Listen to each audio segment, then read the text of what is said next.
Oh, say does that. Some talent. For sure.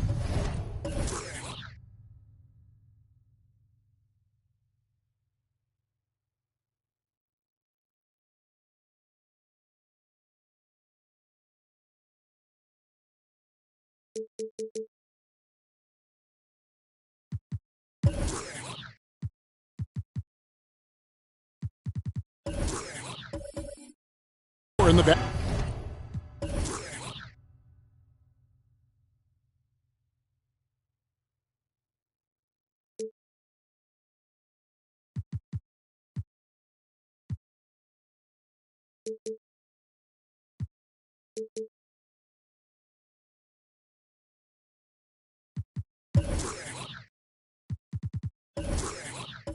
Backcourt tonight, Greg. Did it ever add anything for you playing across from another top-level guard?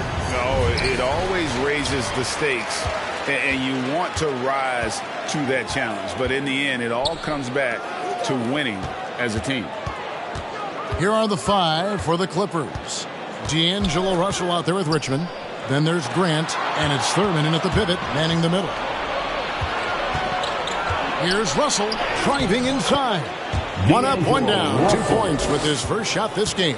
And maybe not the most explosive athlete, but Russell has the ability to change pace and knows when to be aggressive. Oh, and James Harden throws it down hard. And this is how a floor leader makes a statement. Harden just put the other team on notice. Richmond for three. Doesn't go that time. And the Celtics going the other way now. The three from KD. Off to a good start as he hits his first shot attempt. And they don't want to get in a habit of giving him open looks from three. First quarter still, but not who you want to leave open.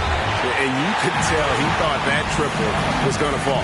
And now we'll go to David Aldridge, who spoke with Tyronn Lue. Well, Kevin, I asked him, what are some of your main concerns? And he said, we're dealing with a team that can really light it up from the outside. So it's essential that we don't give them open looks from deep, or we'll be in trouble. Kevin? Thanks, David. Devising a strategy to take away that three-point shot. Clippers have gone 1 of 3 from the field to start this one so far. Pass to Cowan. Back to Richmond. They set the pick. And the Clippers miss again. Boston's gone 1 of 2 from long range in the first quarter. West passes to KD. The shot's good on the assist by West. Durant's got his second bucket of the night. That's how you want the play to end. Durant, one of the best shooters in this league. Richmond with the screen on West. Here's Russell. Up and in, off to an efficient start. 2 for 3 from the field. Just setting the tone with an aggressive move to the rack. And where's the help defensively? No excuse. You have to be aware. He should be on your radar all the time. I tell you, he has some impressive moves in his repertoire. That's as good as it gets, but just one of many. Russell with it. Now guarded by Porzingis. Grant outside. Los Angeles with a fresh shot clock. Here are the Celtics with the ball. Big stretch here going 10-2. Here's Porzingis. And And he banks in the layup. They've wasted no time settling into their offense. Last game for the Celtics, they pick up the win against the Timberwolves at Target Center. Here's Thurman, and they get some nice contributions from him on a nightly basis as he averages over 11 points a game. Good form on the jump shot. Russell's ability to stretch the floor makes him even more valuable. Now here's West. Porzingis sets the pick for West. And again, Boston with the triple. Matching baskets from the perimeter, an earmark of today's game. Hey, players love competition, and the fans love it as well. Russell against West. It's Russell with the drive. And oh boy, a lot of contact there, but he gets the call and will shoot two. Tim Duncan picks one up. And just loving the attack mode here for Russell. Off the drive there, he draws the foul. And some stats here, guys. The scoring breakdown for the Celtics. They didn't need any time to warm up from long range today. Their three-point shooting has been terrific in the first half. Also, guys, the passing has been terrific in the first half. They'll be happy with all those assists.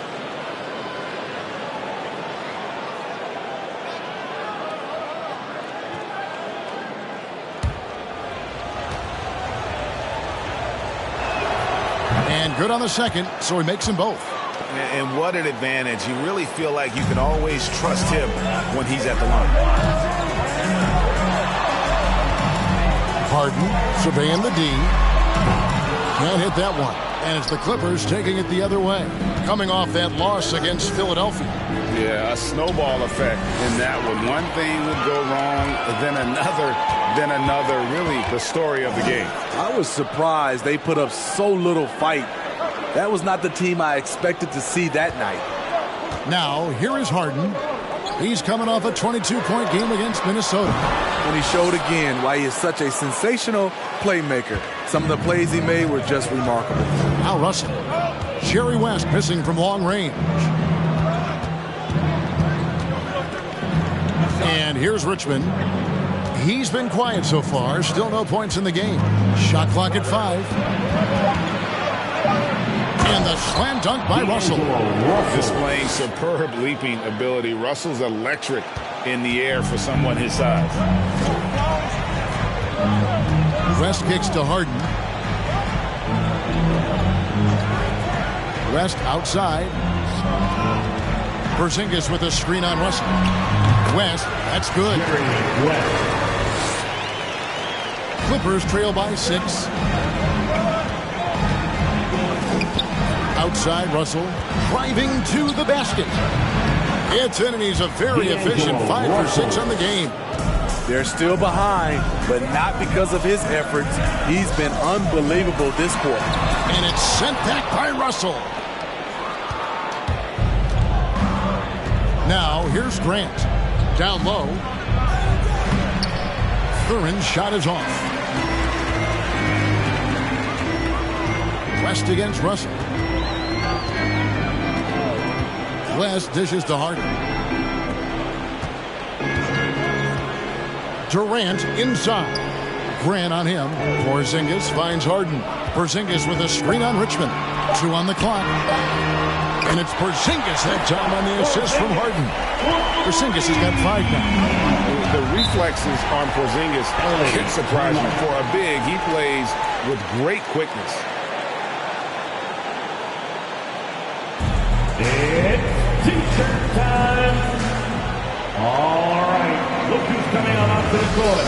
Come on and get loud. Here are the Celtics dancers. And a whole new group out on the floor for the Celtics. A different look for the Clippers. Make some noise. And here we can check out the score for James Harden.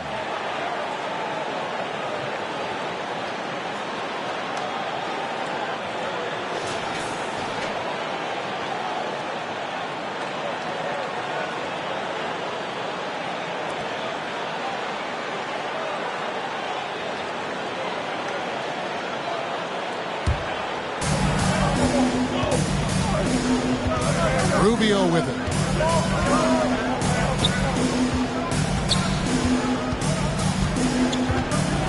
On the wing, Eric Gordon.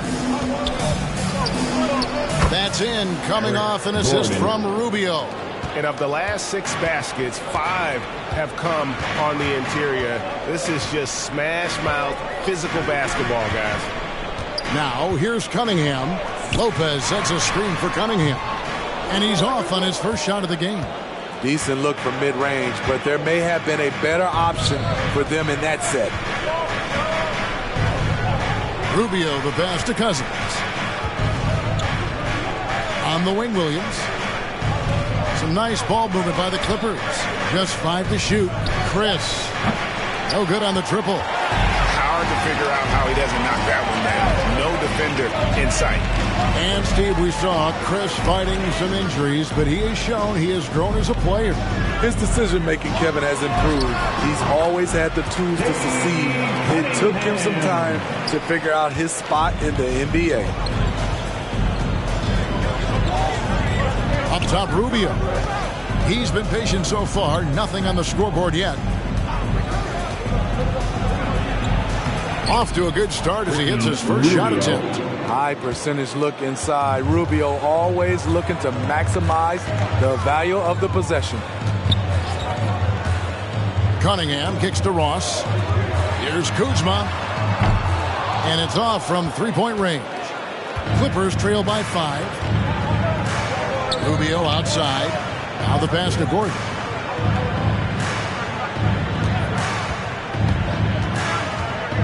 With the drive. Count it. And they are attacking the rim and getting great results. And so it's Cunningham. He'll bring it up for Boston. 2 minutes remaining in the first. 2 minutes. Now the dish to Ross. A wide open look here for Kuzma. It's good from long range. How many times have we seen a possession like that from them today? Ending with a basket, coming off a pretty pass.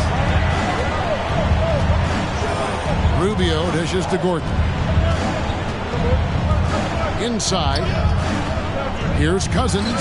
Again, Los Angeles. And it's coming easy for them right now. 5 baskets in a row in the paint.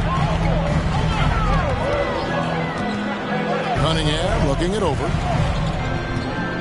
Lopez, a screen on Rubio. And he gets the whistle. 2 free throws coming up. Ricky Rubio picks one up. And you can see why Cunningham elicits comparisons to Luka Doncic. Can control the pace of the game, very high basketball IQ, and shows a maturity beyond his years. Shooting 2.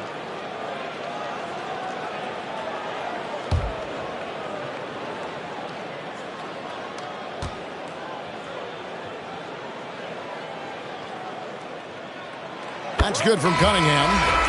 And also like Doncic, Cunningham can put the offense on his back and carry it. He could put up 50-plus numerous times in his career because he has deep range, can break down defenders off the dribble, and if you run 2 at him, he will immediately find the open man. Looking at who's out there now for the Celtics. Zeller, he's checked in for Lopez. Brandon Ingram comes in for Kyle Kuzma. And it's Green in for Terrence Ross. And so Cunningham nails both of them. 1:19 left here in the opening quarter. Gordon kicks to Favors. He dishes it to Burks. Unable to get that one. Now the Celtics take it the other way. Coming off that win against Minnesota. Mental toughness on the road. The arena was rocking, but they just got down to business and never let up. It was a terrific performance we got a chance to watch. They got into a nice rhythm and made smart adjustments along the way. Clippers trail by 6. Williams passes to Burks. Outside Bradley. Back to Burks. Outside Williams. 5 on the clock. Back to Burks. Over Cunningham. The rebound by the Celtics. And there's the drive. And foul on the shot. He'll shoot 2 at the free throw line. That's his first. All the officials are all over that one. Second team foul. These are his 3rd and 4th free throw attempts of the game. Cade Cunningham at the line for 2 shots.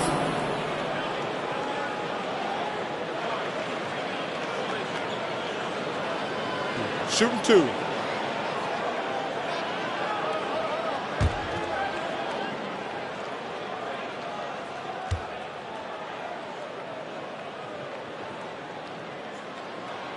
The first free throw is good.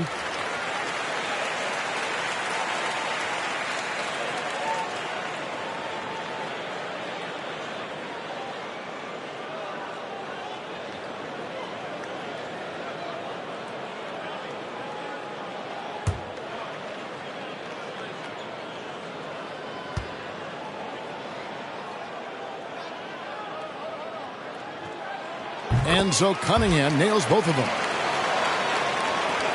There's 14 seconds left in the first quarter. Now Burks. He's gotten some minutes, but nothing on the board yet. For 3. And so it's the Boston Celtics holding on to an 8-point lead heading into the break. Their shooting has been the big key. Their percentage from the field so far has been terrific. We've got more in store for you right after this.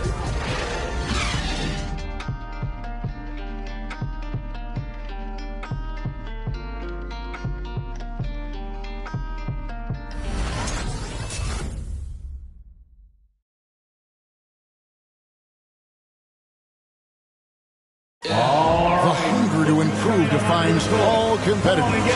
And Ricky Rubio expressing that sentiment. We want more. We don't accept good. We want great or greatest. We're just trying to be better every day. It's never too high, never too low, but we know what we can be and we want to get better. Grady feels this team has plenty of untapped potential. And I don't doubt it. And can Rubio improve? It's certainly very steady throughout his career, but is there another level he can get to? Boston foul. And if you're just joining us, we've played through one quarter in this one. When you consider how the Celtics are doing, guys, what jumps out to you, stats-wise? Just stretching out the floor that first. They had the defense scrambling. Reason why, excellent spacing. They may not stay this hot all game, but hard to bet against them. And now let's check out the lineups courtesy of Gatorade, all fueled up and ready to go. Here's the second quarter of play. So for the Clippers right now, Alec Burks is out there with D'Angelo Russell. Then there's Favors, then it's Richmond, and it's Cowens in at the power forward. First free throw is good. And teams often try to slow down point guards with bigger defenders. But, Greg, you locked up without that edge. How'd you do it? A little athleticism, Kevin, and a lot of desire. West is checked in for Green.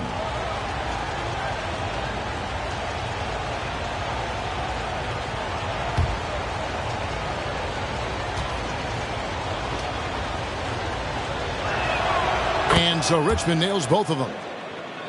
Here is Harden. He provides a good amount of offense for the team, averaging around 11.5 points a game. KD finds West. Good. West has got the lead up to 8 now for Boston. Beautiful ball movement from Kevin Durant. Easily finding his shooters that are ready to knock him down. West against Russell. Over West. That one doesn't drop. Now Boston takes it the other way. To the inside. And Harden with the basket on the assist by West. West has got 3 assists in the game. Russell against West. Russell left side. Got a hand on it. Now let's go to the sideline and catch up with our Hall of Famer, David Aldridge. Thank you, Kevin.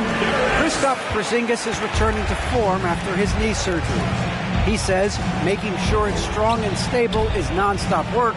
I'm feeling better, and I have confidence that I can go out there and play freely. His offense has been great. The defensive end, he's still getting right. Guys?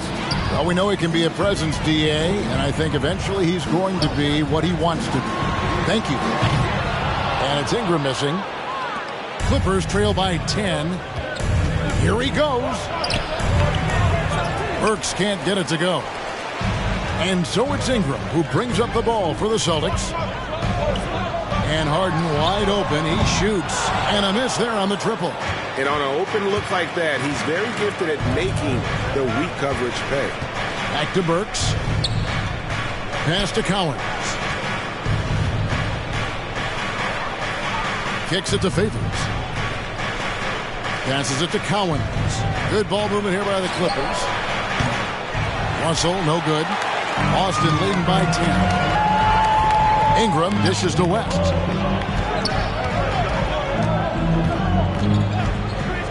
Back to Ingram. There's the triple. Richmond with the rebound for Los Angeles. They've gotten off to a rough start here in the second quarter, going just 1 for 5. Russell with it. West picks him up. On its way from Burks for 2. That's tipped. Ingram deciding where to go with it. Pass to Zeller. Over Russell. No good off the front iron. It's a shot you would think he would make, but he just doesn't make it all the time. And for those of you just joining us in the second quarter with about 3 minutes gone by, here's Favors. It's stolen by West. And pushing it up, here's Boston. KD leading the charge. And staying with it. He drained 2 triples in the first quarter. Now gets this one. Timeout for the Clippers. All right, fans, get up on your feet. Make some noise. Who wants a t-shirt? Fans, your Celtics answer.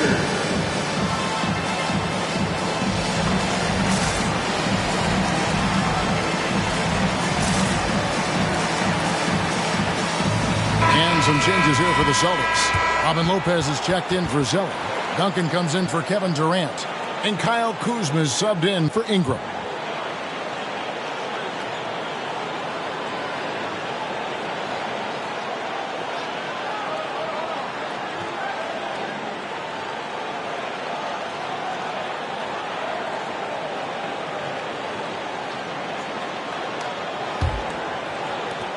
Clippers trail by 13.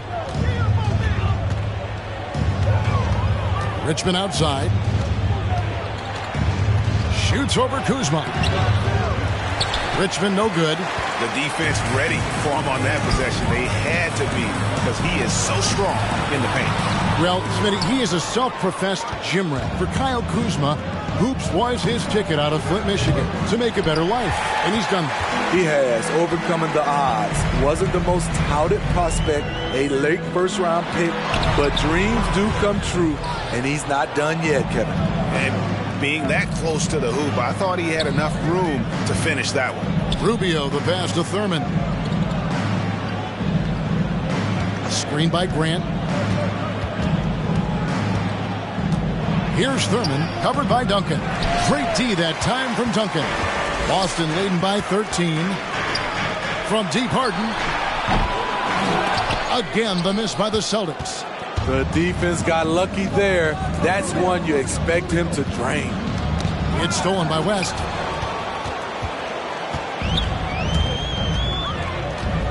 In the corner, Harden. West passes to Harden. And Grant sends it back. You see how quickly Grant gets off the floor, sending that one back. Airmail. It's been a rough quarter for him. Can't seem to find any kind of rhythm. Now, here's Grant. Nothing yet on the scoreboard for him. Thurin's shot is off.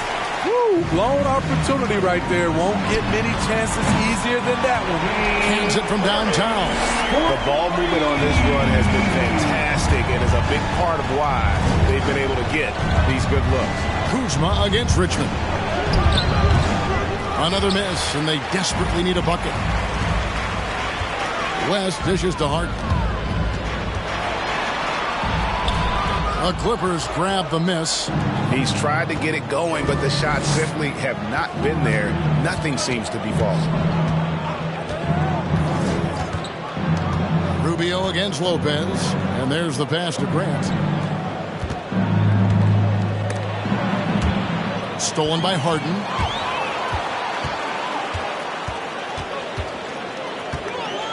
Feeds it to Lopez. Stolen by Rubio. Grant with the ball. And it's Harden picking him up. Rubio right side. Pass to Thurman. Here's Collins. Rubio looking around. 13 feet away. Lopez with the block. And that is the length of Robin Lopez on display. That's tipped. He's kind of lost his way this period, having a hard time getting anything to go down. And he gets it to go. West has got 11 points. He's been a big factor in their offense tonight, making shot after shot. And the Clippers call time here. Just sort of looking at the standings here, Greg, midseason. Do you think the conference system still holds any relevance?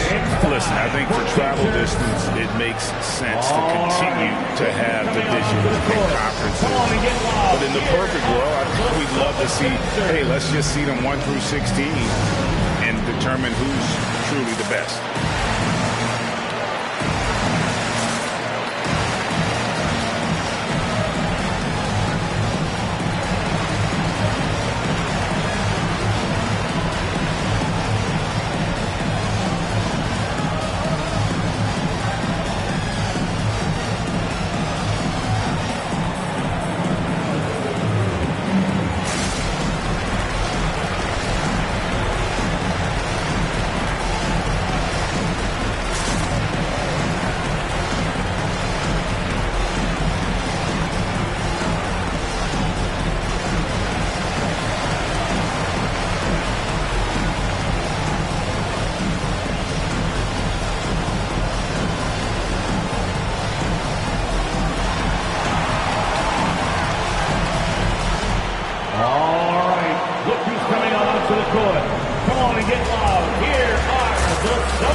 Making substitutions here.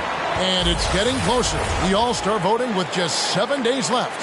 Here's how it's shaping up. And guys, I think it's fair to say things are finally coming into focus. We're getting a really good idea of who's going to make it. You take a look at West. He's there in the top 10 in the Eastern Conference voting. The fans have really gotten behind him. And that's the way it should be. I mean, you could make a case that he should be a starter, but there's just so many great players in the East. Just being in the top 10 shows how much respect the fans have for him. And it's going to be an exciting showcase. We'll keep you updated with the results each day during the voting. Now here's Gordon. There's a screen by Chris. Just 5 on the clock. Offensive rebound. Now on the scoring column with that bucket. 1 for 2 this game. And how about the timing on the backboards there from Chris? Has the size and quickness to be a problem. Cunningham kicks to Ross. And the wide open shot from Green. And again, Boston with the triple. Defensively, a breakdown along the perimeter. Just too slow to rotate.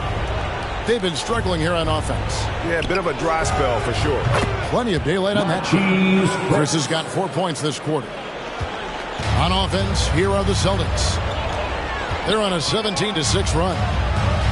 To the paint, here's Ross. Great pass to set up the lay-in. Ross didn't seem bothered at all by the contact there. Nice finish. Chris finds Williams. Bradley up top. Headed by Porzingis. Gordon deciding where to go with it. Down to 5 on the shot clock. Lays it up and banks it in. Gordon's got his 3rd bucket of the night. And they've repeatedly probed inside in the first half, guys, and it's paid off. Outside, Green. 2 minutes remaining in the first half. Ross on the wing. Shoots over Grant. Misses off the right iron. Clippers trail by 17. And there's a minute 45 left to play here in the second quarter. Williams passes to Gordon. Bell with the block. Good job by Bell not giving up on the play, tracking the ball and blocking the shot. Here's Grant. It's rebounded by Porzingis. Can't fault the play call. Even though he couldn't convert, that's a good shot. Cunningham dishes it to Ross. And here's Green outside. It's hauled in by Los Angeles. They've got the Wizards ahead of them. Their next game in Washington. We're closing in on the end of this long, long road trip, as that will be game 6 of 7 straight away. Now, here's Bradley. No points in the game yet for him. Gordon inside. Headed by Porzingis. Porzingis with the block. And the 7-3 reach of Porzingis being put to great use there. No good from Ross. And it's Gordon with the ball. He brings it up for Los Angeles. Trailing by 17. Outside Bradley. Back to Gordon. Passes it to Chris. 2 free throws coming up, and they call the shooting foul. That's on Jalen Green. Young, rangy big man. Chris possesses a nice skill set and the potential to be a terrific player in our league. Taking 2 shots. That's good from Chris. Durant's checked in for the Celtics. Brandon Ingram comes in for Ross. The Clippers also making some changes. DeMarcus Cousins is checked in for Tony Bradley. Alec Burks comes in for Jeremy Grant. And D'Angelo Russell subbed in for Williams.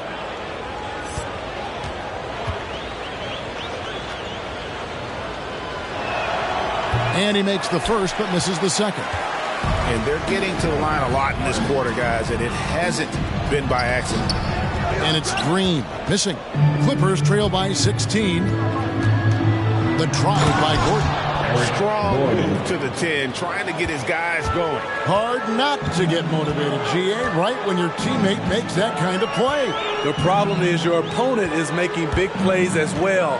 I'll be curious to see the response. Here is Durant. And so it's the Boston Celtics sitting with a comfortable lead up by 14. They've been playing some ferocious defense. And now let's catch up with David Aldridge, who's standing by from the sideline. All right, Dave. Kevin, thanks. KD, you're running and gunning out there.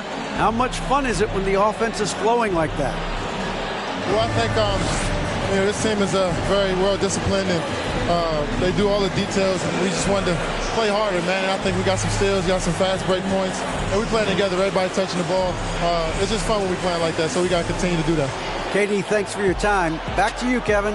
Thank you, David. We'll be back after halftime for the start of the second half momentarily.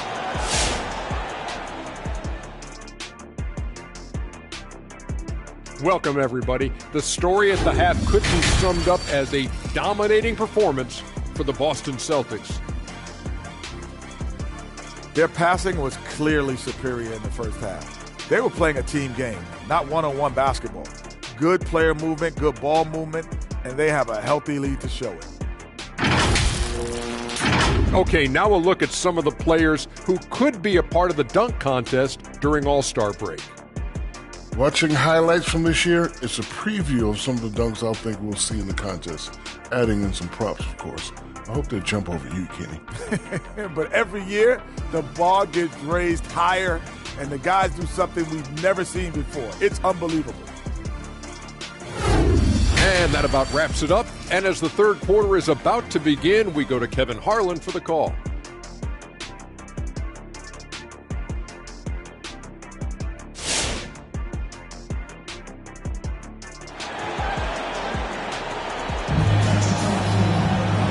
Wasn't too much drama in the first half, but maybe things will tighten up here in the second. It's been a clinic out there with D'Angelo Russell. Yeah, and just look at the numbers from the first half. He has been very efficient. And it's not like everything's been at the rim. There's been a number of jump shots along the way.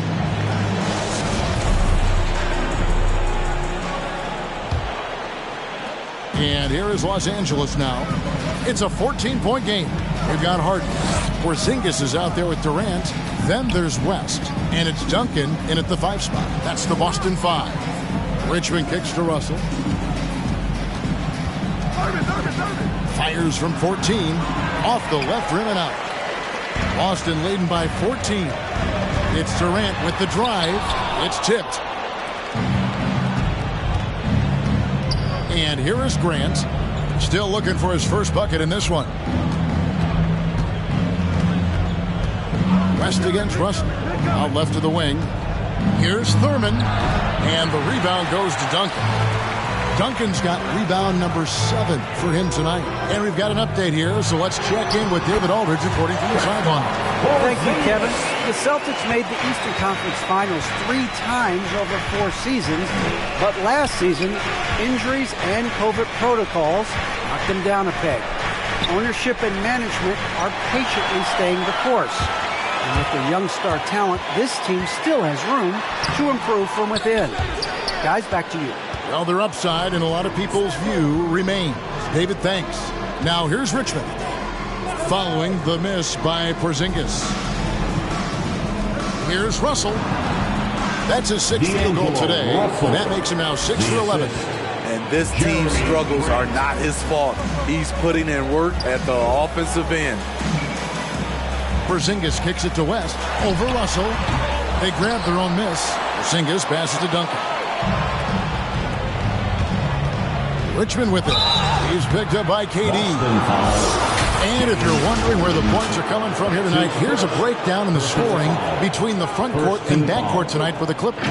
And their guards really have done what they could to keep it close. What little offense they've been able to generate has come from the backcourt. They just need a little more balance.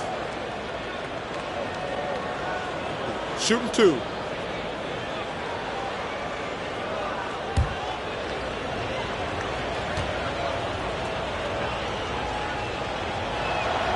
That's good from Richmond.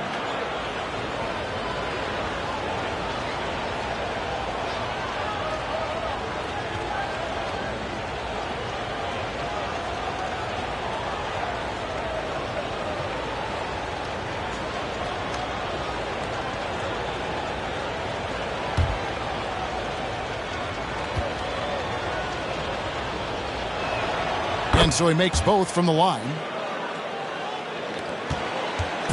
And so it's West with it. He brings it up for the Boston Celtics. Earlier in the game, they had a 19-point lead. Dishes it to Harden. The wide open look for Durant. Buries it from 3-point range. KD's got 14 points for the game. Smooth and lethal.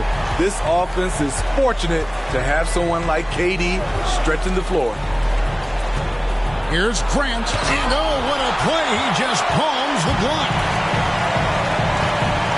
Porzingis kicks it to West. Durant, the pass to Porzingis.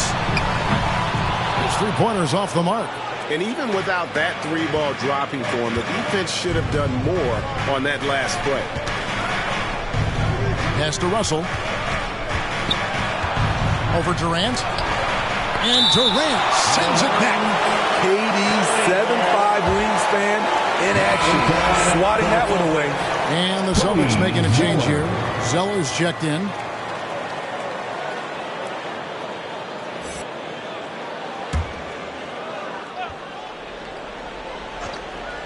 Well, we're into the third quarter, just over 2.5 minutes played. And they've worked the ball around so well tonight for those quality looks from mid-range. What I really love about Jeremy Grant is his work ethic. He's really put in time to improve his scoring. Specifically, his jump shot. For a while, he didn't have the consistent 3-ball. Now, you got to at least honor it. Well, that's one way he can finish, but far from the only way he gets it done. He's got all kinds of tricks up his sleeve. Harden inside the 3-point line. No good off the back of the rim. Clippers trail by 10. Little under 2.5 minutes off the clock now here in the third. Here's Grant. And foul on the shot, so he'll get a chance at the line. Came into this league as a defensive specialist. Now Jeremy Grant is becoming an offensive powerhouse. And he's got his first free throw of the game. Not the best statistic for him in terms of his performance at the line. Very low numbers. Take a break. Take a break. 2 shots.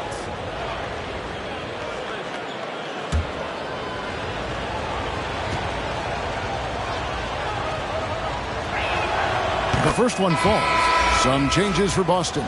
Kyle Kuzma's checked in for Durant, and it's Ross in for West. Tony Bradley's checked in for Los Angeles. Ricky Rubio comes in for Russell.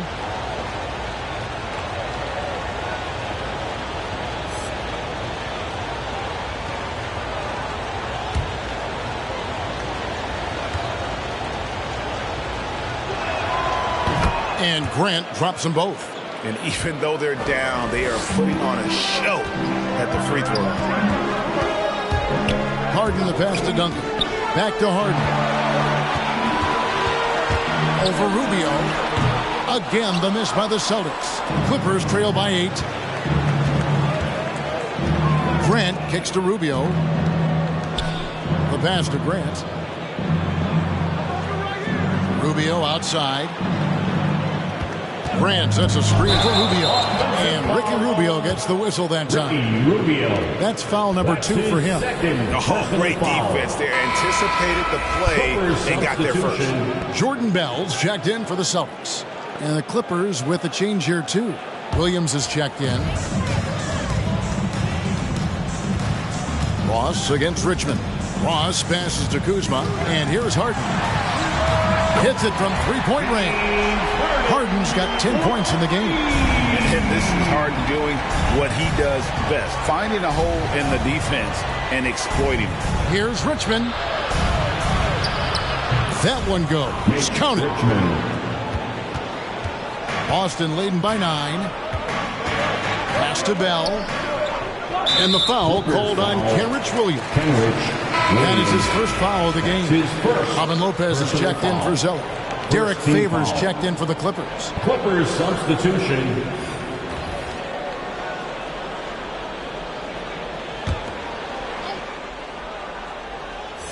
Here is Ross. Poke loose. And they're running. Here's Richmond. Plays it in off the breakaway. Richmond's got 11 here in this quarter alone. Taking things into his own hands this quarter, trying to keep his team afloat. Harden dishes to Lopez. Goes back up. And he uses the glass on the lane. You love the way Robin Lopez just goes after those missed shots. That's where he can do damage. Williams, a screen on Harden. Kuzma against Rubio. Favors sets the pick for Rubio. Rebounded by the Celtics. Lopez has got 4 rebounds in this game. It's Harden with the drive, and the basket is good, and he's got a chance here for one more at the line. And this is Harden's specialty. One of the best in the league at drawing contact, and yet still able to convert. And a breakdown here, guys. The hustle stats for the Celtics. Contested shots and block shots. That's been their bread and butter defensively, giving up no easy looks. But also, they put the offense on its heel. Look at the number of steals they've been able to get. And that's something they also can take great pride in. And really an incredible playmaker his entire career. Harden has taken that up a notch. And he now often looks for his teammates first. Now here's Richmond. 13 points in the game. Ingram against Bradley. And the rejection by Bradley. Let's take another look at the staunch defense during that mobile 1 block. And boy, did he get up quick to reject that shot. That's as fundamental as defense gets. And some changes here for the Celtics. Green comes in for Terrence Ross, and it's Cunningham in for James Harden. And then for the Clippers, DeMarcus Cousins comes in for Tony Bradley, and Gordon subbed in for Richmond.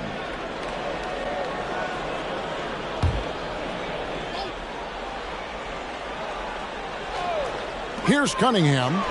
He's got 6. Boston, no good that time either. And huge assist totals for Harden, which is also a reflection, Greg, of the talent around him. And he's played with some of the best finishers in the game throughout his career. What changed starting last year was his mindset, making him all that much more difficult to defend. And pushing it up, here's Boston. And the call on the shot that sends him to the line. It's on DeMarcus Cousins. Robin Lopez, a big body, eats up space inside and draws the contact. For Boston, they have been on target from the free throw line. They're 5 of 5 in that department. And they've had really good numbers all season from the free throw line.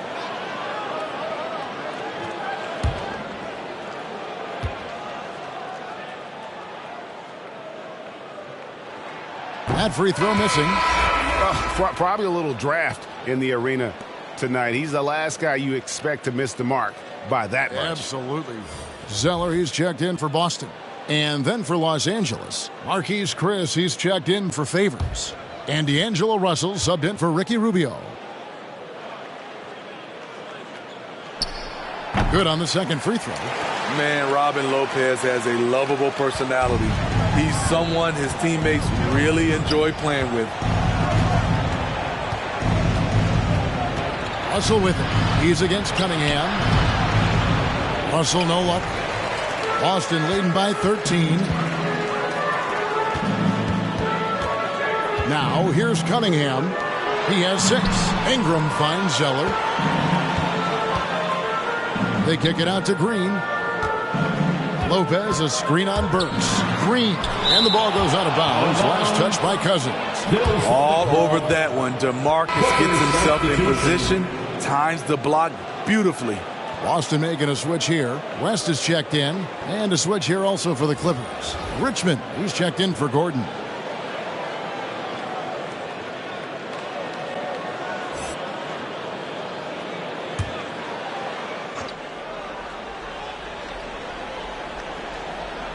Here's Green, and the layup's good off the glass. Green's got his second bucket tonight.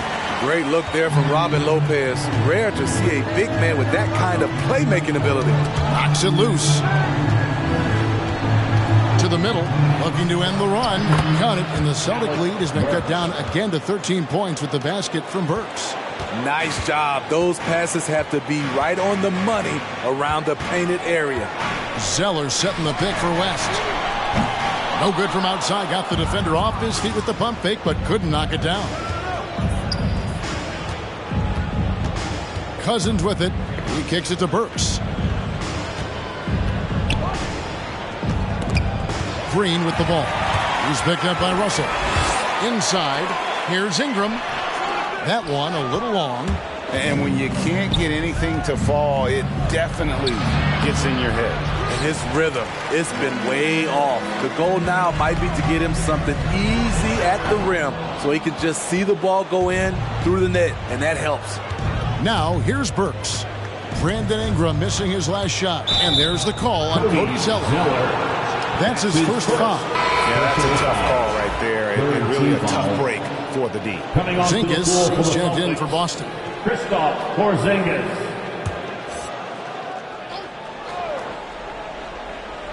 West with the steal. Drops in the breakaway layup. West has got 13. Another good play. This is how they built the lead, calling on the right guys at the right time. The reason why they stayed aggressive, and they have not let up this entire night. And at this point, I wouldn't expect them to. And Boston has possession after the basket by Los Angeles. Porzingis with a screen on Russell. No good from West. He's been of no help stretching the floor tonight. Just 1 3 in the first half. Nothing in the second. Russell finds Cousins. Now here's Burks. 6 to shoot. Cousins with a screen on Green. Unloads from 13. That's it, and the Celtic lead is cut to just 11 points in the basket from Burks. Alec very comfortable shooting from mid-range. That's a shot he can get with his driving ability. Ingram outside. Passes to Porzingis. And no good. So Los Angeles will take it the other way. Burks, the pass to Richmond. Goes up on the high post. Buries the jump shot. Richmond's got it back down to a single-digit deficit for the Clippers. Cousins against West. Porzingis at the elbow. Porzingis is doubled. They kick it out to Green. Off target from three-point range. And so it's Burks bringing it up now for the Los Angeles Clippers. The drive by Cousins misses from close range. Celtics leading by 9. 2-second difference between shot clock and game clock. Porzingis high post. Now Ingram. Still getting warmed up offensively. No scoring yet from him.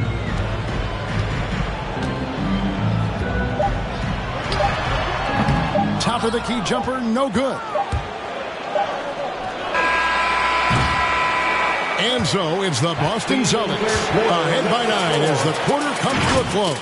And they're winning the turnover battle very easily in this one. Right back after this break.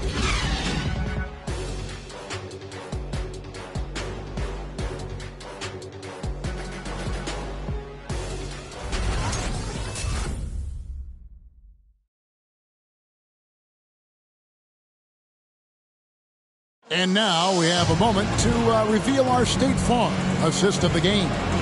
And I'm glad this was the pick because I love this pass. Such a great dish. That's what I call court vision. Yeah, you also have the location of the pass. Puts it right where it needs to be, where his man can do something with it. It's the fourth quarter of action is upon us. Thanks as always for joining us. These guys have had some good motion on offense. Nice to system.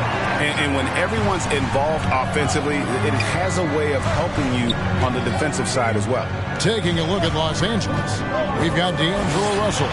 He's out there with Richmond, and it's Thurman in at the center position. Duncan with the bucket. And Duncan just superb when he gets in close to the basket. Has a number of moves to choose from, and that soft, delicate touch near the rim. It's Russell with the drive. And contact on the shot, so he'll be shooting free throws here. That's his first. Even from over here, you can see that one pretty clearly. At the line for the Clippers, D'Angelo Russell. At the line for 2. Take a break. Take a break. 2 shots.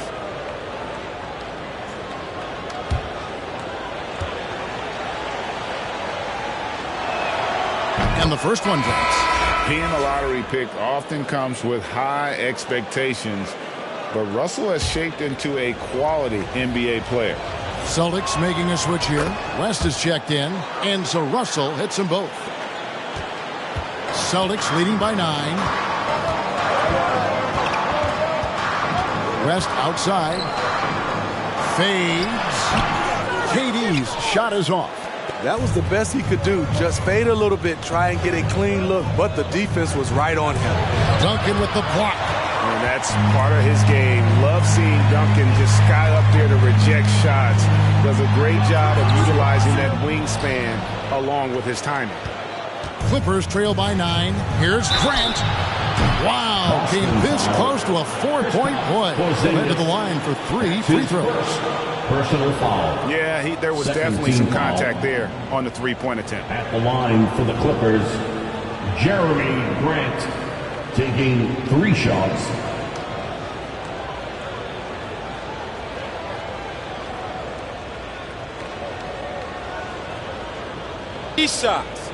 Three shots.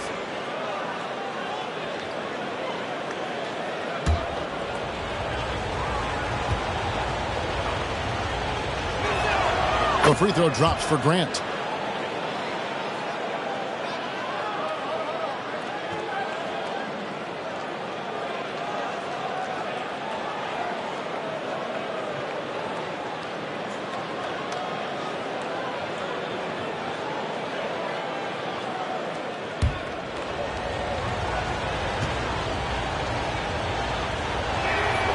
And he's good on the second.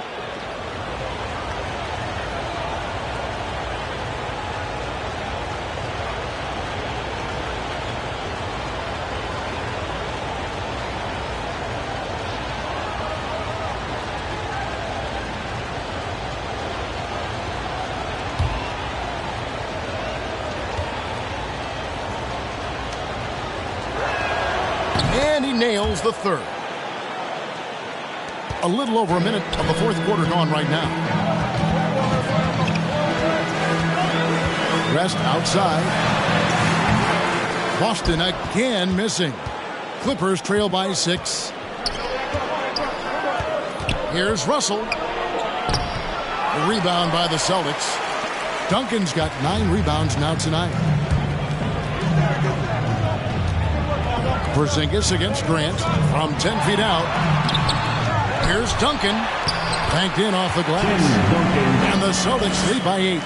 Effort play, pursuing the basketball. Love how he puts in the work. Yeah, clearly struggling here with the foul. Still early. And just one more will put him over the limit. Personal foul. Third team foul.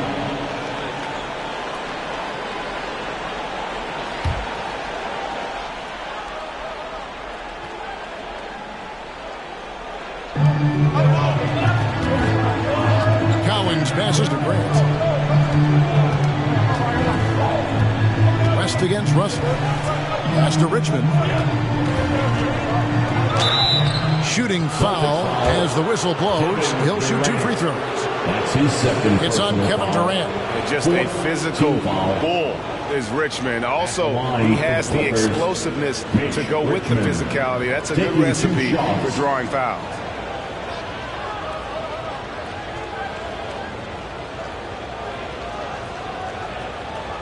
Take a break. Take a break. 2 shots.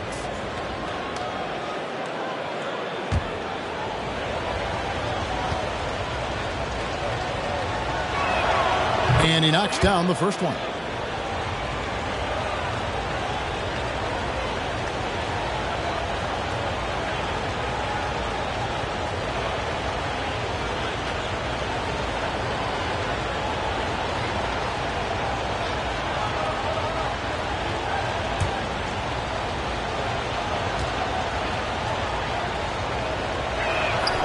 And so Richmond nails both of them. Celtics leading by 6. West outside. The dish to Harden. The 3 from KD. It's good. The assist that time from Harden. Had that one in his sights, too. His 5th triple of the game, second this half. Russell passes to Richmond. Over Durant. Rebound Boston. Earlier in the game, they had a 19-point lead. And here's Harden for 3. And the Celtics hit again from deep. Their ability, again, to stretch the floor, particularly in this second half. This was obviously a focal point coming out of the break. Look smart when the shots are going down. Now, here is Russell. Duncan with the block. They recover. Time called here. The Celtics decide to talk it over. Boston, timeout. Hey fans, who wants a free t-shirt? Make some noise.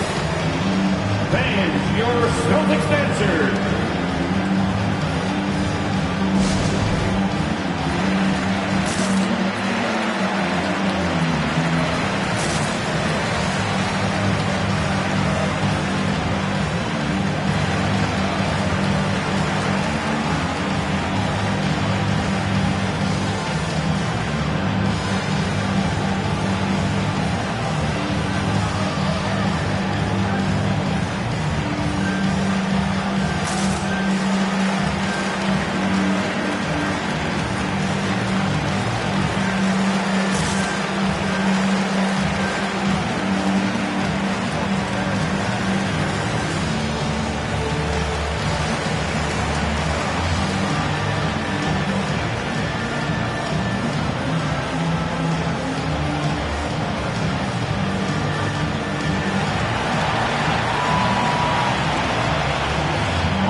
Okay, well, let's check in with David Aldridge, who's reporting from the sideline. Thank you, Kevin. During the last break, got to listen in on Ime Udoka's huddle with his team. His key message was, don't get comfortable. Those guys are going to come at us with everything they've got. Let's bring the intensity and stay focused on every possession. Kevin, back to you. Thanks, David.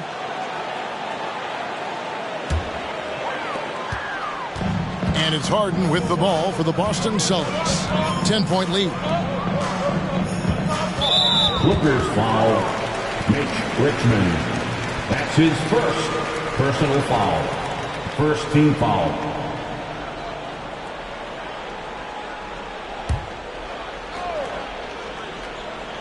Fourth quarter keeps moving right along. 3 minutes gone so far. On the wing, Harden. A pass to Duncan. You know what? They're winning, though, despite the fact that he has just been really off. Here's Richmond. Terrific assist. A nice finish. Solid play all around. What a turnaround for him since the half. More aggressive and more effective. And then Durant with the dunk. One of the all-time scoring greats. Durant is racking up the points tonight. There's nothing you can do to stop him. Here's Russell after the basket by Boston. Porzingis with the rebound. Porzingis has got rebound number 8 here tonight in the game. Harden outside.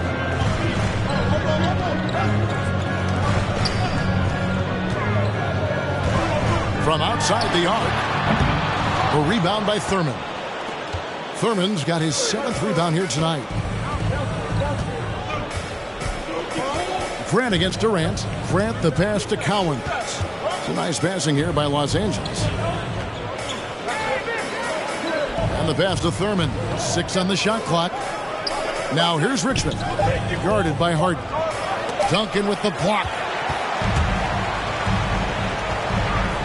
Here is Harden.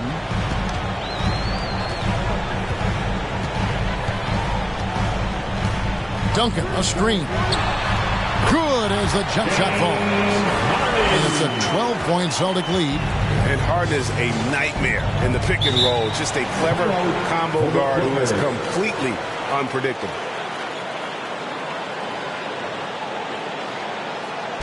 The loudest and craziest fans get a free t-shirt. Let me know who wants a t-shirt.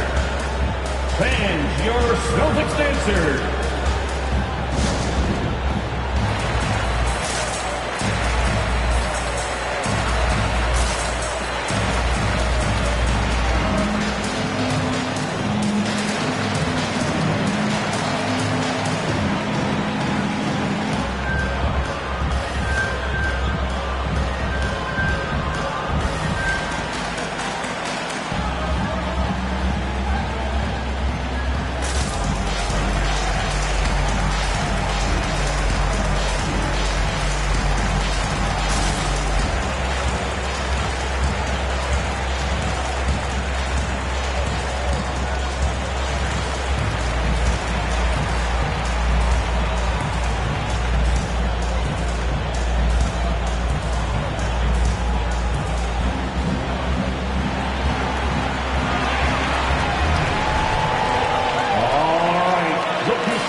Russell left side.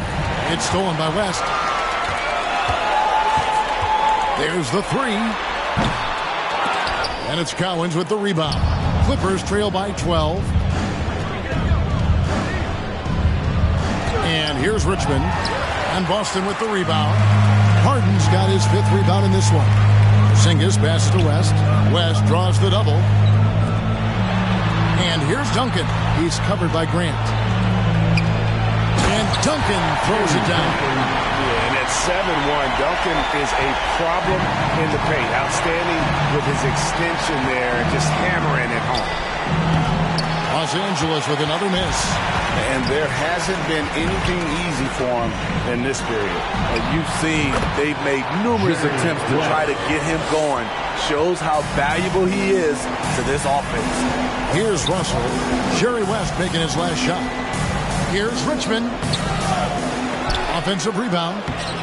And just miss after miss right now. Celtics leading by 16. It's Harden with the drive, and it's blocked. And so it looks like the Celtics will retain possession here.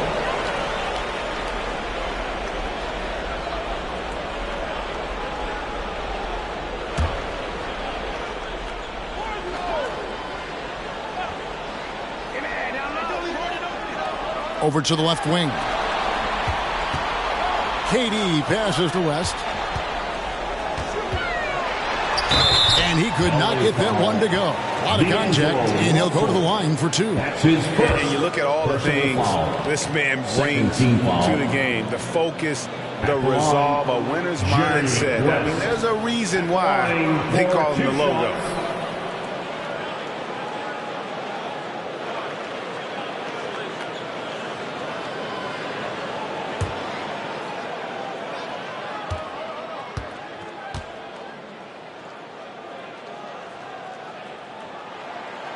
That one is off. And last season, All-Stars, Greg, missing 19% of their available games. With the shortened off seasons, are you concerned about the toll it takes? You are, but this offseason maybe not as painfully short as the last one. And in these tough times, some sacrifices are made, no doubt. Health, perhaps, one of the biggest.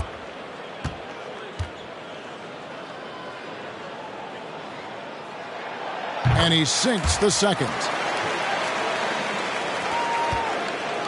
Now, here is Russell. They've been looking out of sync offensively. Yeah, their offense has ground to a standstill. Pass to Richmond. Russell looking around. 5 to shoot. Trying to get something going, and it's good on the layup. Russell's got 19 points. And look at Russell bringing the intensity. He's stronger now, willing to mix it up inside no matter who's on it.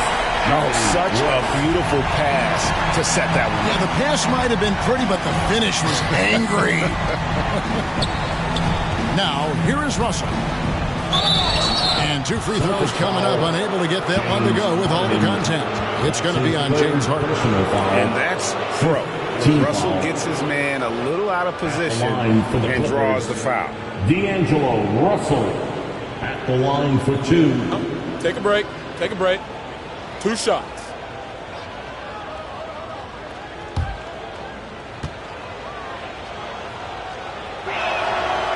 Free throw good, Russell.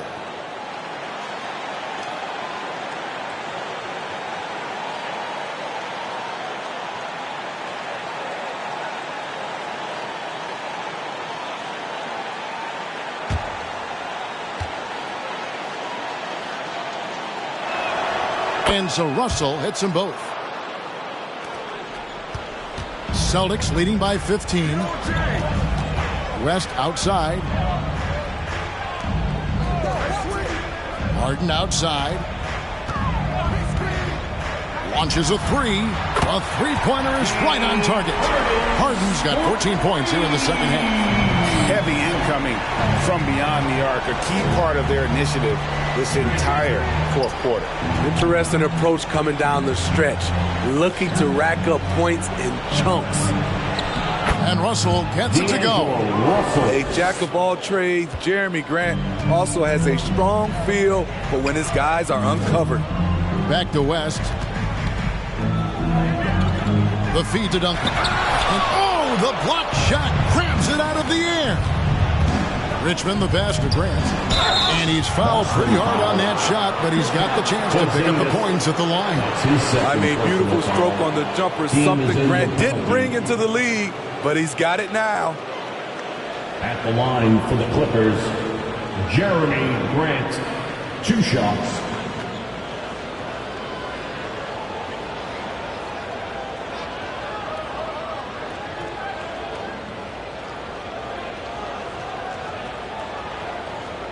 Shooting 2.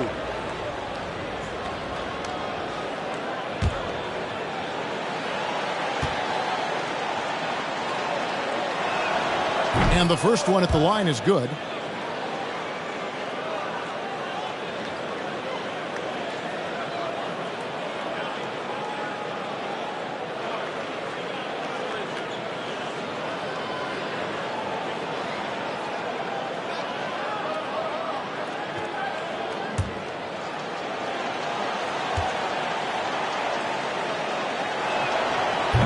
And Grant drops them both.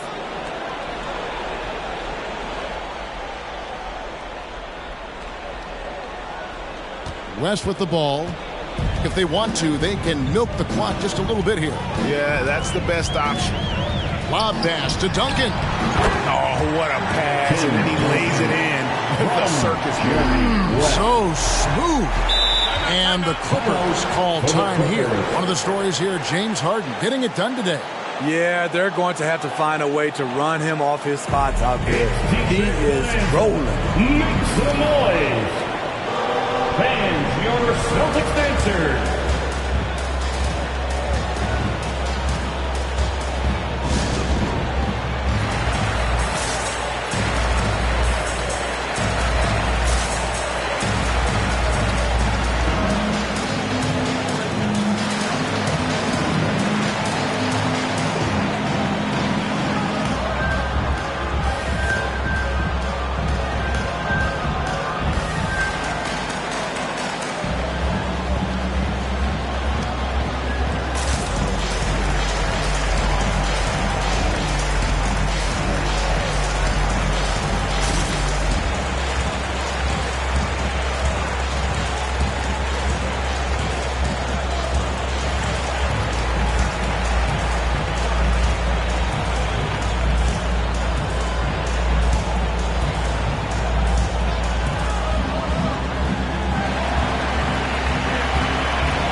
Celtics dancer.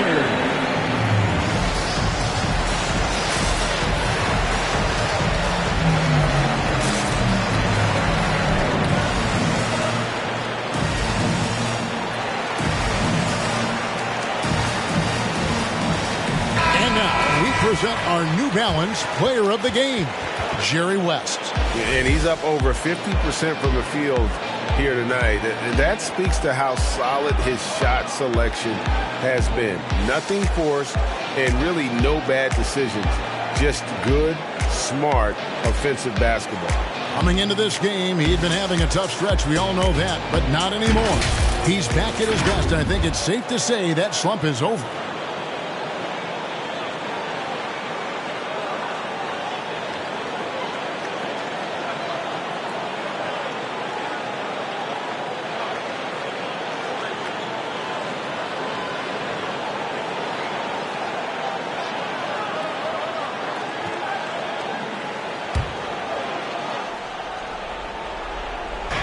Boston on D. Earlier in the game, they had a 19-point lead. KD against Richmond. Nice D from Durant. 2 minutes remaining in the game. Celtics leading by 16. Kicks to Harden.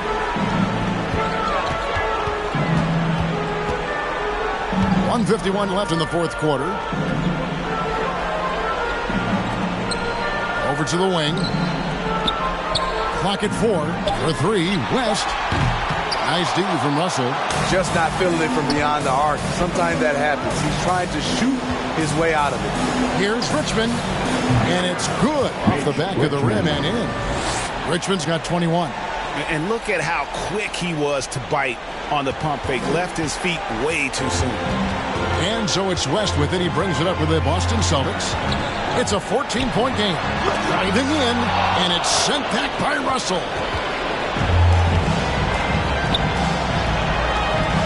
1:15 left to play here in the fourth. Lets it go with the 3. He can't get that one to fall. And the Celtics going the other way now. And these are the types of games where one team clearly has the edge. Tonight, it will be a win by a large margin for the Celtics. Fewer miscues made the difference. I mean, a great all-around effort. Not only did they minimize their turnovers, but kept the pressure up on D, forcing the other team to commit turnovers. And an important milestone for them tonight as they pick up win number 10. Brand sets a screen for Russell. And they double up Russell. Pass to Richmond. This passing here by Los Angeles. They set the pick. From the arc, Duncan with the block. And he stays with it.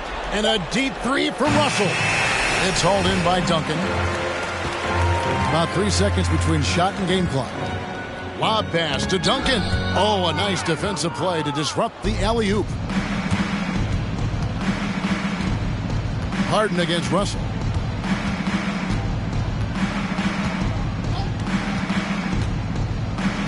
uses the glass to finish the lane. Attention to detail is what's helped Russell improve his scoring ability every year. And so it's Boston easily grabbing this one.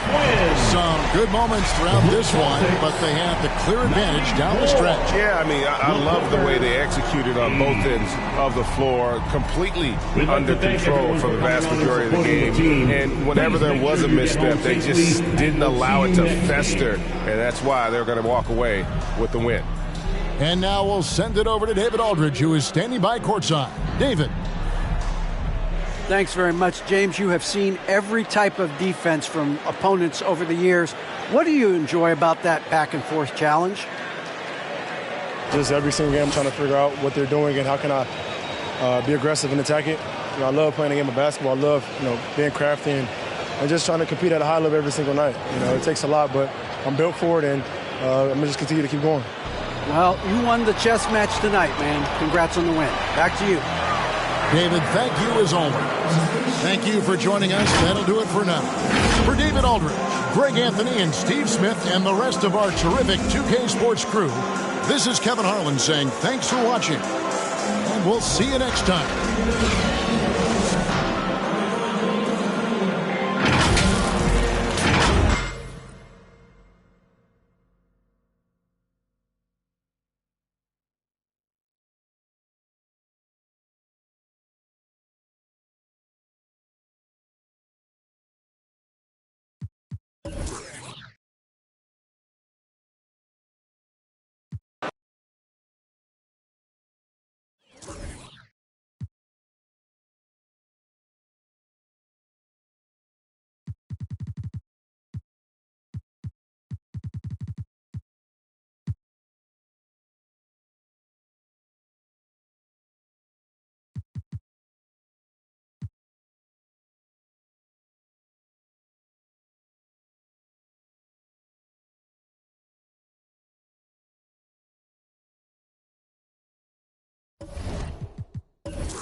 the...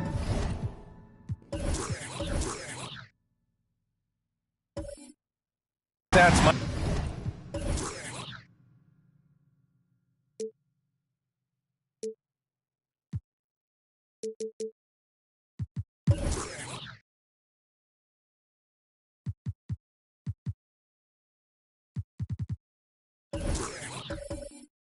Might not jump.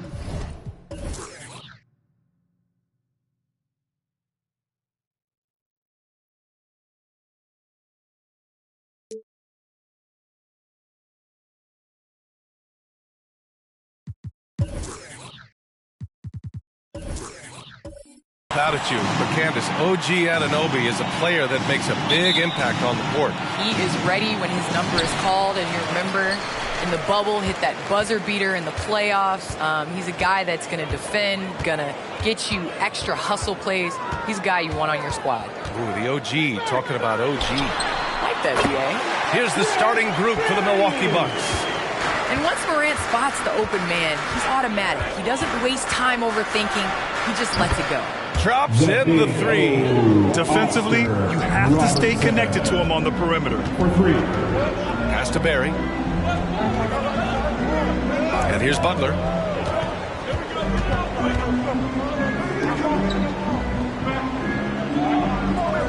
Outside Morant. Out to the right wing. 5 to shoot. And the officials call a traveling violation. Bucks ball.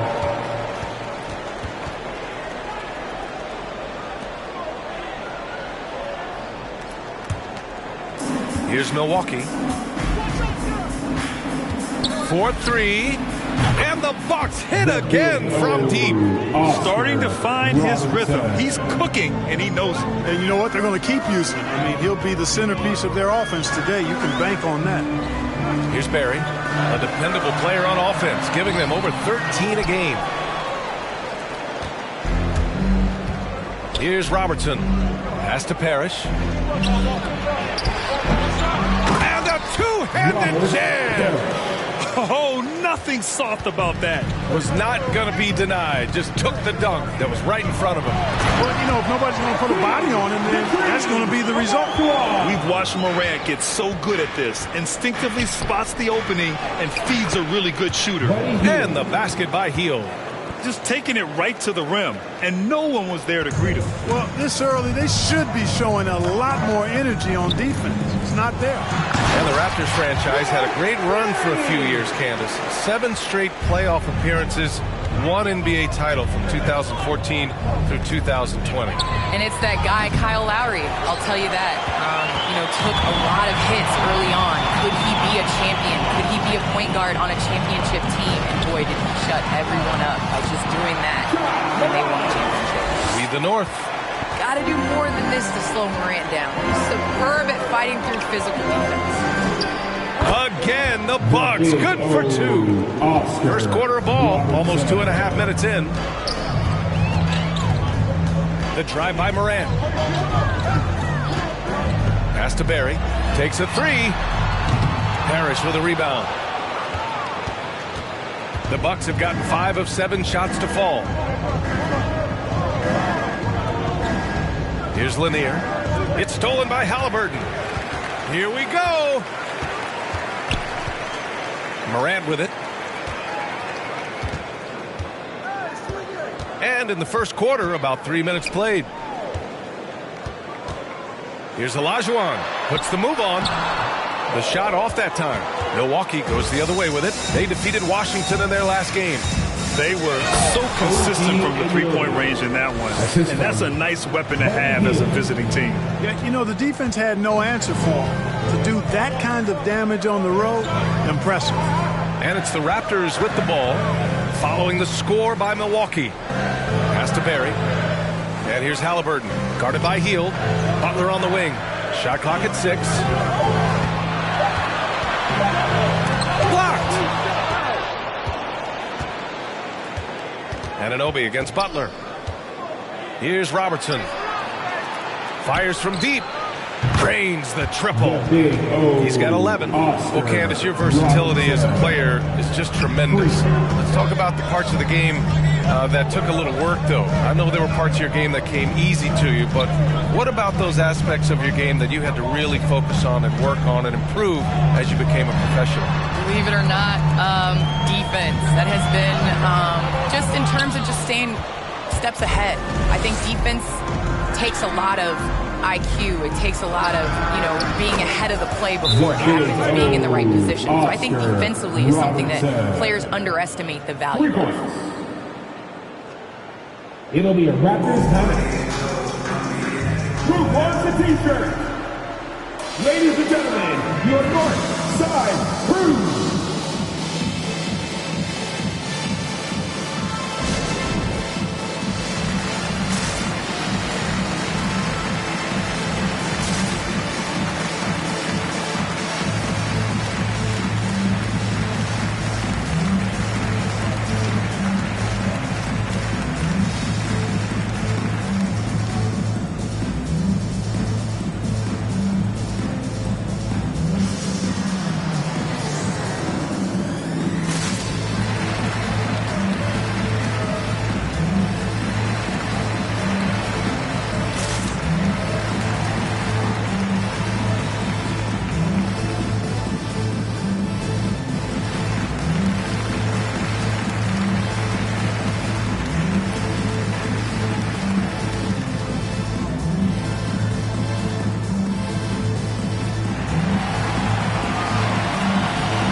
Look who's coming on the court.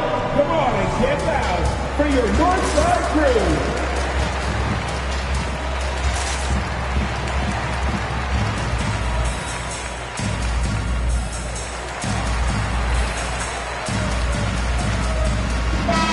Fifth in blocks, 8th in fewest turnovers per game, and team rebounding isn't a strong suit of theirs right now. Only in the top 20 across the league. You'd love to see them really fight for every miss. And you look at their rim protection overall, it's the quick rotation and help that separates them from some other teams.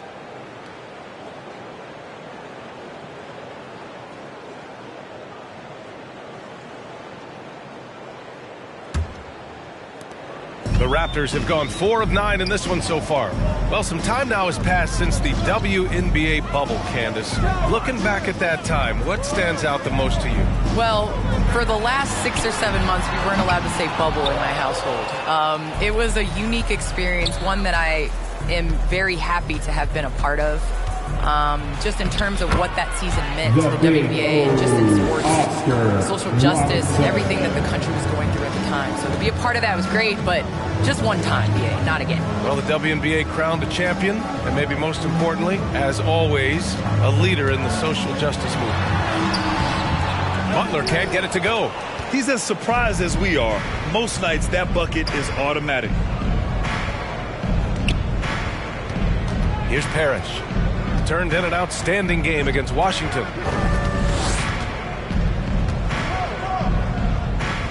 Pass to Anunoby. Picked his pocket. Here comes Toronto on the push. Oh, excellent work in transition. Pushing the ball up the floor like that helps you find easier shots. From Tyrese Haliburton. Puts up a 3. Out of bounds, it'll be Raptors ball. And let's turn to the league leaders now and check out which teams are tops in rebounding this season. The Raptors, 4th. This team has done a great job of hitting the boards, and they do tremendous work boxing out. Toronto has gone 0 for 2 from outside. They need something good to happen here. Yeah, they've gone way too long without a score. Pass to Barry from deep. Milwaukee with the rebound. Anunoby's got his 4th rebound in this one. Now Heald, defended by Haliburton. Here's Parrish.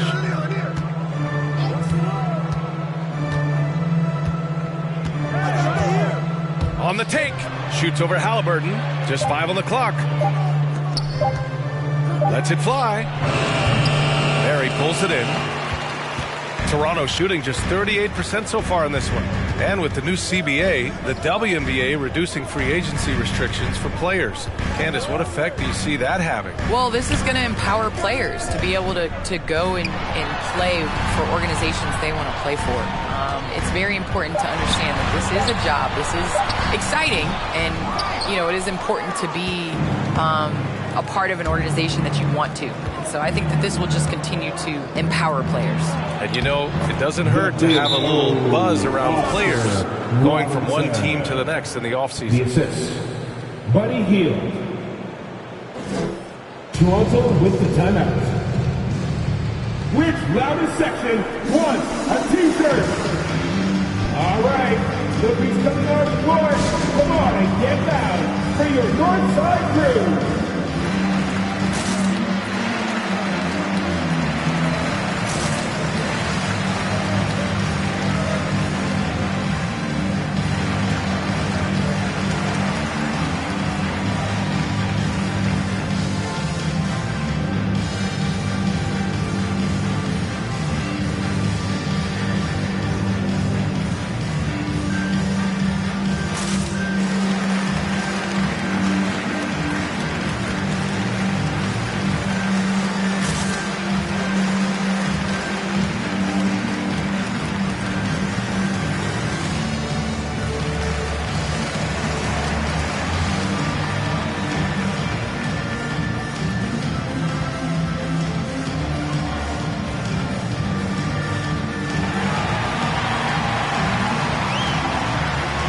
Ladies and gentlemen, your North Side Crew.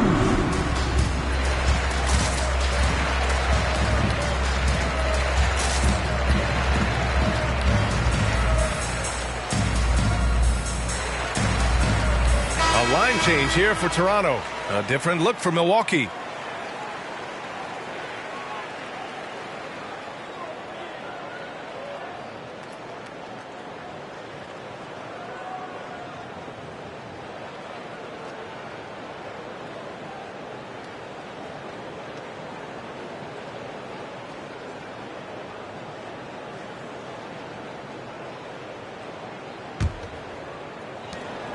Toronto has gone 0 for 3 from downtown. Candace, we see so many different coaching styles. To you, what's the most important quality in a head coach? The most important quality in a head coach, especially nowadays, is to be able to connect with your team.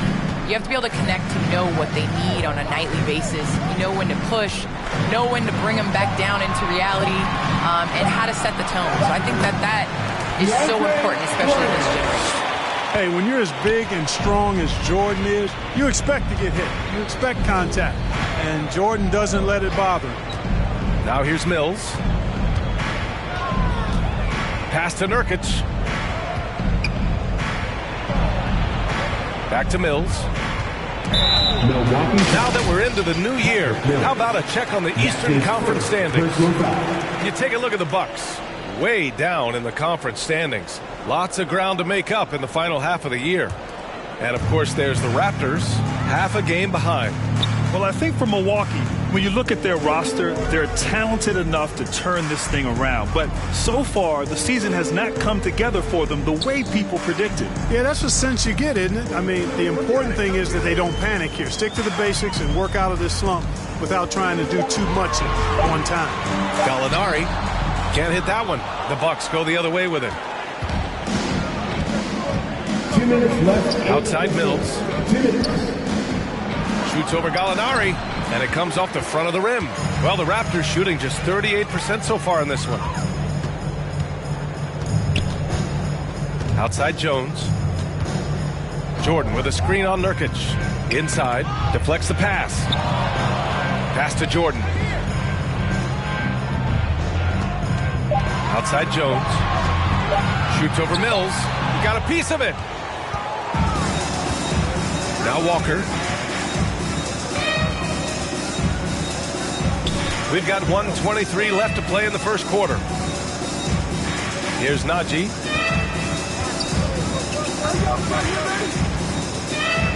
Here's the pick. Jacks up a three. Rebound by the Raptors. That's staying connected to the shooter and timing the contest. Outside for Porter. Outside Gallinari.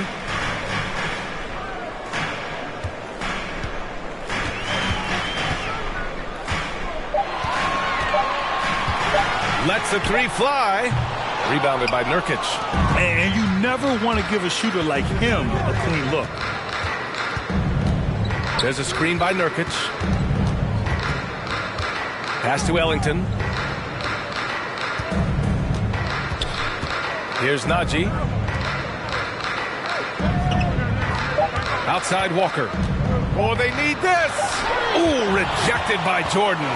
Hey, you know he's around, and that's what he does. DeAndre Jordan throwing that shot out of there. Nurkic against Porter. Jordan with a screen on Nurkic. And here's Porter outside. No good. Misses at the buzzer. And so it's the Milwaukee Bucks going into the break up 12. They've done well to disrupt the opposition, playing inspired defense. More 2K action in just a moment.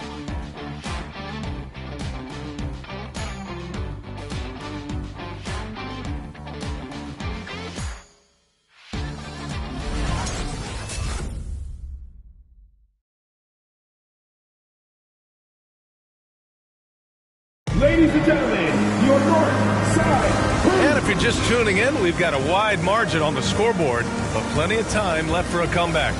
And quite a position here for the Bucks to be in. What do you think, guys? It's simple. The main takeaway from the first quarter is they're winning this game with defense. Yeah, I agree. I mean, you look at the energy, the effort, defensively, they put it all out there in that opening quarter. Candace, the WNBA has just reached its 25th anniversary. You've been a big part of the league for a lot of that time. What changes have you noticed through the years? Well, the league has definitely grown. It's 25 years, and I like to say 25 years young. I think we have a whole lot more upside. The style of play is changing, and it's definitely benefiting watching and it being entertainment. So I think that we need to continue to grow our game, maybe a couple expansion teams, bigger rosters, so that more talented players can make the WNBA. On the floor for Milwaukee. One of the things you've got to admire and respect about him is his aggressiveness at the offensive end, always in attack mode. Here's Robertson. And they come right back with their own three-pointer. 21 points in the game. Even with all the threes he nailed in the first quarter, the defense still hasn't made the proper adjustments. And it's Wiseman with the jam. Now, B.A., you know they would love for him to get more of those opportunities. Well, that would cut into the deficit quickly if he does. Well, I like the way he capped off that drive. The one-hand hole punch. Hey, if you can't block it, sending him to the line can be the next best thing. Yeah, exactly. Prevent the layup, give him a little bump, and then maybe they'll think twice about coming into the lane next time. And if they don't think about it, at least they might be distracted by your presence.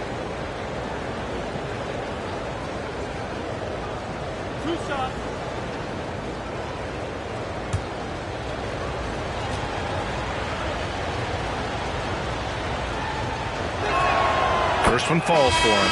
Well, you know, the thing about Robert Parrish, he has such a cool, calm demeanor on the outside. But on the inside, boy, he's got a competitive fire that is always on. Ja Morant, he's checked in for Jones. Both good from the line that time. He's one of the league's best free throw shooting bigs. A performance like this certainly proves it. Well, Candace, as you look around the NBA, the art of the flop has crescendoed, let's just say. And the NBA wants to address this. How do you think they'll take these steps to try to eliminate at least part of that part of the game? I think it's just about, regular movement, basketball plays. As a defender, it's hard enough to guard guys like Trae Young and guys like James Harden and Kevin Durant. But then when you add into the extra things that they're able to do to make the defender wrong. So I think as long as it's a basketball play, but just like we've seen the kick, how that has changed the way that we protect shooters and how many offensive fouls are called. So I think at some point the players are going to adjust to the new rules. Good points. Now here's Sexton. Still getting warmed up offensively. No buckets yet in the game from him. Here's Plumlee. It's hauled in by Herter. And for the Raptors, they're shooting only 38% from the floor. Not great. Pass to Millsap.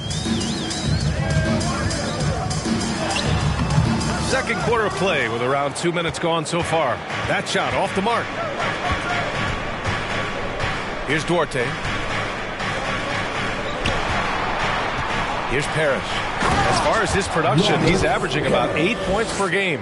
Even with the score as it is, he just keeps coming at you. Well, he only plays one way, and that's full throttle, all day, all the time, cold-blooded and lethal.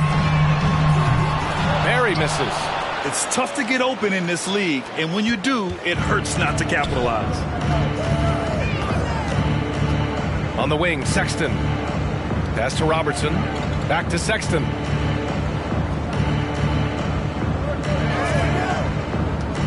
Over Morant. Sexton misses. Toronto's gone 1 of 2 from downtown here in the second. And it's Morant off the drive. Laid it in with a nice touch off the window. With the quickness of Morant's first step, I just don't know how you stay in front of him. And let's swing it over to the sideline and hear from Allie. Thanks, BA. Well, the players on two-way contracts getting expanded opportunities last season after the league eliminated the 50-game cap and permitted them to take part in the playoffs. The pandemic played a role, but, guys, teams are continuing to find contributors among these scrappy young players. Well, it's all about opportunity, Allie. Thanks. To the left side wing. Here's Robertson. And the layup is good. Give him 23. And, you know, for the Big O tonight, doesn't really matter inside, outside, well defended or not. He's scoring at will. Now here's Wiseman. Pass to Morant. He takes it in. Rebounded by the Bucks. They really have a commanding lead, not just in points, but in rebounds as well. And what I like about it, it's been a physical brand of basketball. It's had a little sandpaper element to it, gritty and rough, but that's how you win games. Here's Sexton. Well, he hasn't scored yet, but I'm sure that'll change. Here's Robertson. And he gets it to go again. He's connected on 10 of 15 now. From anywhere in the lane, Robertson's strength and quickness usually means he's the last man standing. Outside Herter.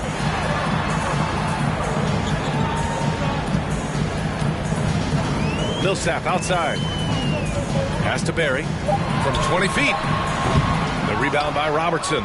Or the defense refusing to give up anything easy. Love seeing that kind of intensity. Drives to the hoop. And such a nice move to make that bucket possible. And the Bucks lead by 16. They have no answer defensively inside. Yeah, and that's 4 straight field goals now that they've allowed from point-blank range. Can't happen. Let's see it there. All right, looking to the front court. Come on and camp out for your North Side crew.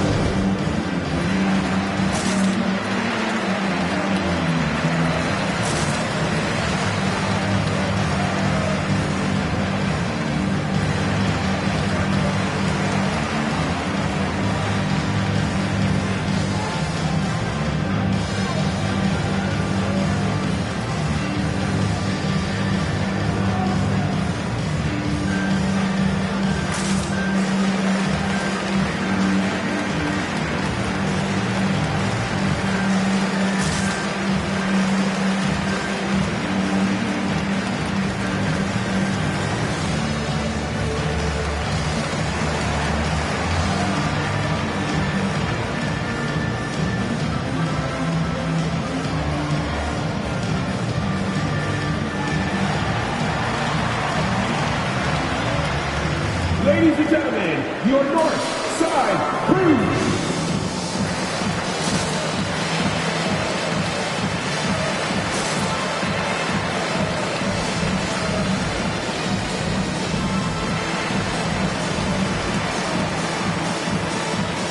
Both teams deciding to change it up. And let's pause for a moment to recognize the teams with the best three-point shooting. Milwaukee, second. Instead of just bombing away, they work hard to create good looks from beyond the arc.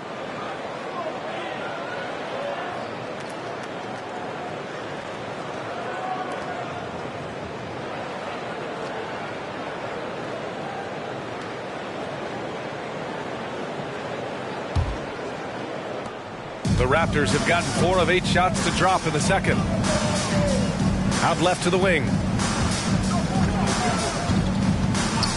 Here's Olajuwon. His offense has been solid, scoring around 11.5 points a game. Well, that was clearly a foul.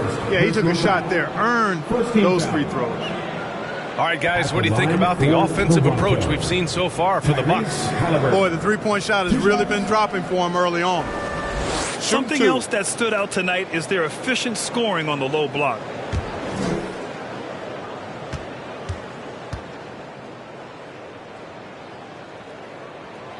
And he drops the first.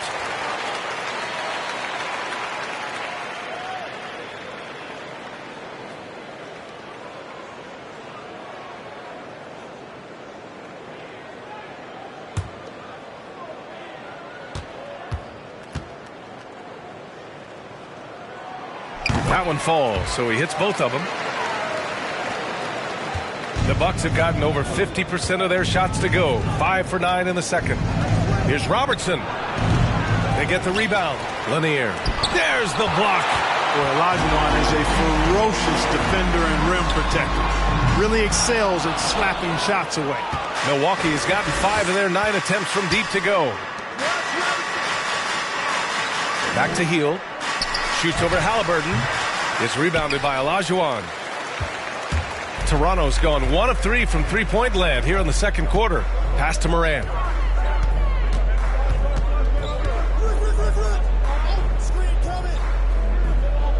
Here's Olajuwon. 15 in his last outing. Hield on the wing. Knocked away. Oh, it's stolen by Butler. To the paint. It's intercepted. Here's Robertson. In his last outing, 8 points for him. Fires for 3. And he can't get that one. The Raptors shooting 40% in the second quarter so far. Pass to Olajuwon.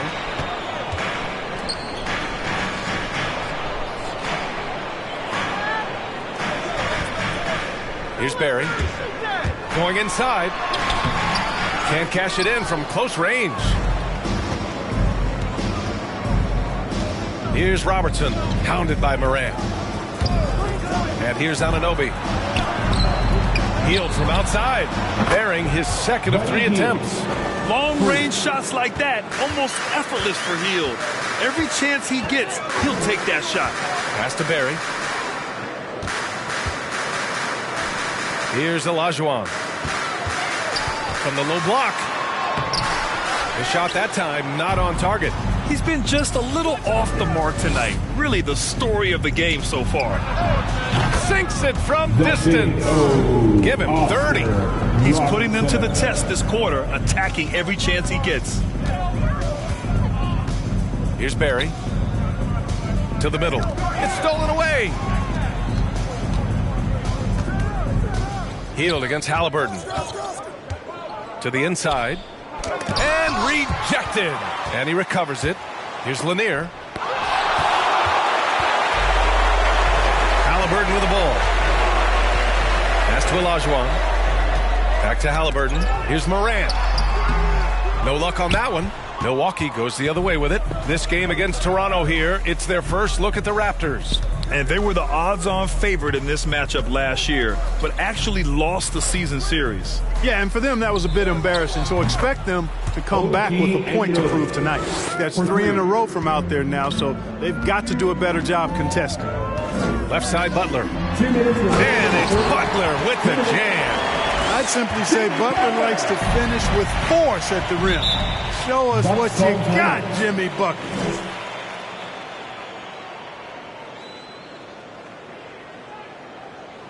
Hey fans, who wants a free t-shirt? Time to make some noise. All right, look who's coming out of the court. Come on and get loud for your Northside crew.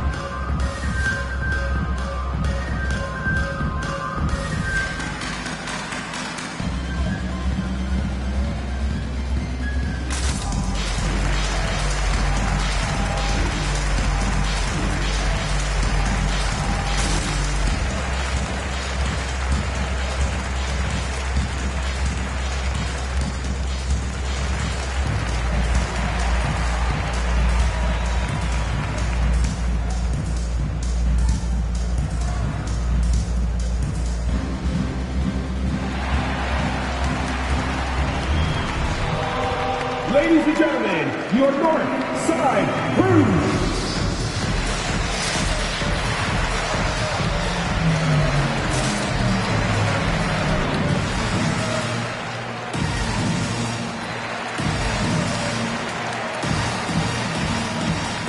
The Bucks going with a whole new group out there. And checking out some numbers for OG Anunoby.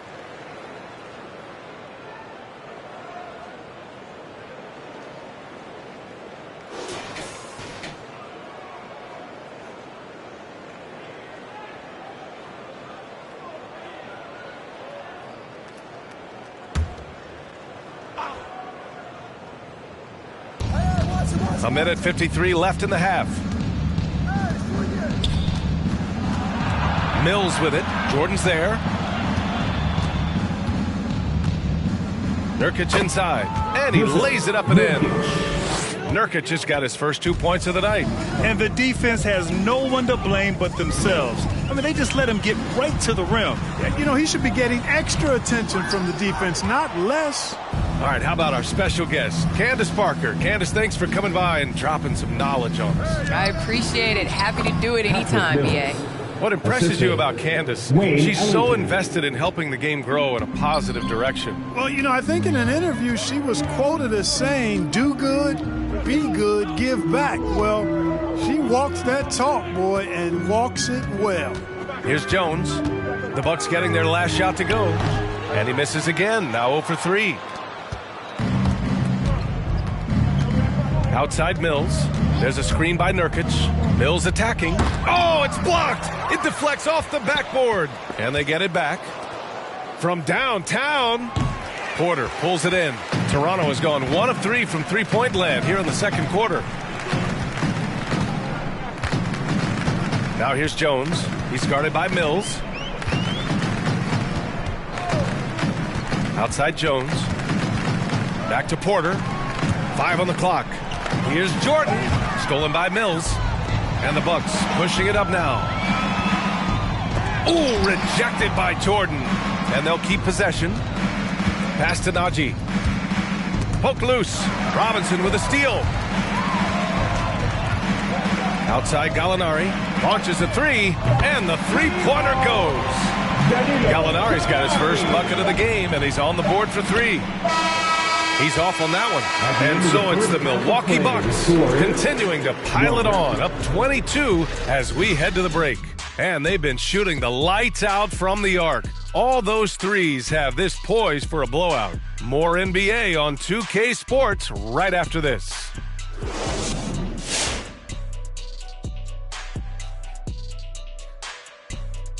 With All-Star Weekend around the corner, let's see who's looking to bring down the rims at the dunk contest this year. Here are the competitors for the dunk contest. High rises across the board. Any of these guys could be a good choice. Obviously, it's a great list once again. Pretty much anyone who follows basketball is amazed at what these guys can do. And now let's talk about that first half. Everything falling into place for the Bucks. They're getting everything they could ask for at the perimeter. Finding open shots, making the defense look foolish, honestly. You don't like to say that, but that's what they're doing. But that defense has to adapt. The threes will just keep coming down if they don't. Appreciate you joining us. It's been our distinct pleasure, and I mean that. Let's now take you back over to the third quarter with Brian Anderson.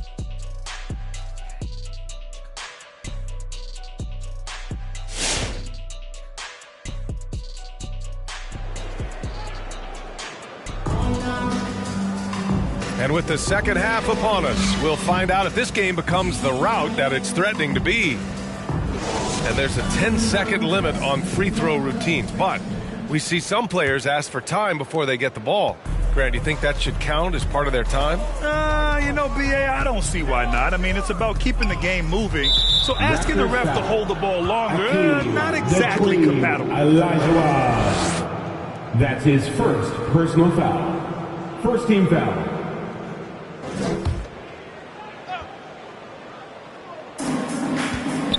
Hield passes to Anunoby.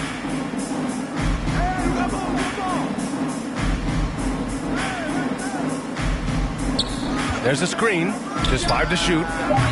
That three's off the mark. The Raptors shooting around 33%. Not the best offensive efficiency. On the floor for Milwaukee. Morant, no good. Looking for the spectacular and coming up empty. And you know, guys, always a tough catch on the lob. Placement and timing have to be close to perfect. Butler passes to Morant. Anunoby against Halliburton. Pass to Barry. Outside Morant. And the Raptors, another three. Back-to-back threes, making their defense work on the perimeter a bit. Here's Parrish. Down low. Here's Lanier. And the 10-footer finds the target. And the Bucks lead by 21. Time and time again, they're creating good looks from close range. And even under pressure in close, I think they've still done a good job maintaining concentration and converting the opportunities. Gets the shot he wants. The defense wasn't quite connected enough. They lost contact.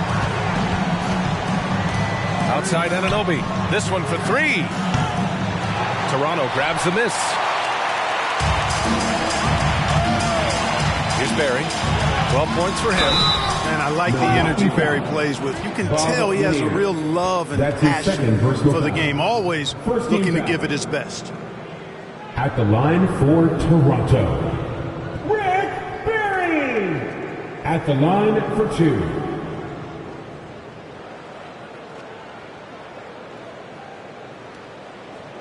Two shots. Relax on the first.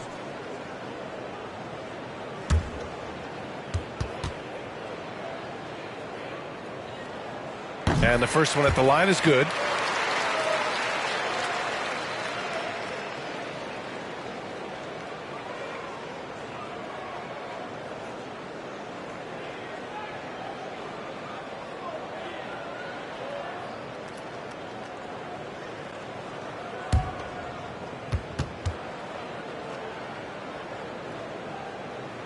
And good on the second, so he makes them both. Making it look effortless. Send this guy to the stripe. He's going to cash in more than not. Pass to Anunoby. Outside heel. Here's Parrish. He has 6. Here's Robertson. And counted from 19 feet away. He's got 32 points. Deep into the game, you rely on players like him to keep delivering. Here's Olajuwon. Parrish with a rebound. They've shown that power inside. Their rebounding effort has been sensational. Guys, that's putting it mildly. I mean, they've been absolutely dominant. Out of bounds. It'll be Toronto's ball. And here's what the Milwaukee Bucks schedule looks like. On Tuesday, they'll go back home and will be hosting the Oklahoma City Thunder. And then on Wednesday, they'll be matching up against DeMar DeRozan and the Golden State Warriors. And for that game against the Hornets, that's where you have to bring your A-plus effort, especially when you know you're going to be facing a more talented team. To the middle. Healed on the wing. Defended by Halliburton. Here's Robertson. Again, Milwaukee! More than just a score. Hield moves the ball well, especially when his guys are open. Pass to Barry. Here's Olajuwon. And he can't bank that one in. Oh, man, he can't get anything to fall. You can feel his frustration. And he's got to find other ways to contribute then, because his shot making is not happening right now. He's getting it done offensively, making winning plays at every turn. Here's Olajuwon. Now here's Butler. And that's a foul called on OG Anunoby. That's his first foul of the game. Wiseman, he's checked in for Toronto. Herder comes in for Ja Morant. Bucks substitution.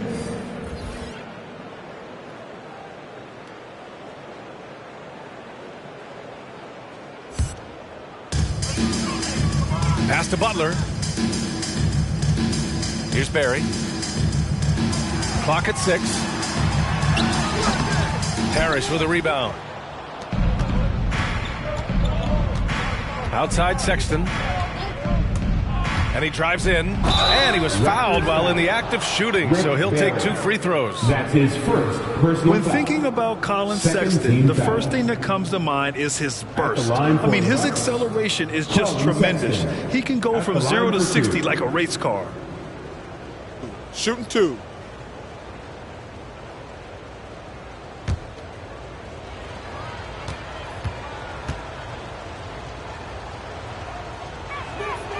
And he knocks down the first one.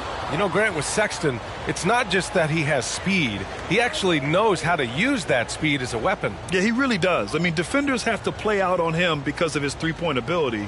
So he'll wait to catch them flat-footed, then use his burst to blow by them, getting into the teeth of the defense and making plays.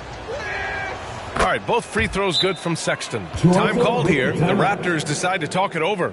Yeah, hoping to tap into something that'll get them clicking. Yeah, and you know, that's going to be the focus of this timeout. They need to come up with a spark to get the offense going. Ladies and gentlemen, your North Side Crew.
Look who's coming on the court. Come on and get loud for your Northside Crew.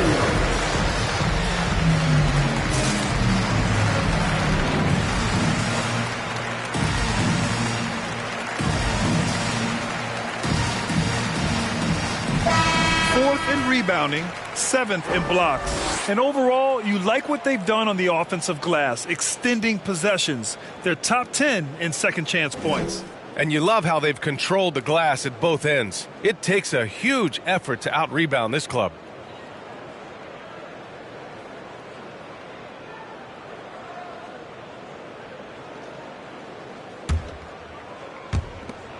For Toronto, they've got just 2 of 6 in the second half. Outside Butler to halt the run. And again, no good by Toronto. The Bucks have gotten 4 of 7 shots to drop in the third.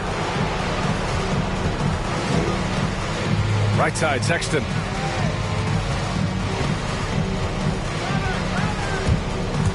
Shoots over Wiseman, and so he draws the foul, headed to the line to shoot a pair. That's his second. And now it's time to look at the teams that have really impressed shooting from the field during the last 10 games. In the third spot, the Bucks. Recently, they've been effective in getting good looks. Field goal percentages are typically tied to the quality of your shots.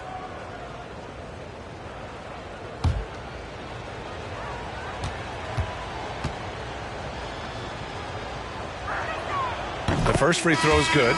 And in the 2021 Conference Finals, 3 out of the 4 teams were helmed by black head coaches.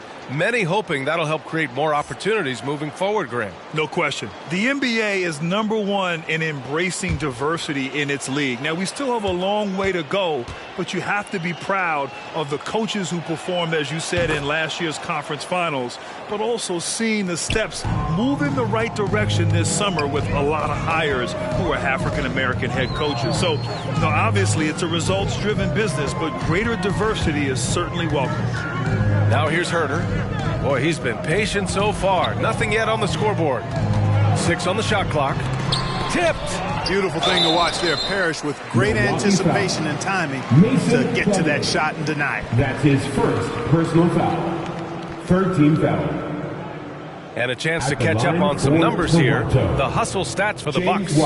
Their activity at the defensive end has been impressive, attacking and coming away with steals. Yeah, I think you also have to give them a lot of credit for how well they've risen up to meet shooters, to challenge shots in this game. A lot of blocked shots tonight.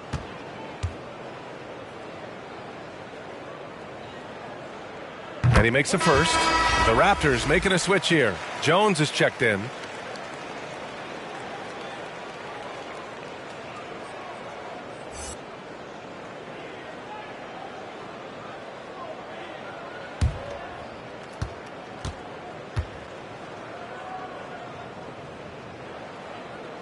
That one's no good. Here's Parrish. He's got 6. Pass to Duarte. And here's Sexton. Here's Parrish.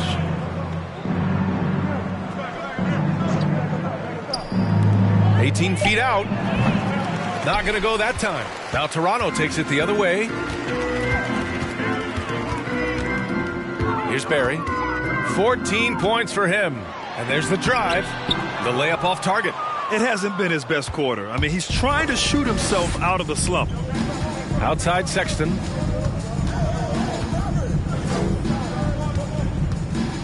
Pass to Robertson. Over Jones. And Robertson gets it to go. He's got 38. And just totally relentless, only increasing the intensity level. Yeah, I love the fact he doesn't play the score. He just keeps coming, attack mode.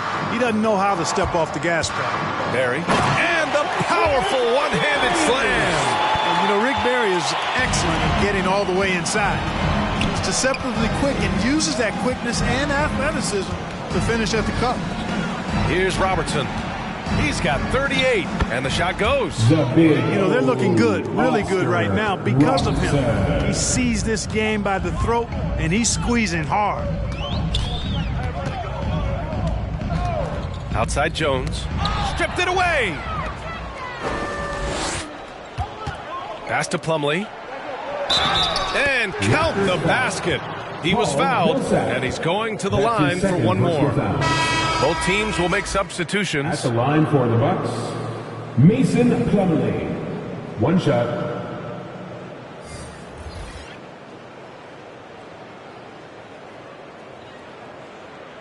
Mind the lanes. Mind the lanes. One shot.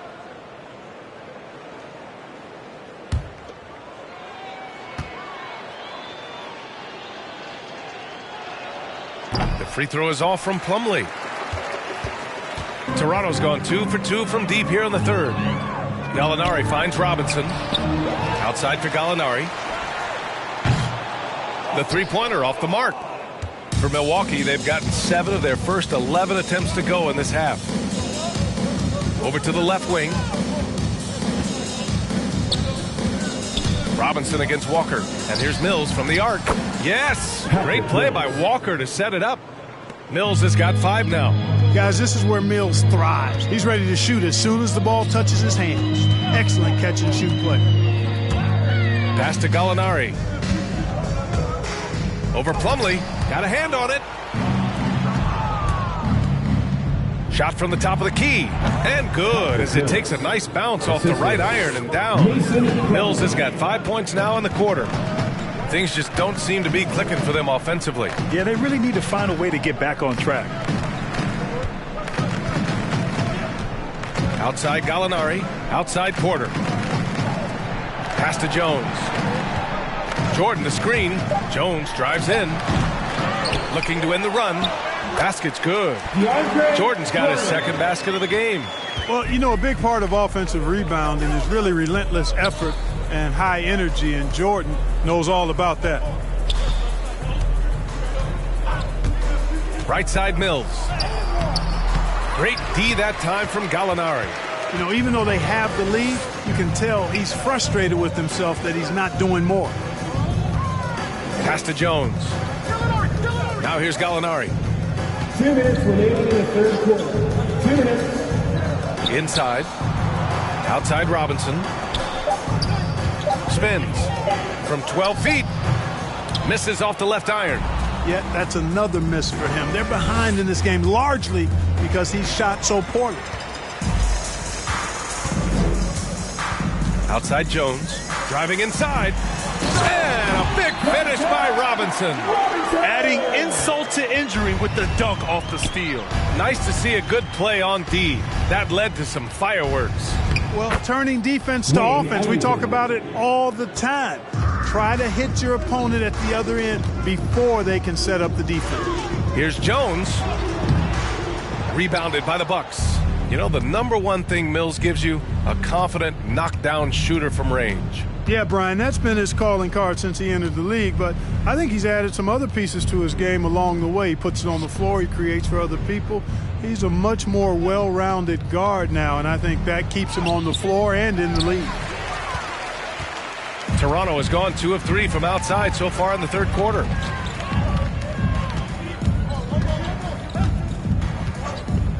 Pass to Porter from the arc. Sinks the tray.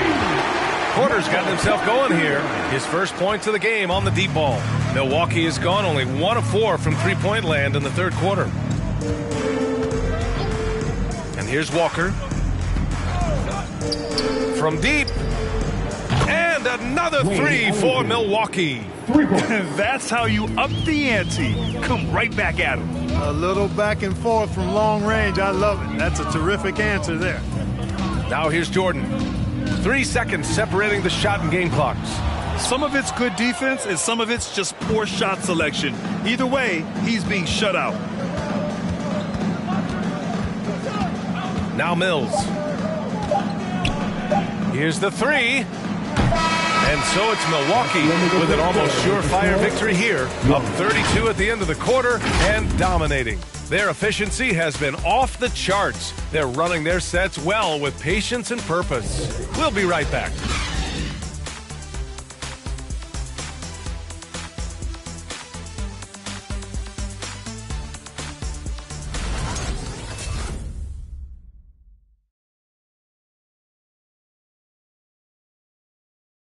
And now let's take a listen in on head coach Mike Budenholzer. Again for this quarter, 0-0. Same effort, same mentality. Keep pushing it. Keep moving the ball. Keep cutting. Coach likes how they're working the ball right now. But as he said, it's a brand new quarter. They need to play with the same fire. And we reach the fourth quarter in a game that may already be out of hand. Paul Millsap is out there with Michael Porter. Then there's Tyus Jones.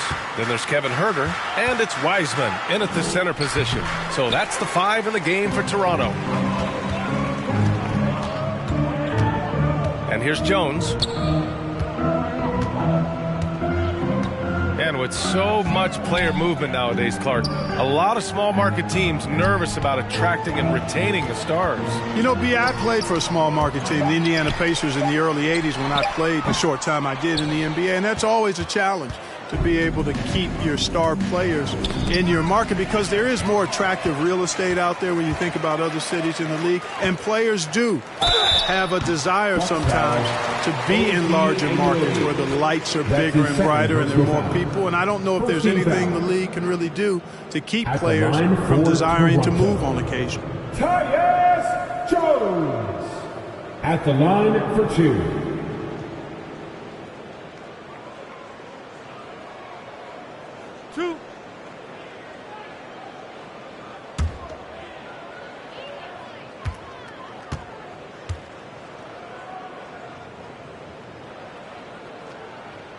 And he can't get the first one. Well, Grant, the best way to steady a team, have an anchor like Tyus Jones as the backup point. I mean, just an outstanding decision maker. His steady play complements their athletes with that second unit.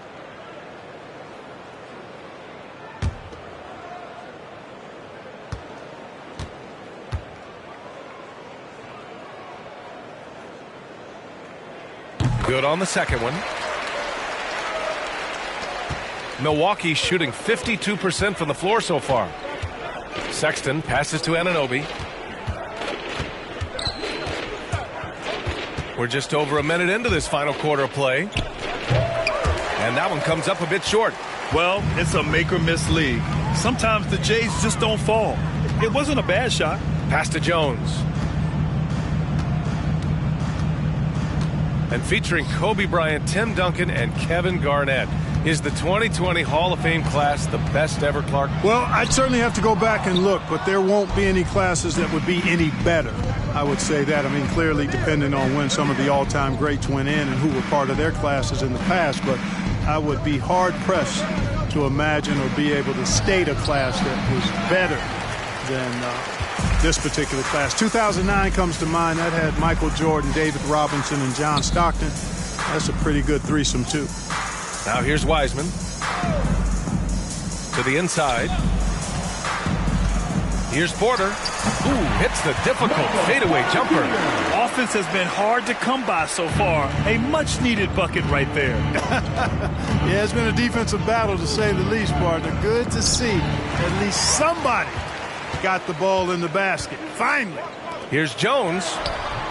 Missed inside. Trailing here in the game, you can look at his performance as a direct indicator of why they're losing. And stolen by Herter. To the paint. Here's Porter. And then Porter with the dunk. For the size, the vertical, the explosiveness, Porter Jr. has all the tools to throw it down. Outside Sexton. Pass to Lanier. Over Jones. Here's Sexton. So it'll be 2 free throws. He was fouled in the act of shooting. It'll go on Michael Porter. First team foul. Shooting for Milwaukee. Colin Sexton. 2 shots. Take a break. Take a break. 2 shots.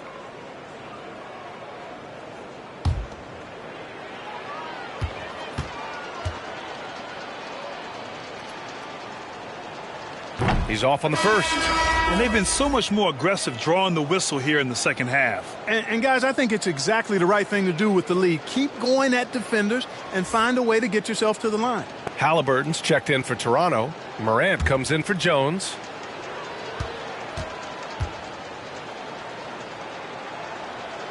And he's good on the second.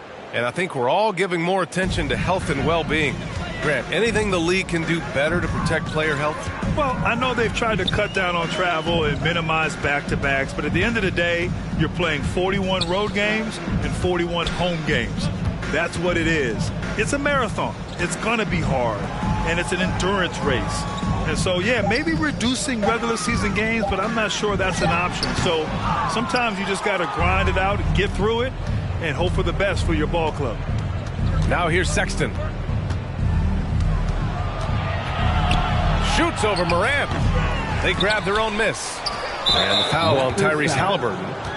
That's his first foul of the game. Yeah, I think he's letting his emotions get the better of him on that foul. Not his best moment. Obviously, no one on their team's happy right now, but you shouldn't be taking that frustration out on your opponent with a poor foul. And Lanier gets it to go. I like the play call. Very solid, making perfect use of the pick to get a great look. Morant, the pass to Millsap. Back to Morant.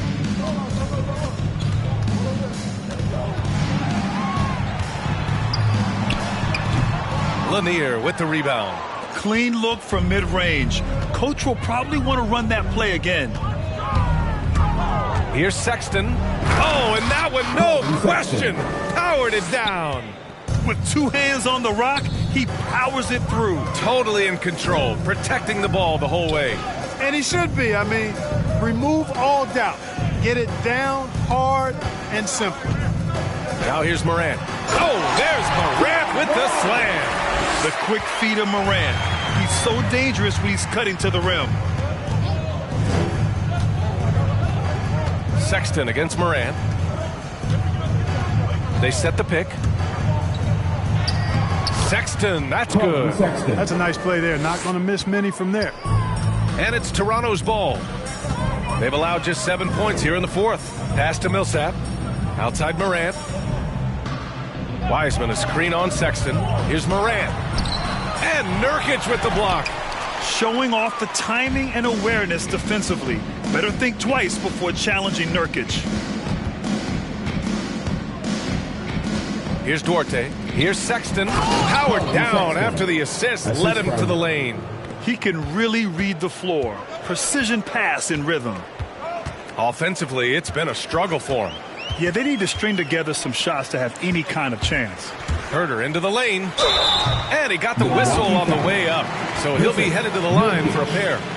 That's his first. Staring at this deficit, they're trying to be more aggressive and get themselves to the line. That's exactly when you need to be aggressive. You know that. I mean, another good job, though, of drawing contact and getting to the free throw line.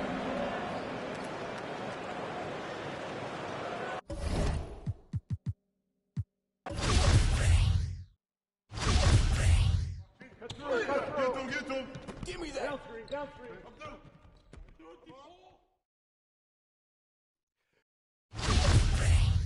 Hey, how about a Mills? Mills! Close again.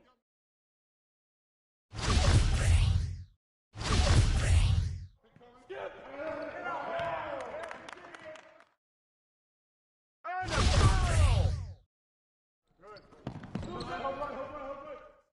How about O'Neal's? Oh, foul!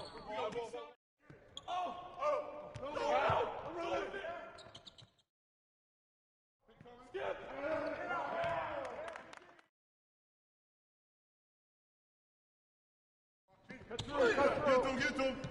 Downstream.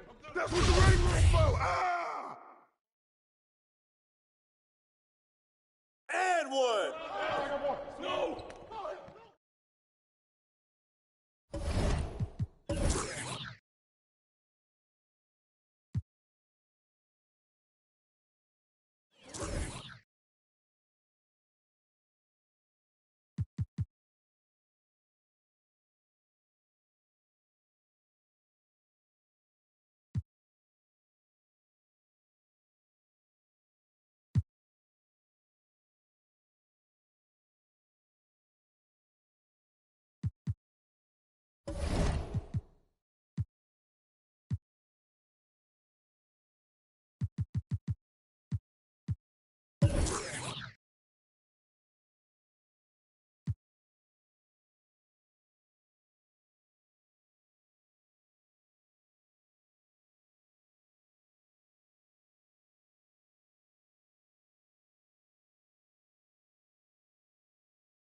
Hello, basketball fans. You've got it on.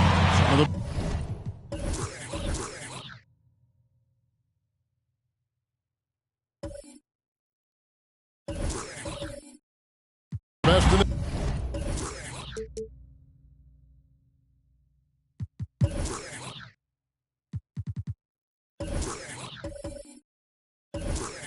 game.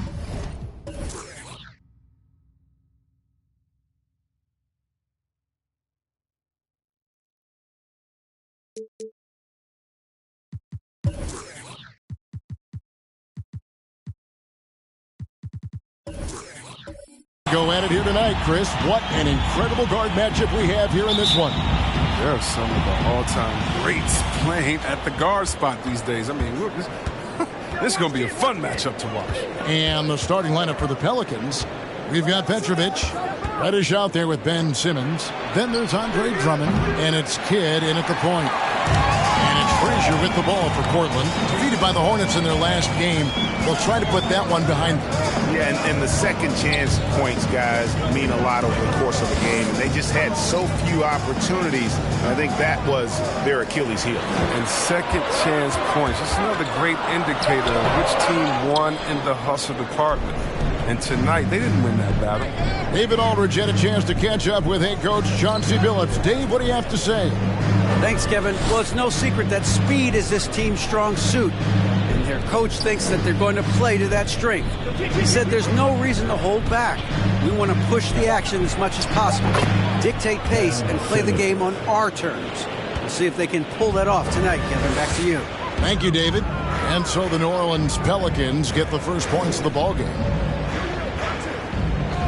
Frazier left side. Pass to Beal.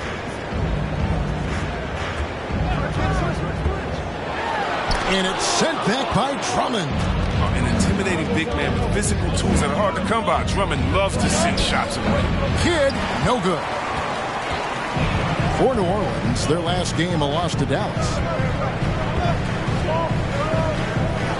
Leonard looking around.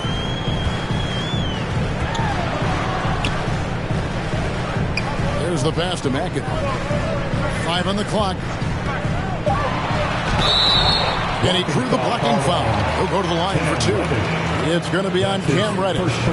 And one of the very best in our league at getting to the line. Walt Frazier just has that great change of pace and aggressive nature. Always playing, though, under control. At the line for Portland, Walt Frazier taking 2 shots.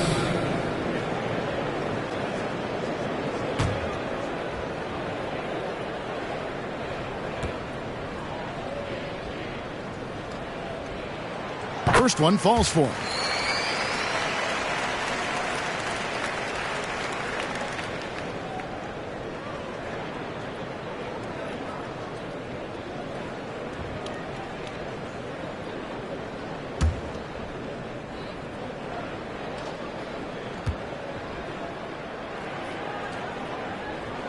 And Frazier drops them both. He's never rattled at the strike. Always has that nice soft touch on his free throws. Kidd passes to Simmons. Just about 2 minutes into the game. First quarter of basketball. Petrovic. No good on the shot. A bit long that time. Oh, their movement is good, and they get the ball into the right hand. Now, usually he drops those in between jumpers. Beal deciding where to go with it. Got a piece of it. Here's Petrovic. His last outing with 20 points. Kidd passes to Petrovic. A shot that time, not on target. And it's Portland the other way. With the step back. Frazier outside.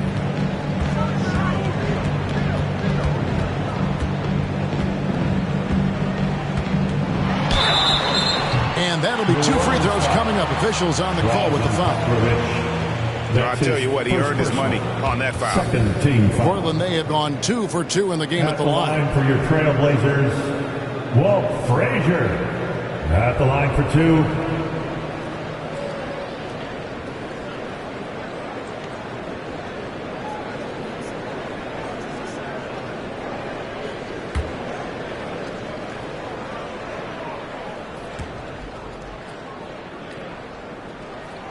And that drops, so they now lead by 1.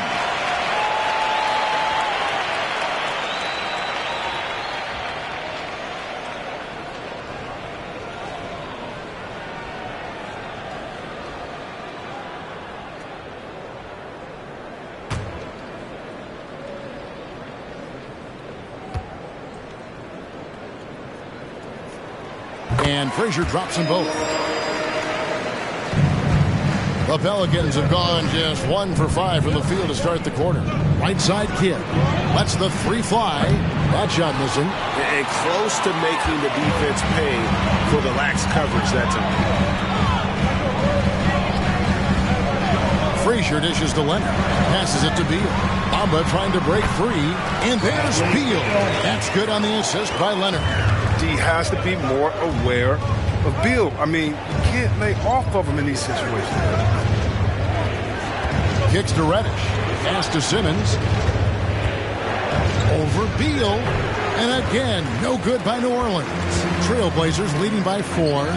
We all know, Chris, it's an honor to make the All-Star game, but for Bradley Beal, the 2021 game, I think was extra special. Yeah, Brad got the start for a team that was close friends with Jason Tatum.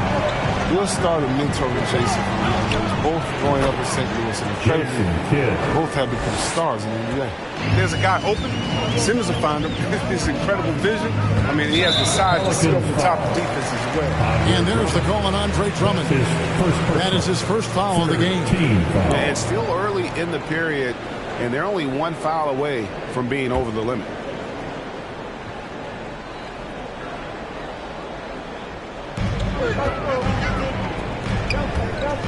Frazier left side. Pass to Leonard. Over Reddish. Leonard, no luck. I like what he was trying to do, shaking the D with the fadeaway. Tough look. To the paint, and Simmons slams it in. Oh, the vertical Simmons has is unreal. He relishes rising up to jam it down. Outside, Beal. There's the pick. They get it back, and McAdoo kicks to Beal. Three-pointer, and the three ball is good. Beal's got 5. Yeah, great outside shooting, really fueling this run. Kidd passes to Reddish. Outside, Simmons. Got a piece of it. Frazier against Kidd. Just 4 to shoot. Rebounded by McAdoo. Give it up for the D. No fear. You risk getting posterized. You know what, though? You still take them. Now here's Beal. He's guarded closely. Good D by Drummond. No doubt he's struggling right now from the field. Let's see if he can get it going this quarter. Jumps up, throws down the breakaway jam. And how about that find by Leonard to a wide-open shooter? He's only getting better at seeing those gaps. Who wants a t-shirt? Make a little noise. Your Blazer dancer.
Blazer dancer.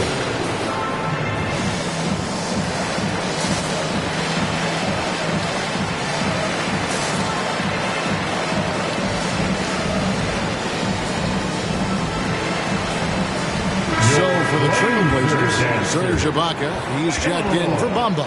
Miles Bridges comes in for Kawhi Leonard. And it's Jackson in for Beal.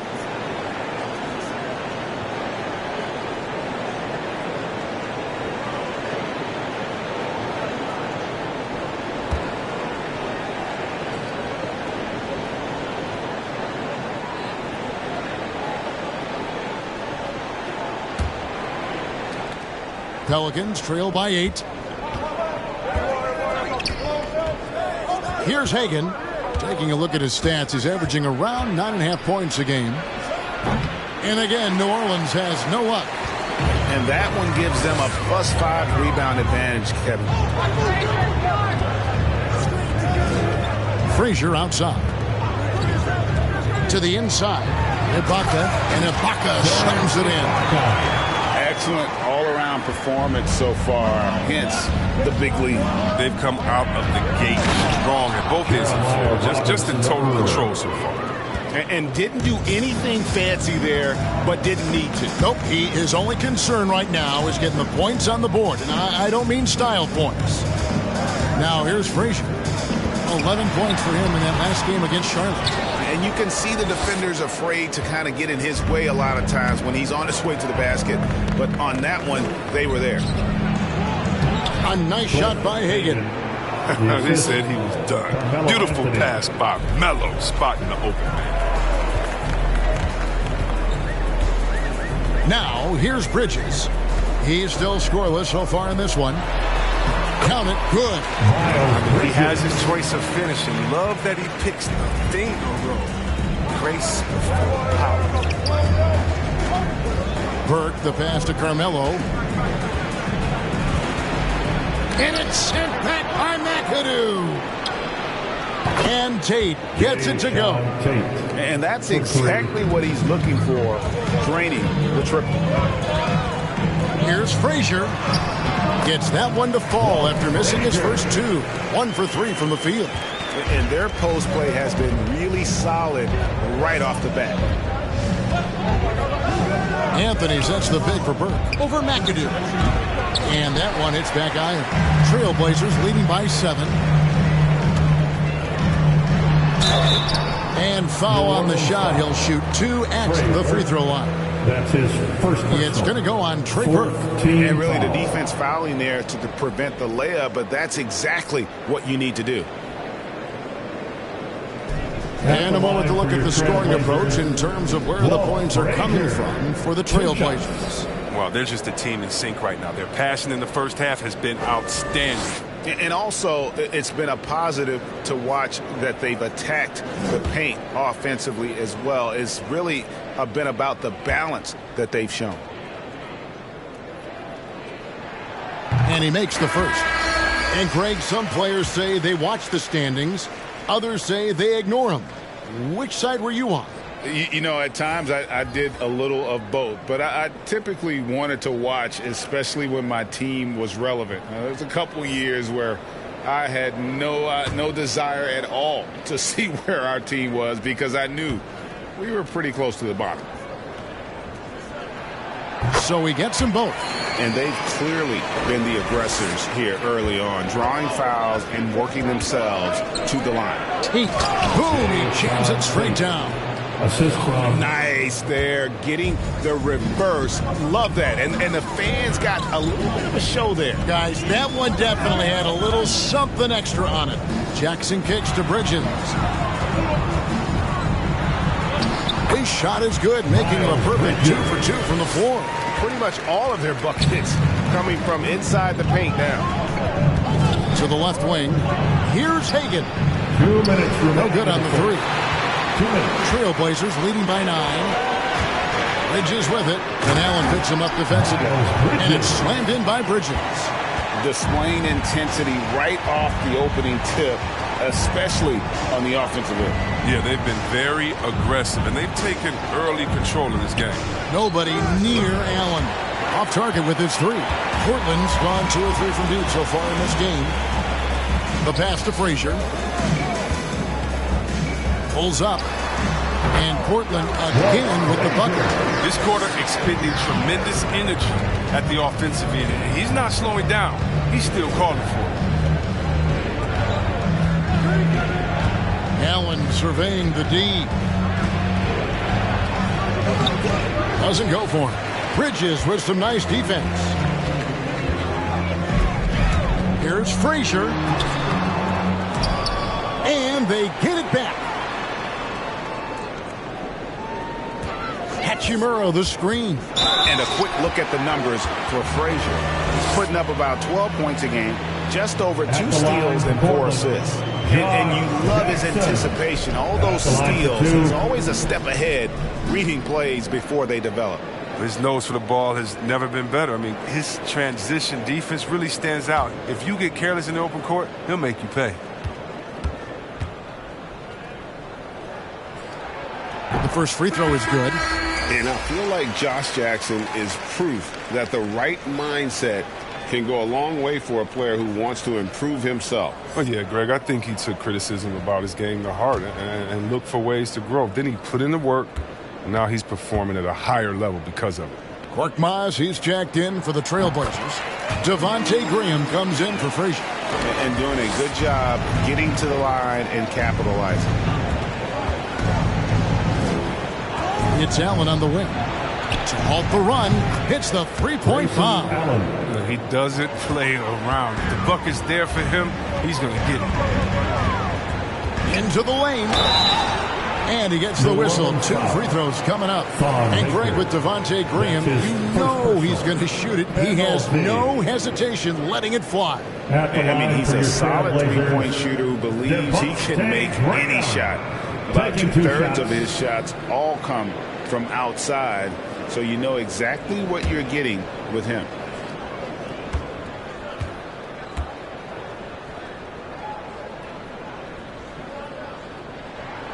First free throw is good. You just have to be more disciplined. I mean, too many fouls and free throw attempts for the opponent. Axie's checked in for Portland.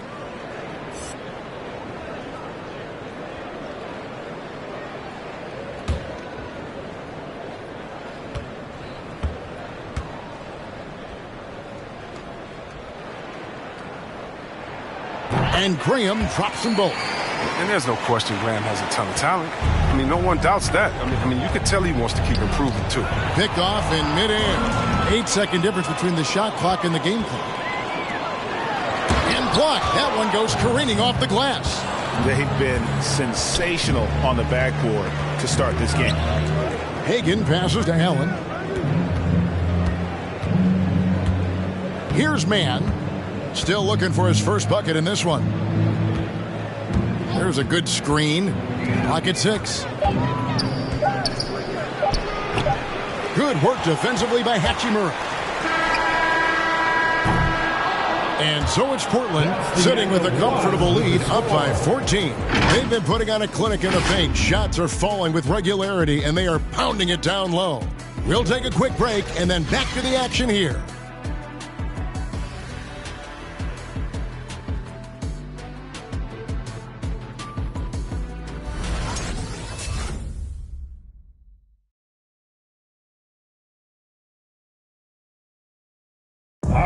Well, Bradley Beal has 4 brothers who played football. So, how did he settle on basketball? Mom said in high school, whoever recruited me first, basketball, football, that's what we stuck with. So, it was basketball. Simple. And it seems like it worked out for him. No question. And his mother coached him up. So, some all-around sports talent in the Beal family. And glad to have you with us, folks. Second quarter of basketball. This game has not exactly been neck and neck, but plenty of time left in this one. And the Trailblazers have really been rolling, haven't they? Aggressive at running guys to the backboard. You could tell it was part of their game plan coming in. You're covering the second chance opportunities. I mean, that's what has them in the lead right now. In a moment now to reset the lineups, courtesy of Gatorade, all fueled up for the second quarter of basketball. So for New Orleans right now, they've got Drummond. Burke is out there with Petrovic. Then it's Reddish. And it's Simmons in at the 4 spot. Now here's Drummond. Here's Petrovic. And there's a whistle, and that's going to go on Simmons. That's his first foul. Trailblazers making a switch here. Leonard's checked in. Kawhi Leonard.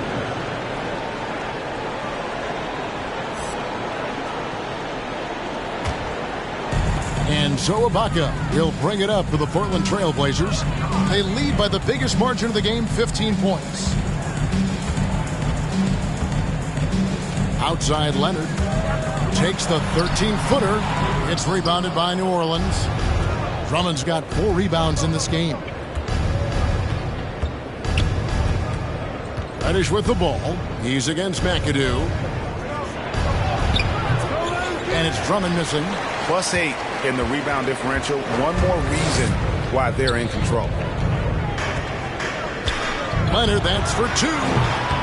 It's Drummond with the rebound. Drummond's got 5 rebounds tonight. Burke looking over the floor. He kicks it to Reddish. Passes it to Drummond. Shoots over Graham. And it's Drummond missing. Trailblazers leading by 15. Quarter number 2. We're about 2 minutes in. Here's Maxey. It's sent back down by Simmons. Pass to Burke.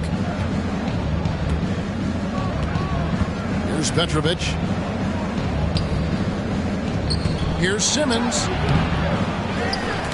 Poked away. Leonard with the steal. Here's Graham. That misses off the backboard. Pelicans trail by 15. Pass to Burke. Out to the right wing. To end the cold streak. Tries again. And there's the foul on the shot. He'll go to the line for 2. And the foul goes against Portland. First trip to the line for him here. This season, 88% on the line, so he has been in a comfort zone.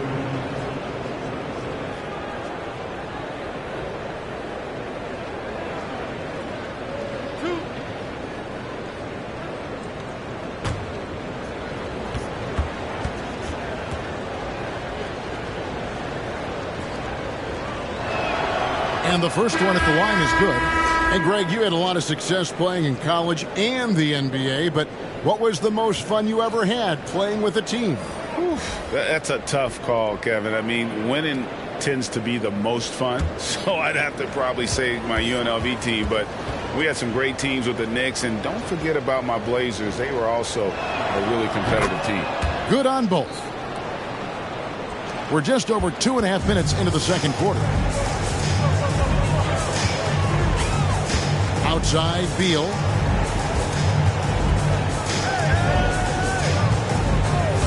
And he drives in.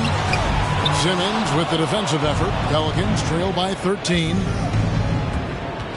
The pass to Kidd. Now Reddish. Left side, Kidd. Shot clock at 5. Kicks it to Reddish. Simmons inside the line. And no good. Trying to use the glass. Portland leading by 13. And it's Beal in the corner. They get a hand on it. Passes it to Leonard.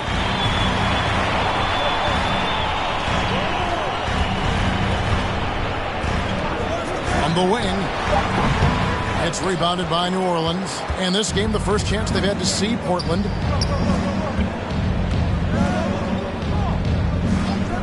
That's a 2 from Kidd. Cans the shot with nobody near him. Kidd's got his second bucket of the game to go. Portland's gone 3 of 5 from beyond the arc so far tonight. Outside, Beal. Takes it inside. No good. Shot missing. And New Orleans will come the other way. He's been off the mark, but somehow he hasn't held them back as a team. And for Portland, they're shooting just 39% from the field, struggling to find that net. Well, he has to work harder to get a good high percentage look. I mean, he's been taking some bad shots out there. Reddish the pass to Petrovic. Here's Kidd. Bamba with the block. And the giant wingspan of Bamba strikes again. Just fantastic and spiky shots in a variety of ways. Miles Bridges, he's checked in for McAdoo. And the Pelicans making a change here as well. Anthony's checked in.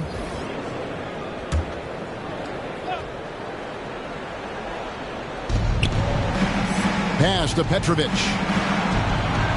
To the left side wing. 4 on the clock. Here's Kidd. Another miss by Kidd. And here's Bridges. He'll bring it up for Portland. The biggest lead of the game, 15 points.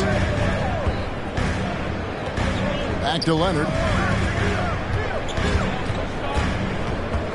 They could use a bucket. No good that time. So the Pelicans will take it the other way. They come into this one following the loss to the Mavericks. I tell you, they were drawing a lot of iron from the perimeter. Couldn't get the threes to go down, and really the story of the game. They kept chucking from distance, and ultimately it was their undoing. A disappointing result. He gets a chance now to catch up with the fourth member of our crew, Hall of Famer David Aldridge. Good evening, Kevin. Now, the NBA does get high marks for its diversity, but there is some frustration on that front when you look at head coaches and front office positions. All-star Karl Anthony Towns said, men of color deserve a chance to lead a team, run an organization, and make their mark, not just with a jersey on, but with a suit on. Guys? Thank you, David. Leonard, well-placed jumper from the free throw line. Leonard's got 5 points so far. Well, he's given himself a chance. 6 shots he's gotten up this quarter, but only able to convert on one of them. The feed now to Simmons. Outside Anthony. Jacks up a 3. Bridges with the board. And you don't want to give up that kind of look too often. And what I like about Miles Bridges, such a versatile player. Scores it, rebounds and passes, and also gets after it defensively. I love his energy, too. It's clear. His work ethic is strong. I mean, he just wants to keep improving over time. And I'd say that he's well on his way. The physicality of Simmons on display, showing some fight and fearlessness with plays like this. From 13, it's rebounded by New Orleans. And the well is running dry for him right now. Nothing falling. Yeah, he just hit a rough patch. He's trying to climb out of it, but he hasn't been successful. Now here's Anthony. Nothing yet on the scoreboard for him. Beal, the pass to Leonard. Oh, he blocked it and deflects off the backboard. Simmons dishes the kid. Back to Simmons. And here's Anthony from the arc. Rebound by the Trailblazers. Frazier's got 4 rebounds now tonight.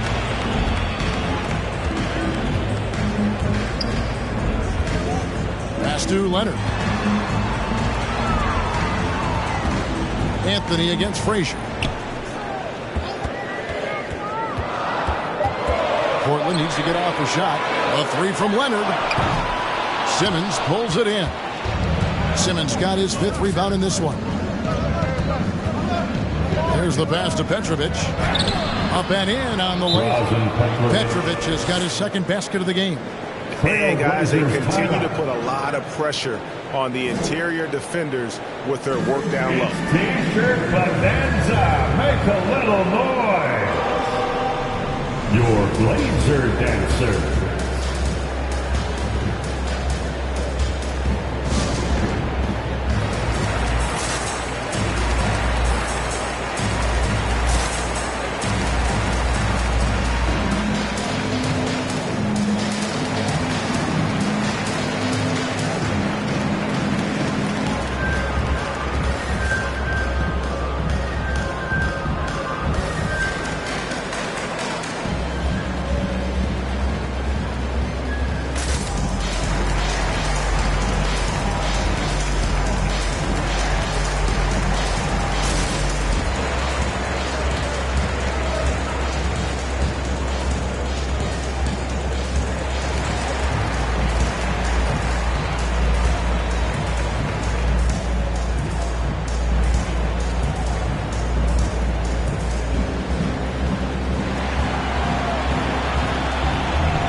Who's coming out on the court.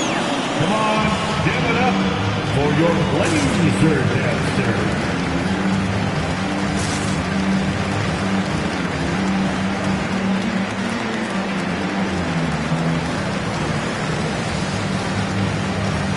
So Portland ends up going with the new group. So for the Pelicans, on a brief moment now to see who's atop the NBA in team free throws. Number 1, the Trailblazers. You can't be careless when you play them. I mean, no wasted opportunities at the line. It's a team effort, and they're getting it done.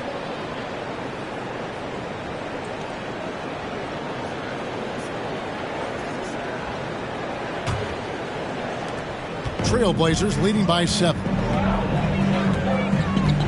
2 minutes remaining in the Graham surveying the floor. A shot off that time, and it's the Pelicans taking it the other way. Man passes to Allen. To the wing right side. Here's Hagan, and he's good on the 3 ball. Hagan's got 5. Oh, great ball movement there. 1:36 left now here in the second. They set the screen. Here's Jackson. And the shot falls short this time. On offense, here are the Pelicans. They're on a 15-5 run here. And the call on the shot sends him to the line. Looking now at some numbers for Kawhi Leonard. And the biggest takeaway when you look at his numbers is how good his three-point shooting has been the past 5 games. He's finding the open spots on the perimeter, and when he's getting good looks, boy, he is not missing.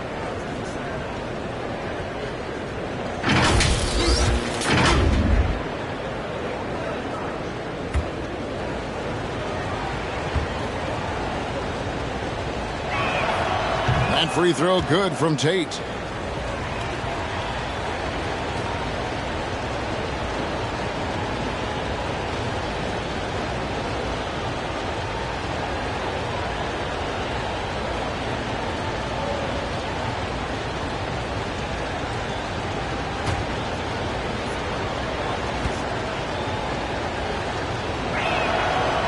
Both free throws good for Tate. Yeah, in this quarter, they've had the right approach, driving and drawing, initiating contact, create opportunities, get to the line. Now here's Graham. Passes to Jackson. Gets the three-pointer to fall. He has 5. And Jackson with the quick release. Once the ball hits his hands, he's ready to let it fly. Up top Tate. Here's Allen. Hachimura grabs the miss. He gets the playground jumper and can't make good on it. You don't get many chances easily than that. There's 42 seconds left here in the second. Pelicans pull it in. Allen passes to Mann. Back to Allen. Shoots the 3. Good on the three-point shot. Allen's got his second basket of the night. The assist is the key to that sequence. I mean, a great look to set him up. And here is Graham. Lets it fly. Rebounded by Maker. That's a shot he's got to hit. You don't get many looks better from that range. Here's Hagan. Going inside. It's good. This game is all even. Hagan's got 7. I like that pick play. I mean, you can see how easy it makes it for him to get to the cup. And so it's tied as we head to halftime. It's time now to go courtside as we send you over to David Aldridge from the sideline. David, take it away. Thanks, Kevin. Kawhi, you have grown so much offensively throughout your career. What's the focus of that end of the floor? Just knocking down open shots, my ball handling, making good decisions off the pick and roll, and just try to limit my turnovers. And you've done well so far, Kawhi. Thanks. Back to you, Kevin. Thank you, David. And we'll be back after halftime as the third quarter gets underway.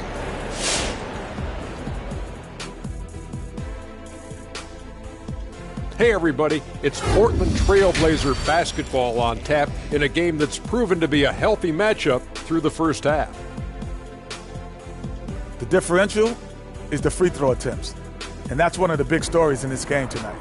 They were being so aggressive and so smart that all they could do on the defensive end was foul.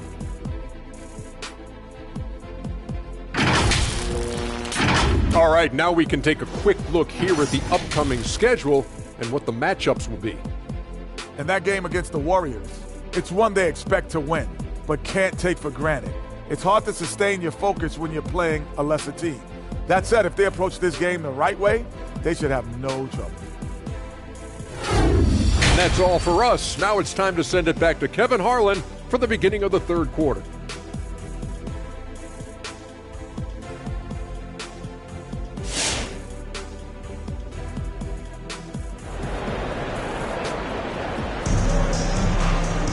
And as we get into this third quarter, as we've seen so far, neither team able to create much separation on the scoreboard yet.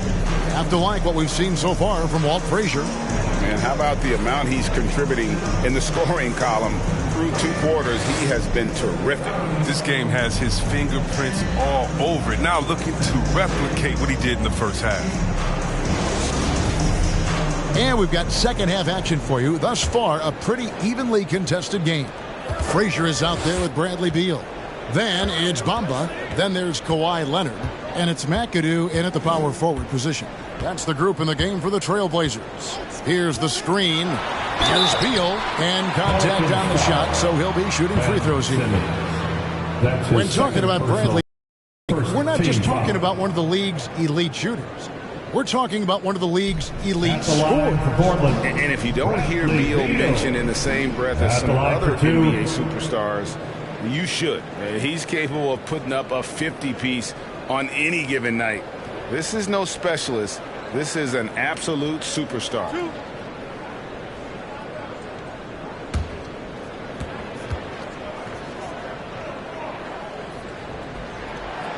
No good on the free throw. Well, you know Bradley Beal, he's always been a terrific player, but he evolved his game in impressive ways. I mean, he's really taken himself to a whole new level.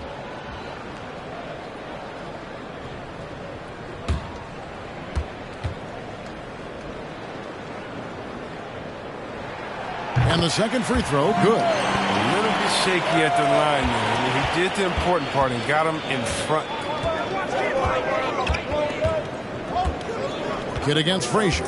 Drummond with a screen on Frazier. Here's Kidd, and it's sent back by McAdoo. Takes a step back. Beal, the pass to Frazier. Leonard with the ball. Fires the three. Good, and it's Frazier who picks up the assist. Leonard's got 8.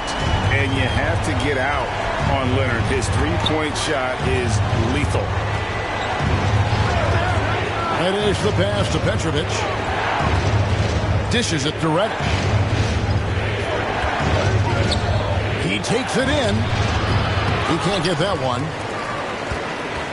Portland leading by 4. Down low. The kick out to Frazier. Outside Leonard. Petrovic with the rebound. Man, you don't see this fella blow many layups. Not against D like that, anyway. Beal against Kidd. Pass to Drummond. Stolen by Bamba. And stolen by Drummond. It's hauled in by Frazier. Frazier's got his 5th rebound in this one. To the paint. And stolen by Drummond.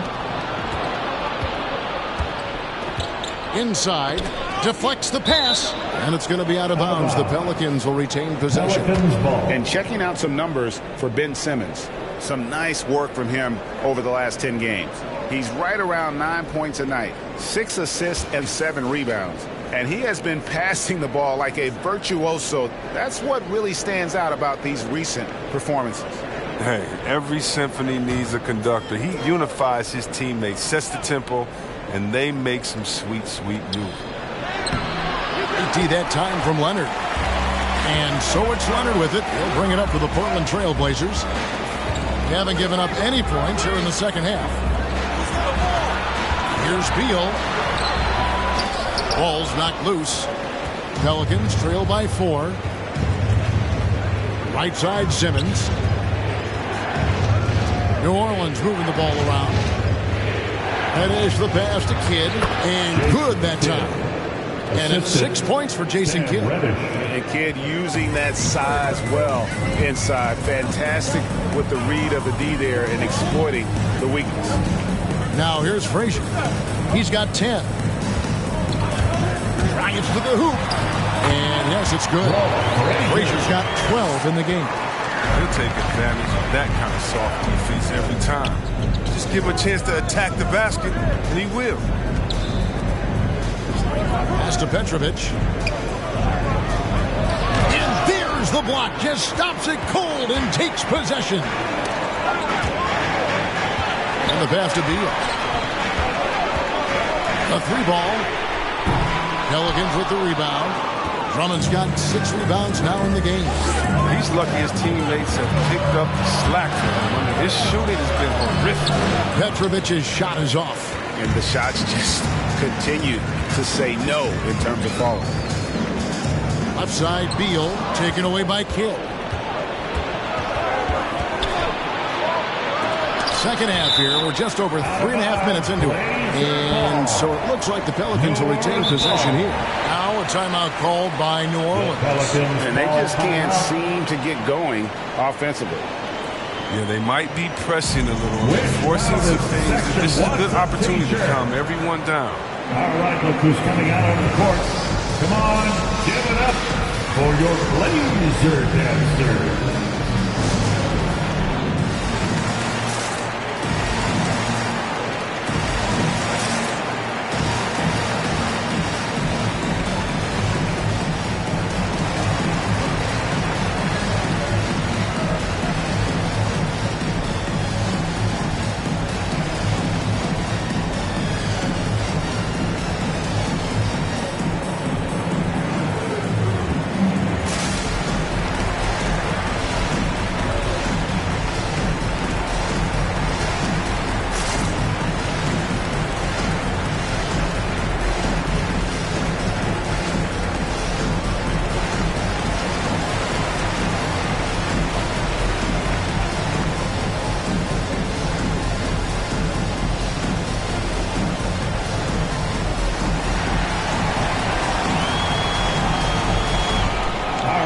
who's coming out on the court.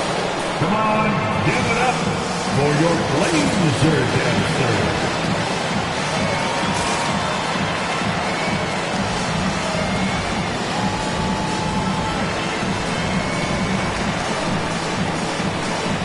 For the Trailblazers, Serge Ibaka, he's checked in for Mohamed Bamba. Bridges comes in for Kawhi Leonard.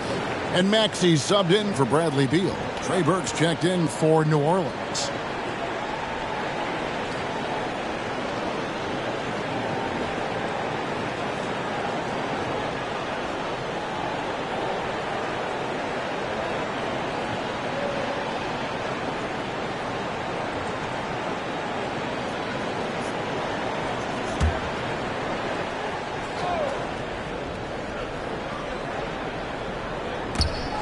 We've gone about 3.5 minutes into the third now.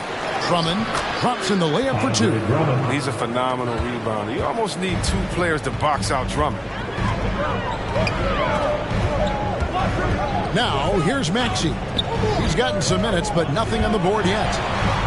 And it's sent back by Drummond. Here's Petrovic. He dishes it to Drummond. Anthony left side. For the tie, and there's the nice layup by Drummond. Drummond's got it all tied up now for the Pelicans. They are just killing them on the interior. Frazier with it. He's picked up by Drummond, and it's sent back by Drummond. And he recovers it, and they're able to recover. They shoot again. Simmons with the defensive effort. The Pelicans shooting an ugly 27% since halftime. Petrovic with the pass to Burke. To the inside. For the lead, Anthony trying to get open. No good at the rim. Portland's gone 1 of 2 from beyond the arc since coming out of the break. Here's Frazier. Count that one. Frazier's got 4 points in the quarter. And that solid play in the paint continues here, guys. Burke, the pass to Simmons. And here is Anthony. Pass to Petrovic. Looking to get it going. Bridges with the board. Bridges has got rebound number 5 here tonight. And there's the call on Andre Drummond. That'll be his second foul of the game. So for the Trailblazers, Hachimura, he's checked in for McAdoo. Korkmaz comes in for Bridges. And Josh Jackson subbed in for Frazier.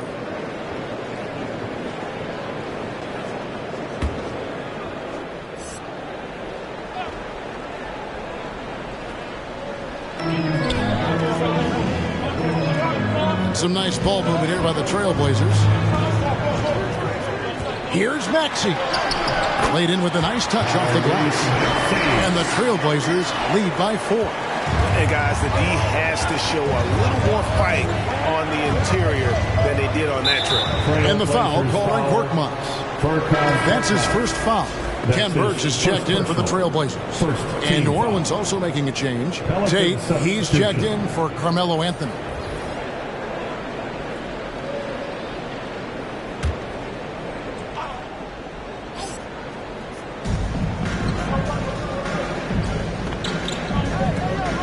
Back to Drummond. Burke with it. He's been patient so far. Nothing on the scoreboard yet. They swipe it. And now Portland on the break. Here's Korkmaz. And the rebound goes to the Pelicans.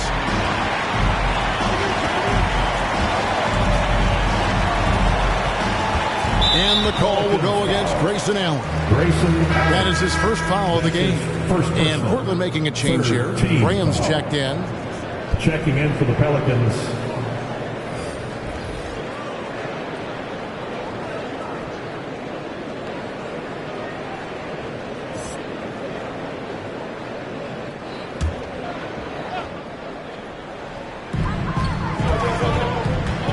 Here's Jackson. Rebounded by Maker.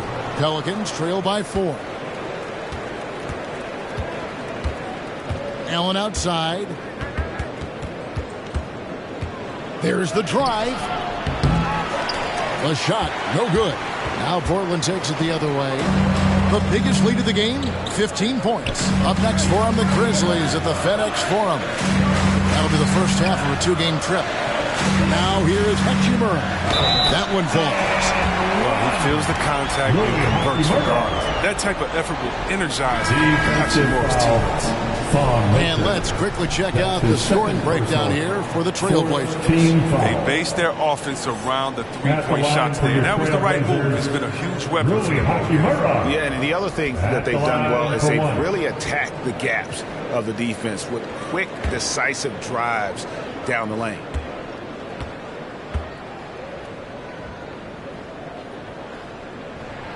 The free throw off from Hachimura. Most NBA players are stars, Greg, once they start college basketball. But that was not the case with Rui Hachimura.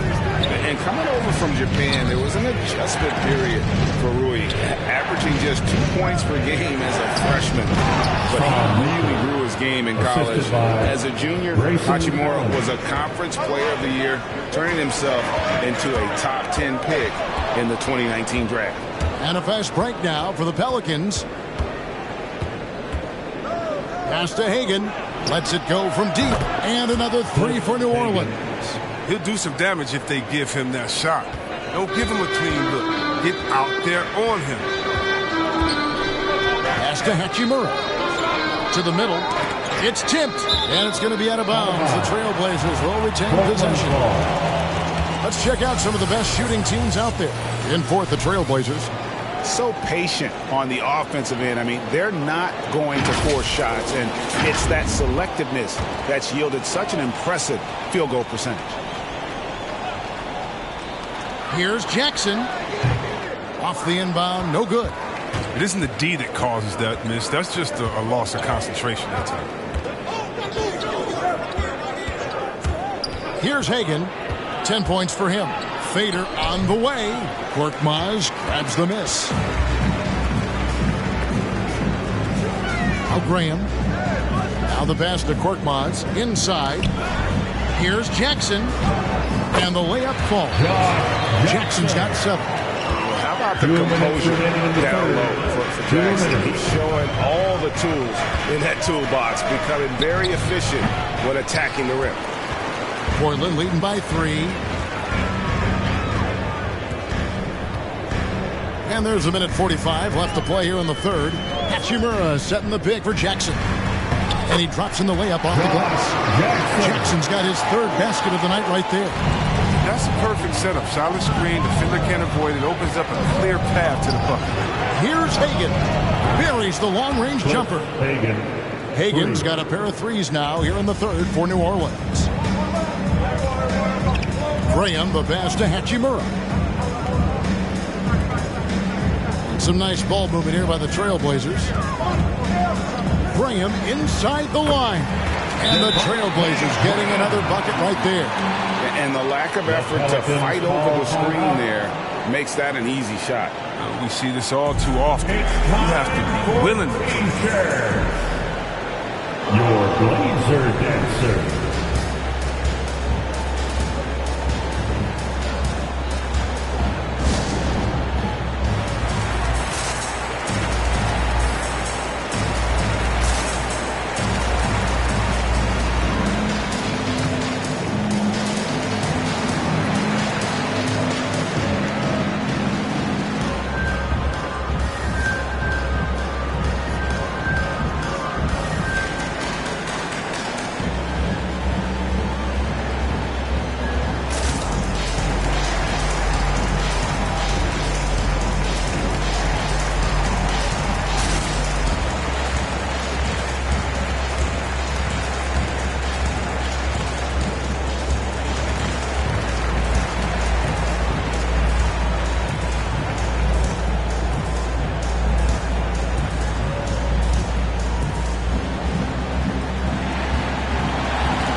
Blazer dancer.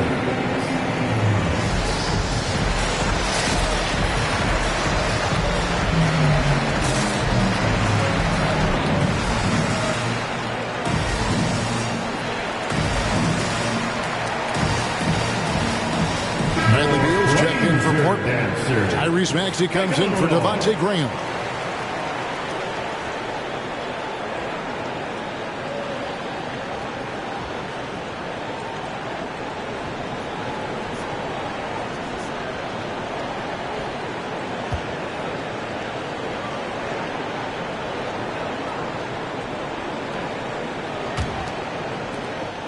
We've got 1:08 left to play in the third. Allen against Beal. Maker with a screen for Allen. Stolen. And here is Hachimura. Now here's Beal. Hachimura down low. Guarded by Simmons. Passes to Birch. Just 5 to shoot.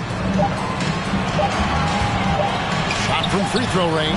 And that one is good from Bradley Beal. Beal's got 8 points.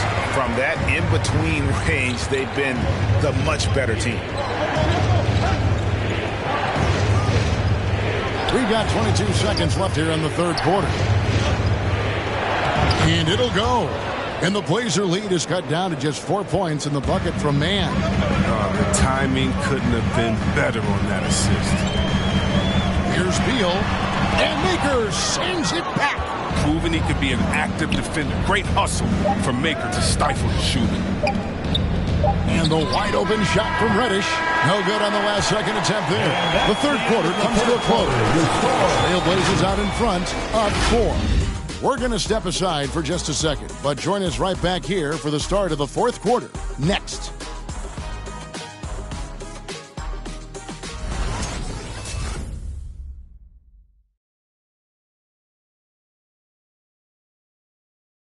And let's take this opportunity now to show you our State Farm assist of the game. And the winner today, the big fella here with the sweetest of dimes. What a plus it is to have a post player who's got this ability to find. Makes it a tough play to defend because you also have to guard against him taking it himself.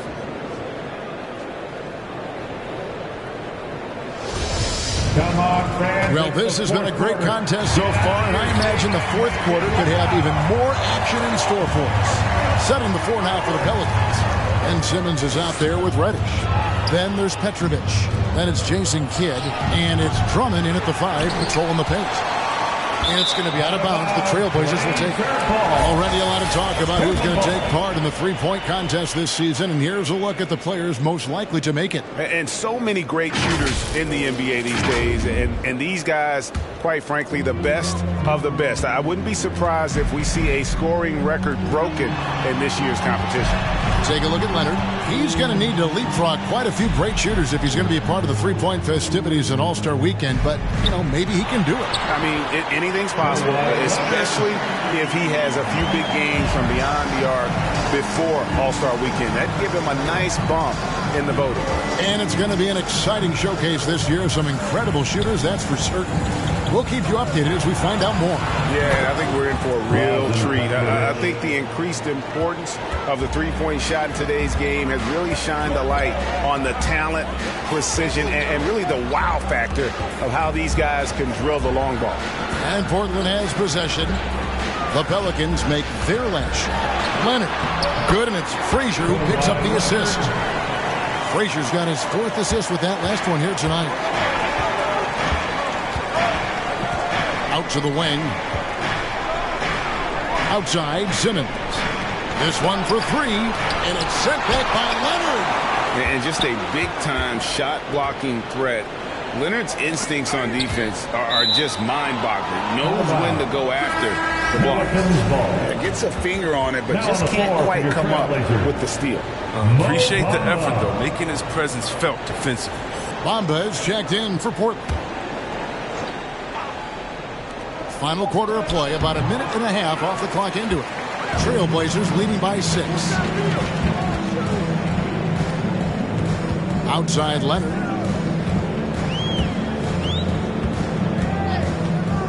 Driving the lane. Knocked away. Taken away by Kidd. From the high post. And it's wide right. Hits off the rim. He has shot them in the foot with his inability to make shots tonight. Oh, Leonard in position. And Portland with another turnover here. Yeah, with no defensive pressure at all, you've got to be able to make that exchange.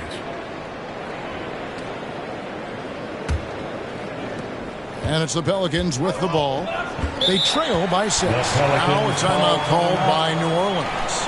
Have to like what we've seen so far from Walt Frazier. Oh, yeah, no question what they'll be talking about in this time. They need to figure out some way to slow him down. T-shirt time. All right, look who's coming out on the court. Come on, give it up for your laser dancer.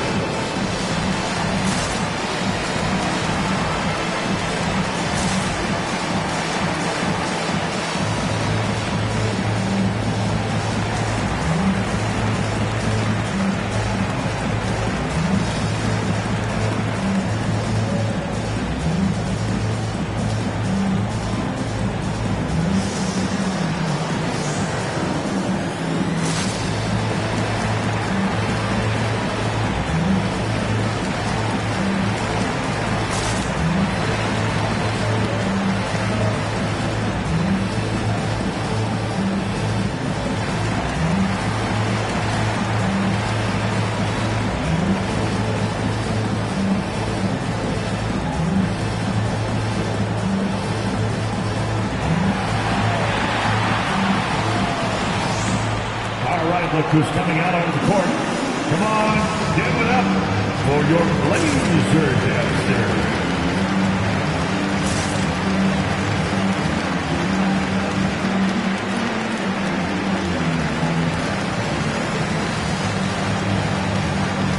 Okay, well, let's go down to David Aldridge for a report from the sideline. Well, guys, during the last break, I listened to the Pelicans coach talk to his team. He told them this is gut check time. This is when it gets real and when it gets fun. We're here to play in these big moments. Let's make this one count. Kevin, by my count, that's 5 cliches. Okay, David, thanks.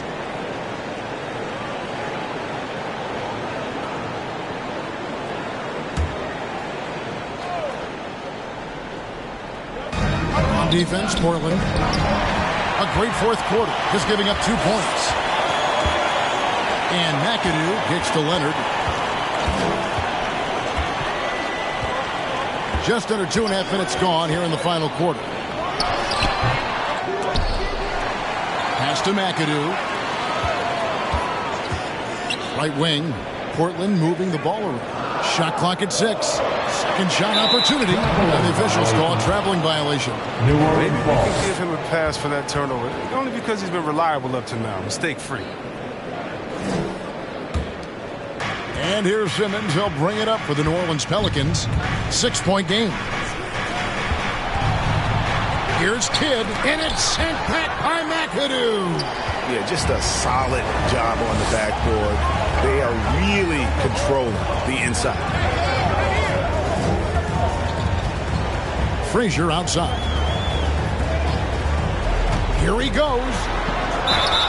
Shooting foul as the whistle blows. He'll shoot 2 free throws. That's his. They get Jason Kidd. First team foul. At the line for your Trailblazers, Walt Frazier. 2 shots.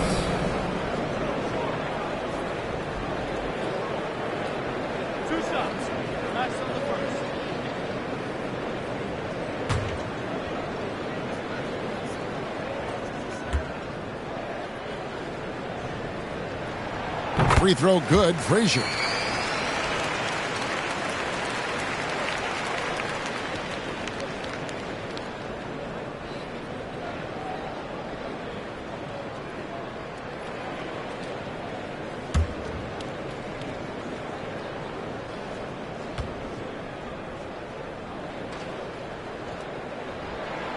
And Frazier drops them both.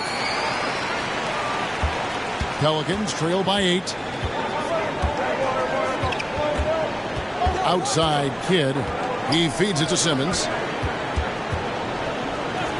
Here's Reddish. Drills the three-pointer. The defenders need to recognize the importance of staying on him as we get into crunch time. Frazier outside. Leonard on the wing. A fadeaway. That one off the back iron and out. And there have been some terrible shot choices here, Kev. That's not a good look at all. Here's Petrovic. Pass to Drummond. Shoots over Beal. Whistle blows. Bucket is good. And he'll have a chance at the line to make it a three-point play. He's made the most of the halftime break. He shook off the problems he had in the first half. And he's starting to settle in. And don't get in Drummond's way when he's going for a rebound. He said he had to rough up a teammate for stealing his boards. Yeah, Greg, well, I mean, that's his bread and butter. Take a word of advice. Let the big man in.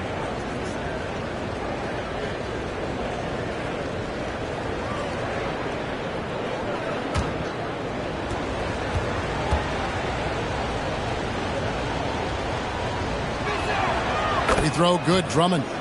If you look at the leaders in rebounding, it's almost a sure thing that Drummond's name is going to be near the top of that list. That's the kind of impact on the boards he's made over his career.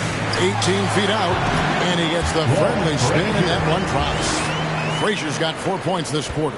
And you see the ability to rise and fire from mid-range, even against that length. Yeah, the defender just couldn't quite close the gap all the way and got burned for it. Reddish's shot is good. And Greg, when it comes to players who've led the league in rebounding, very few have done it as many times as Drummond. And the guys that have done it more than twice, like Andre, I've got some good news for him. Every one of them is either in the Hall of Fame or soon will be. Simmons with it. Now Beal defending. To tie it up. Bamba with the block. Here's Simmons. And it's all evened up. Oh, man, very active player. Given his height, Simmons is a threat to punish defenses on the offensive boards. Frazier outside. Pelicans with the rebound. Simmons got his 8th rebound here tonight. The dish to Kidd. To the right side. That is the pass to Simmons. Now here's Kidd over Frazier. That doesn't go in. Had a chance, though, to take the lead.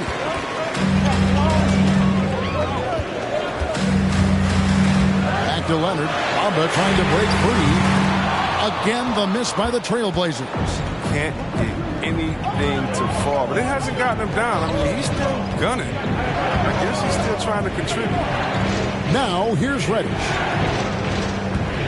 The pass to Kidd. Beal against Drummond. Shoots over Beal, and the shot is long. He doesn't miss many of those. I mean, still, that's exactly the shot they were looking for. Leonard against Simmons. Bamba setting the pick for Leonard. And the 3 off target. And since halftime, he has just been ice cold. Just can't seem to get anything to go his way. Here's Kidd. Simmons trying to get open. And it's the Trailblazers on the break to end the drought. McAdoo misses. New Orleans gone 1 of 3 from outside the arc since we've reached the 4th quarter. Kidd passes to Simmons. Here's Reddish. Shoots over Leonard. And no good. Had a chance to take the lead there.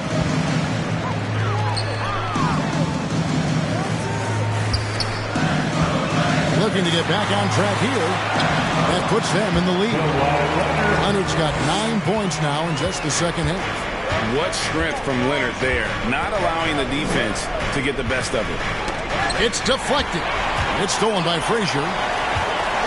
Fires from 18. And that one's good. Leonard. And it's a 4-point Trailblazer lead. And he just seems to always deliver in the clutch. And he's got it going right now. That's who they want taking the big shot. T-shirt time. All right, look who's coming out on the court. Come on, give it up for your Blazer dancer.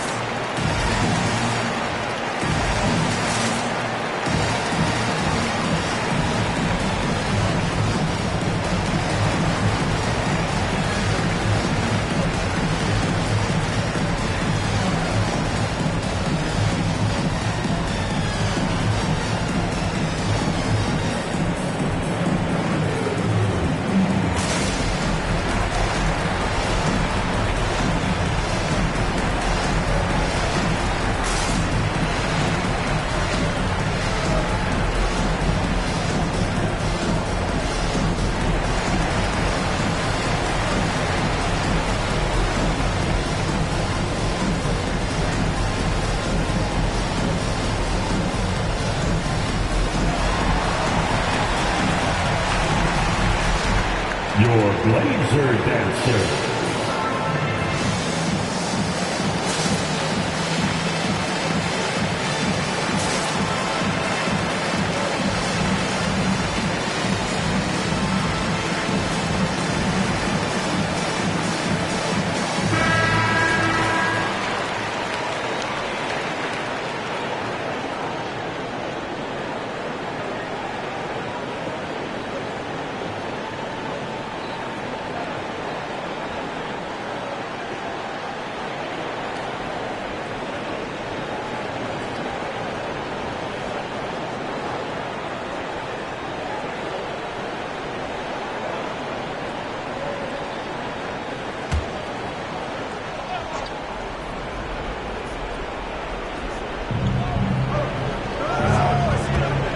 Frazier against Kidd.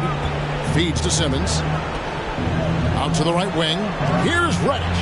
The basket good off the assist from Simmons. Reddish has got a couple of three-pointers now in the fourth for the Pelicans. Frazier scanning the floor. Here's Leonard. And foul on the shot, so he'll get a chance at the line. That's his second and punishing move there on the interior. Usually Leonard's going to get the bucket, draw the foul, or both. Leonard at the line for two. 2 shots. Last on the first.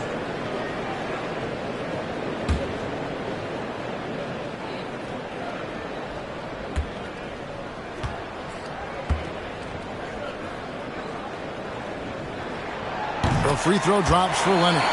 And Toronto went all in with the Kawhi Leonard trade. Well, the Raptors were rewarded with the claw delivering Toronto their first NBA title in 2019. Great to see a front office going for it and ultimately claiming that ring.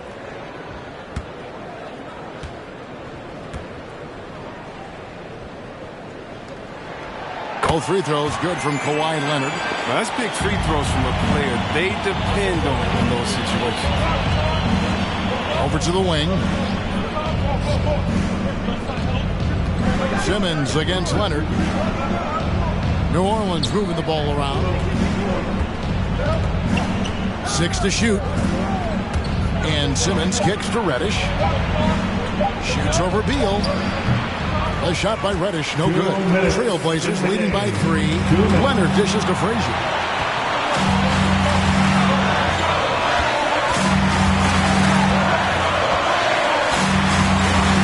.149 left to play in the final quarter. It's sent back down by Simmons. Reddish the pass to Drummond. Outside, Simmons. Passes it to Petrovic. Drummond with it. He's covered by Beal. Great D that time from Beal. Portland's gotten off to an 0 for 2 start from downtown here in the fourth quarter. Leonard, no luck. Pelicans trail by 3. Here's the break. Here's Simmons, and Simmons slams it in. You gotta love his hustle, leading the defense, no time to react. How about him not settling? I mean, instead of being lazy with the shot selection, he goes right to the rim. Now here's Leonard. Beal with it. 2 free throws coming up, and they call the shooting foul. What tenacity from Beal. I mean, he gets fouled, still manages to get a shot on.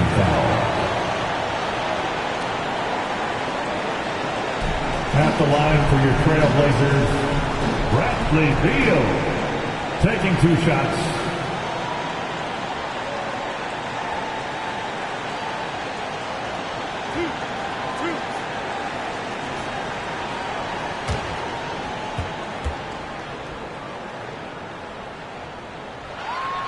So the first one drops, and that will put them up by 2.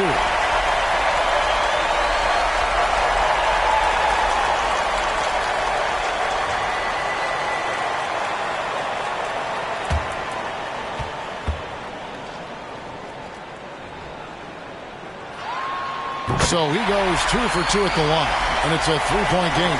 He's not about to let those points get away. I mean, he knows they're going to need him to. to Reddish. To tie it up. And Bamba pulls it down. And I think that one could have easily have fallen for him. Leonard against Simmons. Shot from 12. And the shot no good. A bit short. Timeout called here. The Pelicans decide to talk it over. They're trailing by 3. 23 seconds left in the game. Guys, your thoughts? And if you can get a 3, shoot it. Otherwise, get the quick 2 and a foul. Yeah, they have a little time to work with. The most important thing is to make whatever you take.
So it's Drummond with it. He'll bring it up for New Orleans. They trail by 3. And he has definitely been struggling in this quarter. Just off this game, forcing a few shots, not letting the game come to him naturally. Had to foul, and on that occasion to stop the clock. That's the enemy in this situation. Mo Bamba at the line for 2.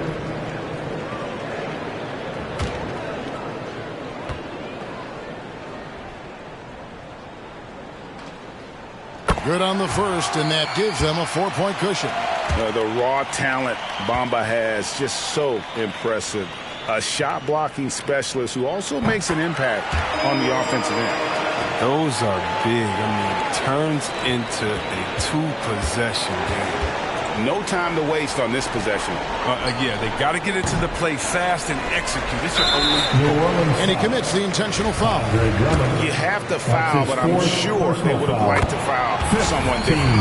He drops the first one, and that increases their lead to 6. And it has to be said, McAdoo, one of the best shooting bigs ever, shooting better than 50% from the field for entire seasons is routine for him. And every miss finds its way to his hands. Well, what an impressive performance. This one is just being in the right place at the right time. He's been active and aggressive. And so it's Portland winning this one. They didn't make it easy on themselves or their fans, but in the end, everyone's satisfied. I mean, there were some times that momentum shifted, and especially early on. Thank you, David. Great interview once again. And that'll do it, folks. For Greg Anthony, Chris.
Hello and welcome. We're ready to go. And Smith.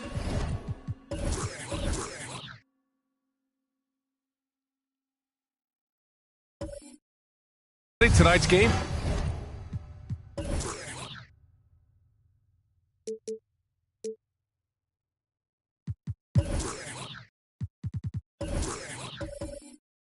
Features two.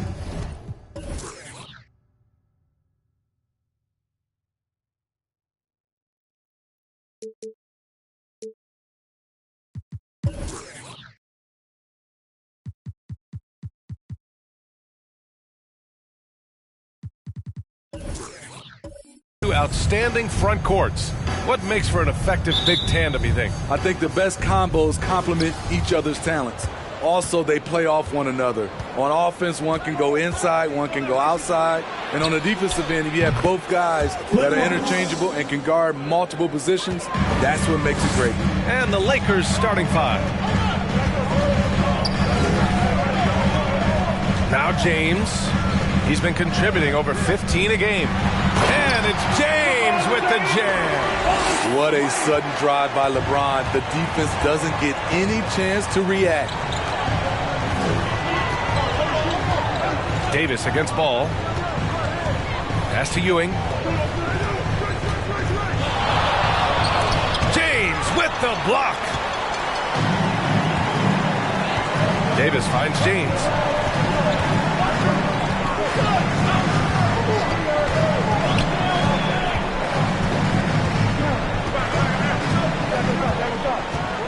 Shot clock at 6. Doesn't go that time. High percentage look for him.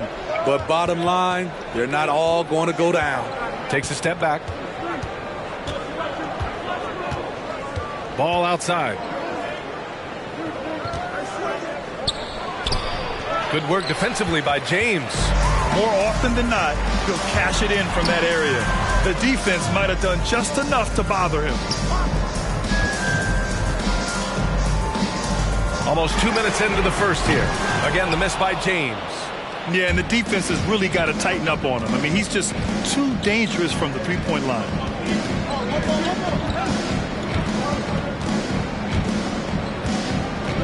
Ball outside.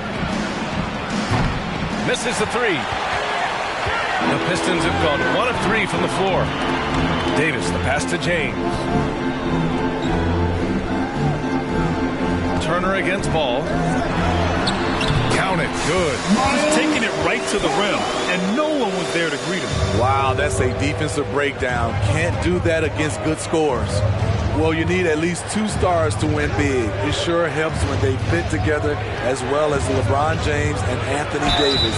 They complement each other perfectly. LeBron said, when Anthony Davis came, we're running our offense through him. NBA, LeBron's a man of his word.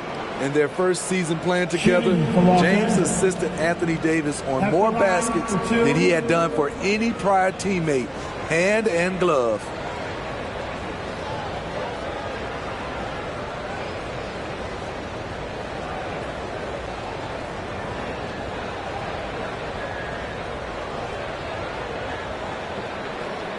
Take a break. Take a break. 2 shots.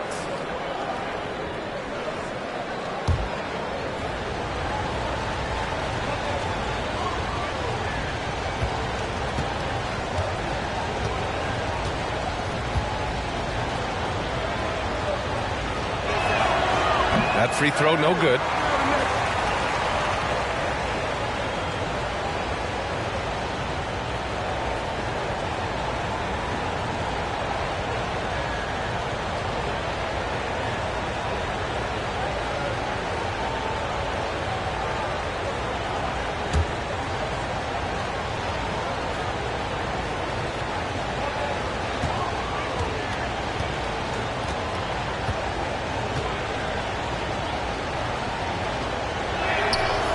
And he's good on the second.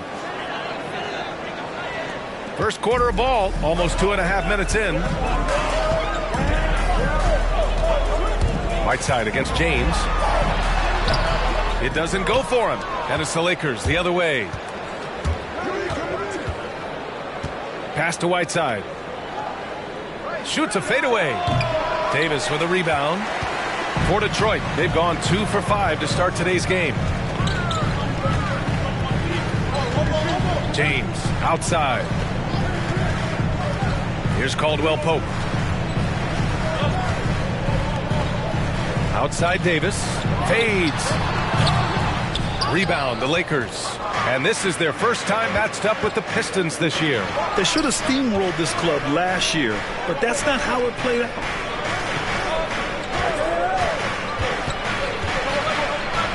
And that's going to be a travel. Let's see the stat sheet here for him. He's been an absolute beast on the defensive end, racking up the steals and really making an impact on this side of the court.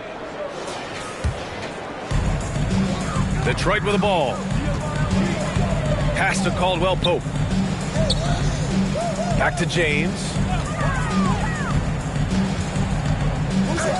And first quarter, we're about 3.5 minutes in.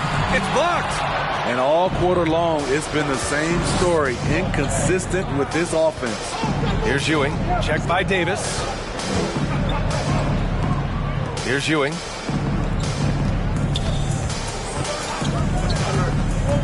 Six to shoot. That one doesn't drop. And for the Pistons, they're shooting just about 29% so far. Not great.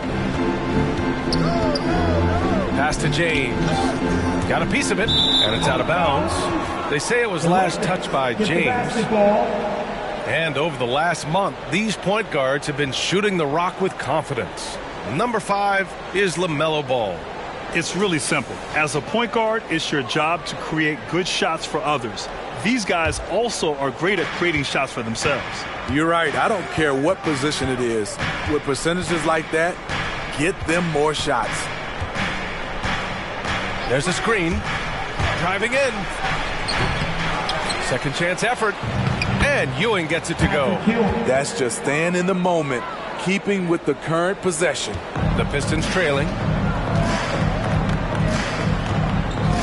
Here's Caldwell Pope. Still getting warmed up offensively. No buckets yet in the game from him. Here's James. And Whiteside with a block. Whiteside light off his feet. Plus, he can block your shot with either hand. Pass to Ewing. And he gets the friendly roll as that one goes. This team looks to him to score the ball. They feel good when he's taking the shots. Detroit calls timeout. And Grant, how often do players check in on their own stats during a season? B.A., everybody in the league watches their numbers. Some guys are just willing to admit it. It's your Pistons mascot.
Pistons making a change here. Murray's checked in, and the Lakers also making a change. Gasol's checked in.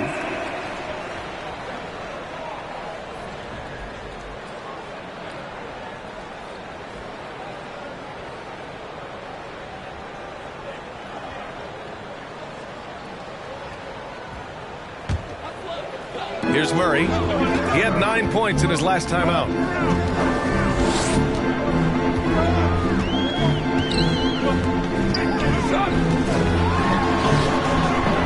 Another miss. They desperately need a bucket. Los Angeles has gone 1 for 2 from beyond the arc in this first quarter.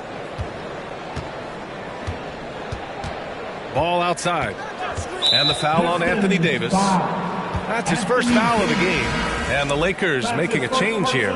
Wiggins is checked in. Team second. Lakers substitution.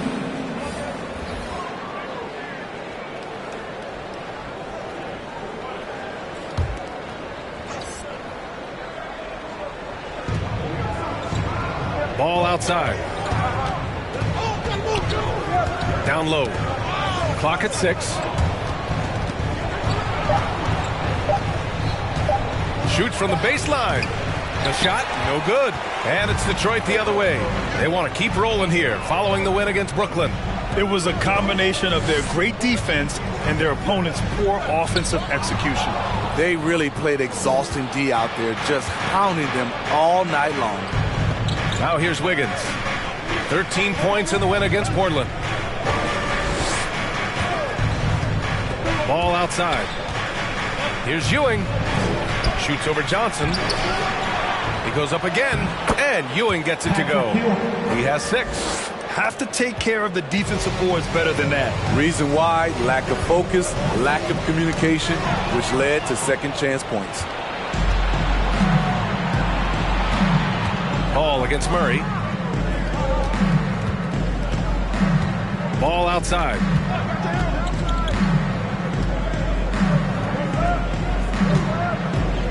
Murray brings the double from downtown, and that one's good. LaMelo Ball for 3. And what's working here? Each guy is willing to make the next pass. And you think about the draft profile of LaMelo Ball. Grant, the court vision has been as good as advertised. I mean, he's just a gifted passer who sees over defenders. He enjoys making those flashy plays. He's been everything you want from a playmaker. Can you get it? It's your Pistons mascot.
Substitutions. The dance team.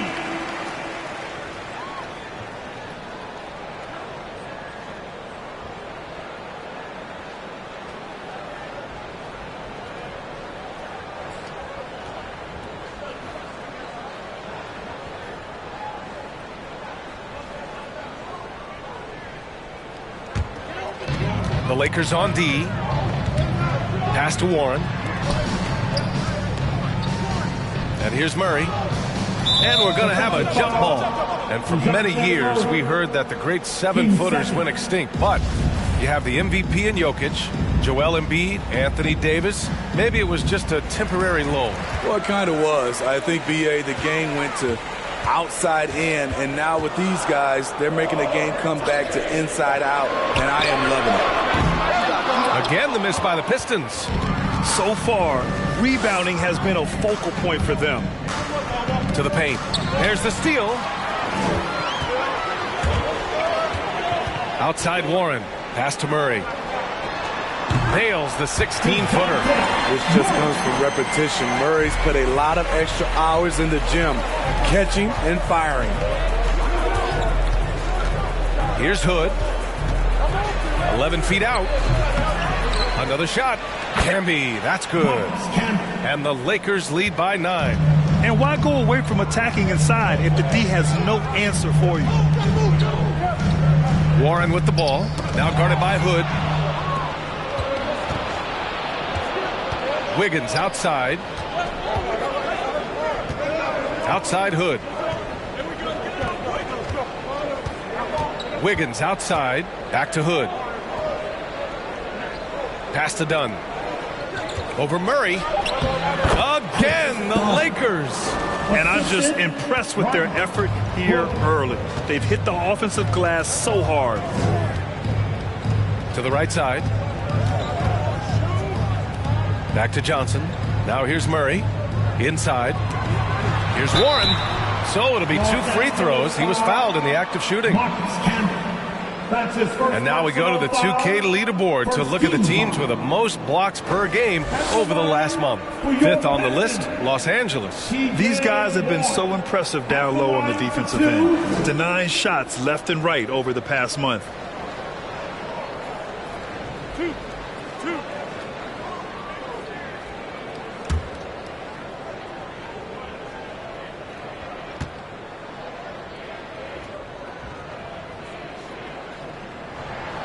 First free throw is good. You know T.J. Warren's accuracy is truly remarkable. Here's a guy who can really hit from anywhere. And even more than that, do it efficiently. And the Lakers making a change here. Melton's checked in.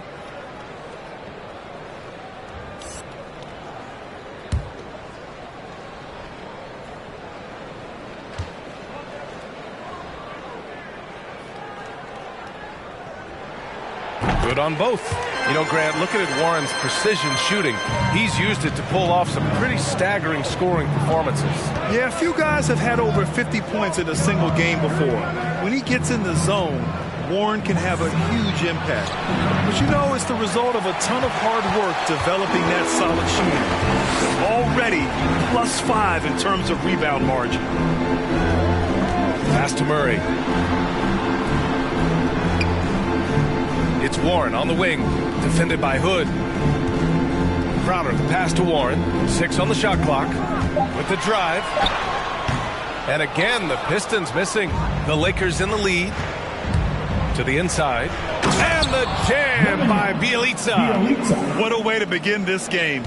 Dominating at both ends of the floor. They came in prepared, focused, and really jumped on the other team early. Up high and down it goes on the lob. Defensive breakdown. Murray attracts attention as a scorer, which opens up everything else. Pass to Hood.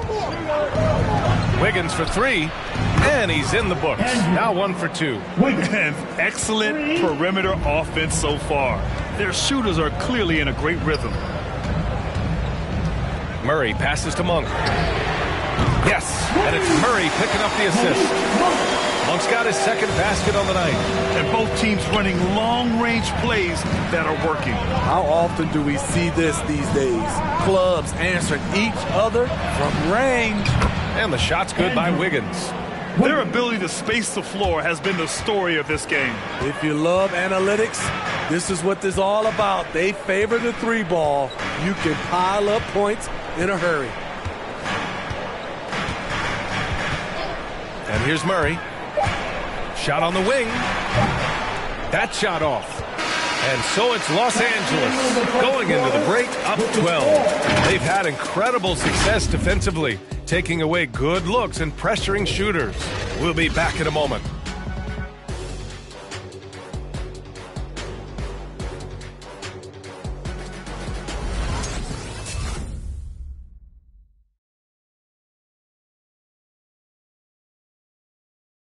Well, the old saying is defense wins championships. But you ask LeBron, offense can be trickier.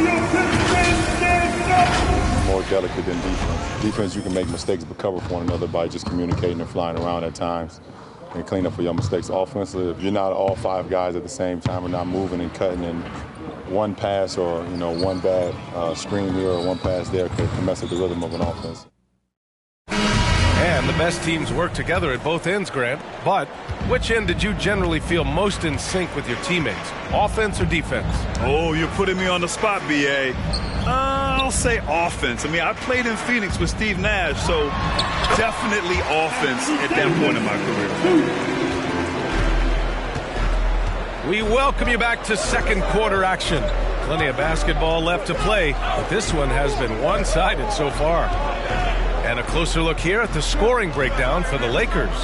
They didn't need any time to warm up from long range today. Their three-point shooting has been terrific in the first half.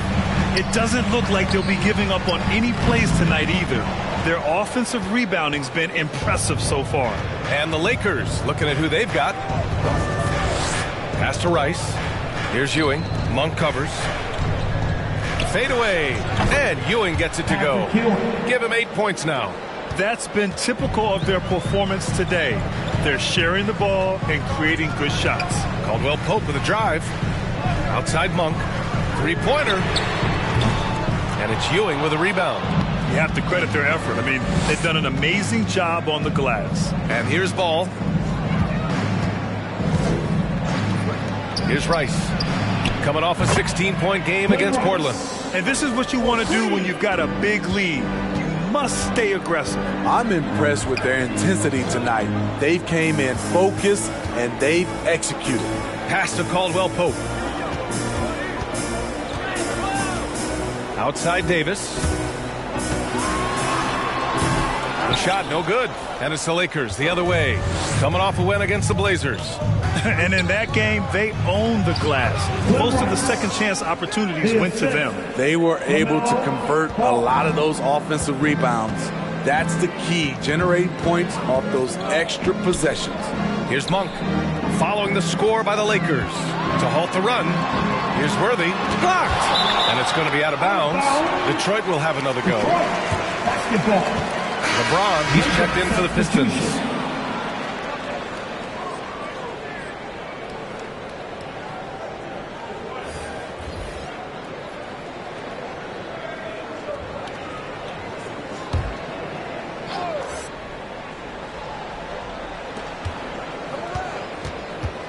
Here's Caldwell Pope, pounded by Ball, just 4 to shoot. The Pistons need to get one up quick from 11 feet away. Davis can't hit. For Los Angeles, they've gotten 3 of 4 field goals in the second quarter. Quarter 2 and just under 2.5 minutes gone by. Here's Rice. Yes, sir, and it's Ball with the assist that time. Ball's got his 5th assist in this one. This defense just can't stay connected to shooters. Timeout.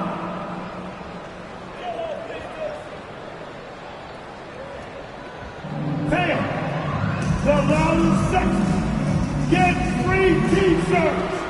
Now who is the loudest?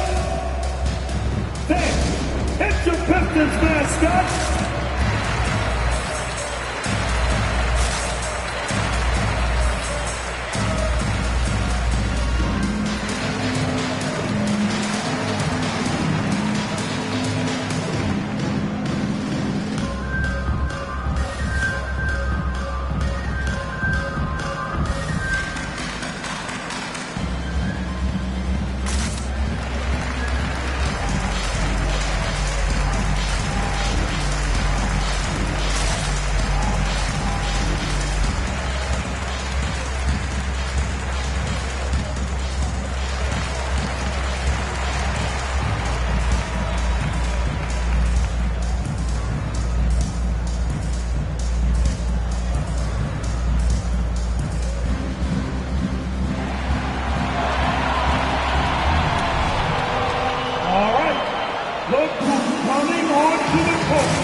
And a chance now to bring up the NBA steals leaders from the last month of action. LeBron James, 3rd. His defensive focus has been superb these last few games, continuously finding ways to strip ball handlers and upset the offense.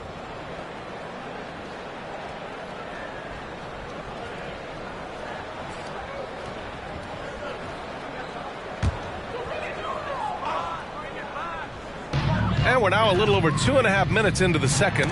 Oh, what a nice defensive play to disrupt the lob. Here's Ball. And rejected. And there's the drive. Outside for Davis.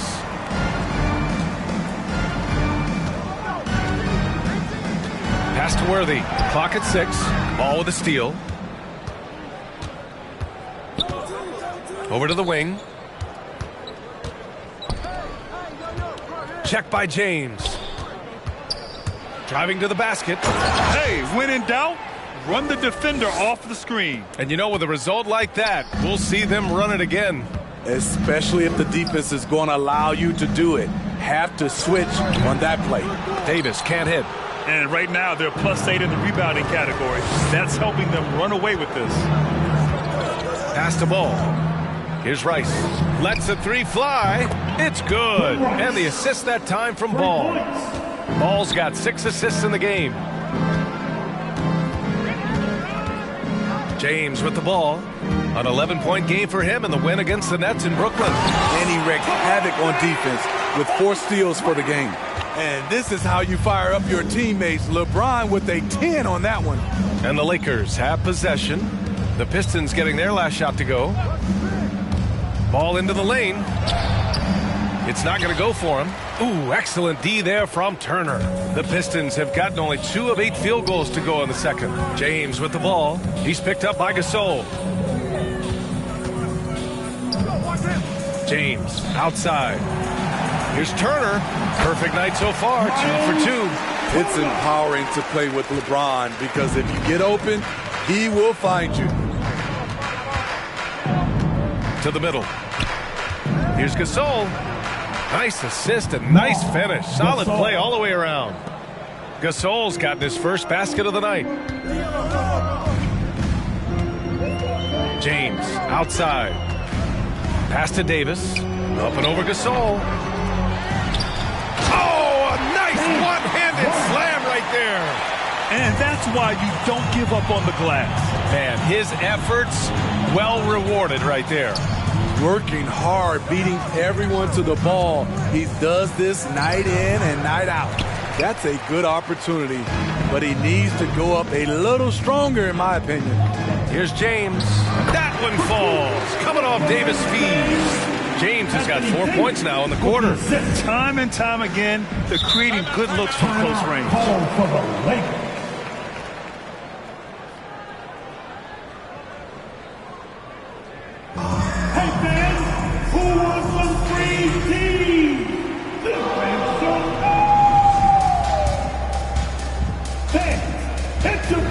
Mascot.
For the Pistons.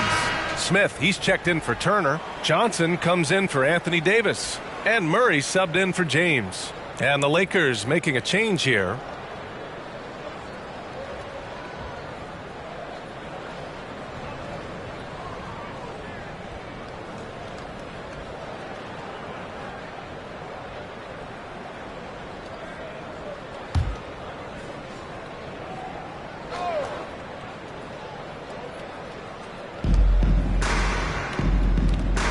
Inside, here's Bielitsa. 2 shots, 2 makes. Off to a good start. And once more this half, they find a way to get great position inside. Outside Murray.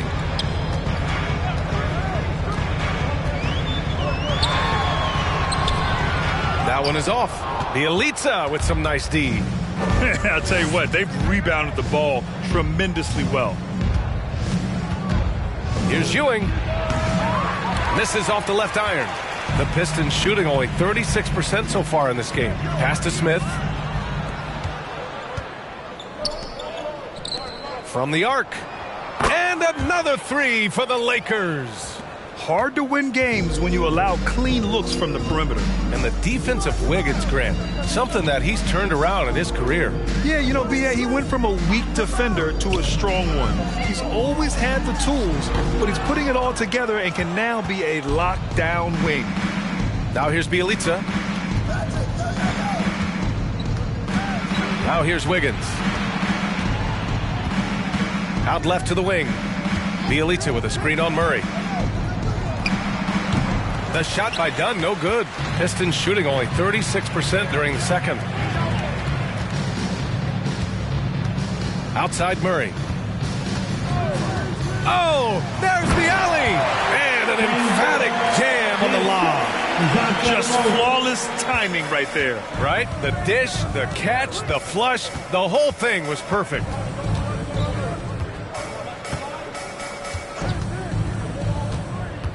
To the inside. And Ewing gets it to go. 10 points for him. He's been a big factor in their offense tonight, making shot after shot. Pass to Johnson. Jacks up a 3. Rebound, the Lakers.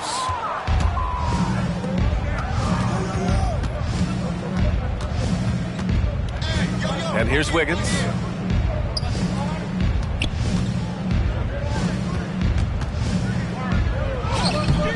He's off on that one. And they've been able to maintain this lead despite his inconsistency from the field. Back to Johnson. 2 minutes remaining in the first half. 2 minutes. 1:56 left to play in the second quarter. Worthy. And it's blocked. What a play as he just snatches the shot out of midair. Wiggins outside. Covered by Smith. On the attack, Wiggins. 5 to shoot to the paint. Here's Bjelica. Lays it up and banks it in. Bjelica's got 4 points this quarter. They just look so overwhelmed inside. That's why they continue to get attacked. Here's Worthy, hounded by Wiggins. Baseline try. Oh, rejected by Wiggins. Pass to Dunn. 1:05 left in the half. They get it back to the wing, right side. Wiggins against Smith. Now here's Wiggins. The D's right on him. Shots blocked. And there's the shot clock violation. Couldn't get the shot off in time. And the Pistons going with a whole new group out there. To the floor for the Lakers.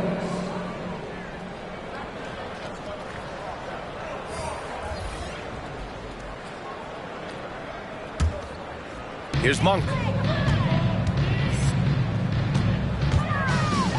43 seconds left in the first half of basketball. Warren for 3. No good, and that makes him 0 for 3. Los Angeles has gone 4 of 4 from three-point land in the second quarter. Pass to Whiteside.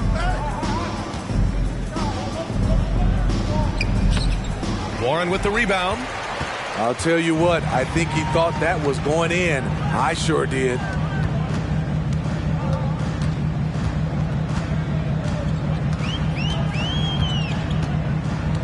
.11 seconds left in the first half.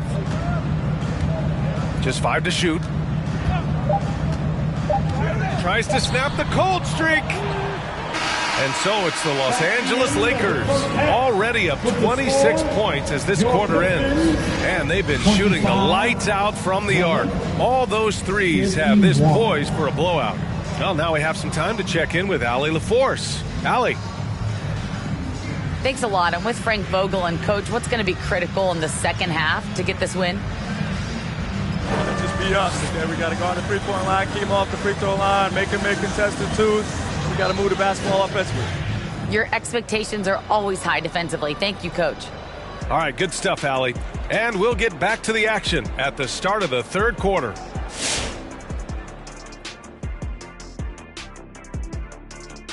Welcome, everybody. The story at the half could be summed up as a dominating performance for the Los Angeles Lakers.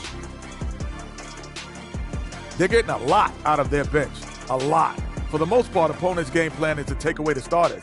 But then, when your second unit comes in and plays with this type of intensity and torches the Nets, you've created a whole new problem for the other team. Now let's take a moment to recognize our players of the week. Keep an eye on these two. In the West, Josh Smith. He's been a monster down low, providing everything you want from your big man. This is the kind of player I like to see from him. Aggressive, intimidating, makes his presence felt night in and night out. And enough of our shenanigans. It's time to send you back courtside for the second half. shenanigans. You know what, Shaq? You're a world-class rapper, platinum albums, blah, blah, blah. Can you rap the word shenanigans in a rap? Of course. You ready? I'm ready. Let me introduce you to my 2 favorite friends. That's right, baby. We're back with our shenanigans. The pandemic ends and the fans come again. Back to b-ball, y'all been famishing. Ooh, drop the mic. Bars. That was solid. Bars. Thank you, Ernie. Thank you, Ernie.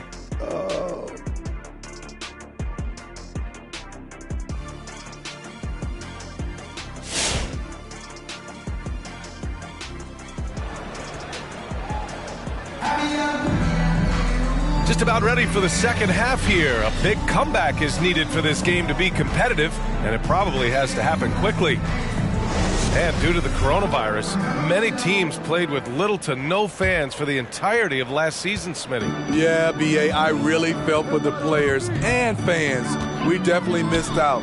I never had to do it, but it has to be a huge adjustment, especially when you're playing at home. Anthony Davis is out there with Miles Turner. Then there's LeBron James. Then there's Kentavious Caldwell-Pope. That's the group for Detroit right now. And that's going to go back the other direction, but they've played a pretty clean game. Not many giveaways, and the score reflects that. And that was a great replay we just saw of our mobile one block. Yeah, I love that they maintain the defensive energy even when they're behind. Now, here is James. He has 6. Into the lane. Excellent D there from Whiteside.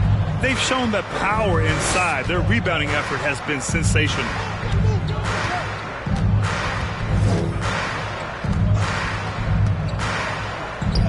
Check by Davis. Second chance shot. And the finish inside by Whiteside. Whiteside's got his first points in this one.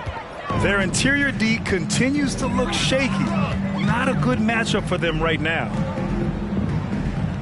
Here's Davis. Tries again. Drops in the layup for 2. Davis has gotten his second bucket. I love watching AD work on the glass, using his size to keep plays alive. Pass to Rice. Lets it go from deep. That shot missing. And Detroit will go the other way with it. They've been having major problems offensively. Definitely in a bit of a dry spell. Right around a minute and a half played in the third quarter. And the lob disrupted. Not to be. Outside Davis. Pass to James.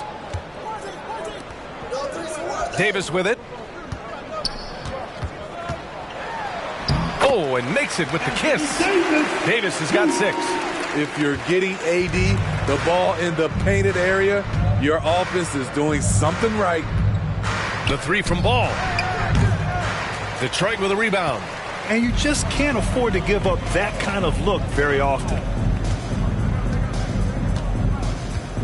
James outside. He takes it in. Can't hit that one. And the Lakers will go the other way with it. He's doing what he can to help them cut into this lead. His shot just isn't quite there tonight. Pass to Rice.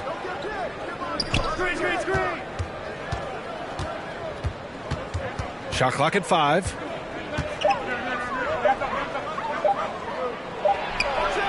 Solid shot from a distance of about 14 feet. Give him 8 points now. The Pistons have got just 2 of 6 in the second half. James outside. Now Davis. He got a piece of it.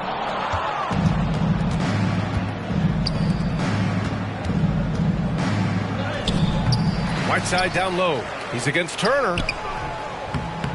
Offensive rebound. Goes up again. And out of bounds. Detroit will have it. And during the last month's worth of play, here are the top rebounding squads in the league. 4th, the Lakers. And last month, this team was active on the glass. Really put forth an effort to box out and track down misses. James outside. Pass to Caldwell-Pope. Davis with it.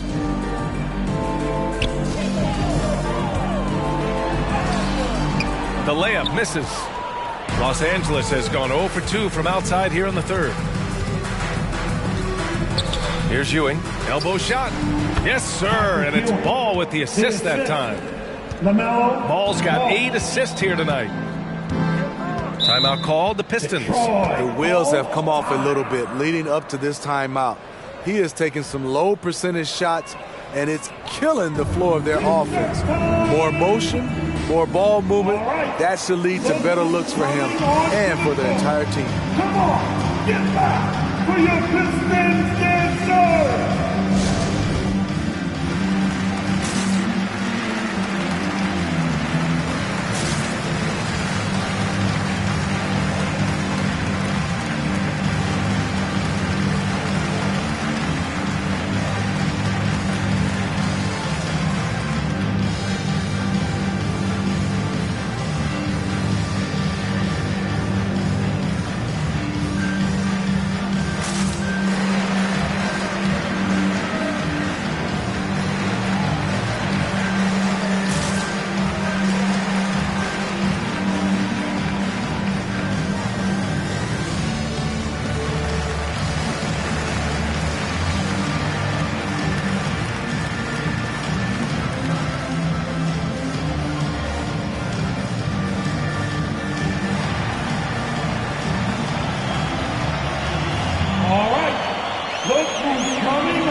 Murray's checked in for LeBron.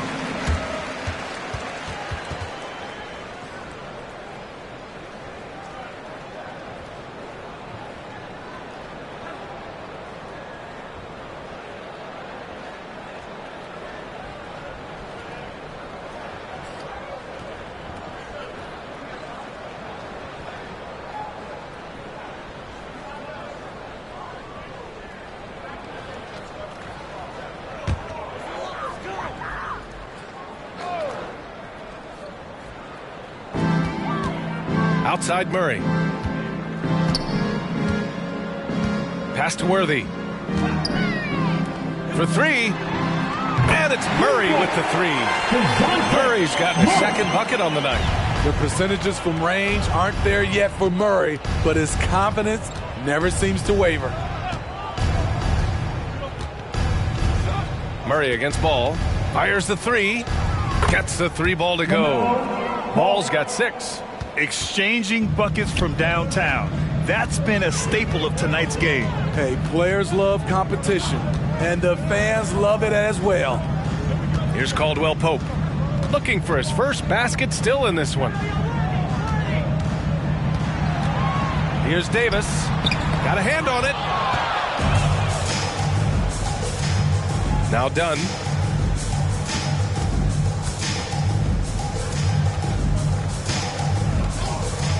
Ball outside. And there's a pick. Driving inside. Down low. 5 on the clock. Outside Davis. Right side Murray.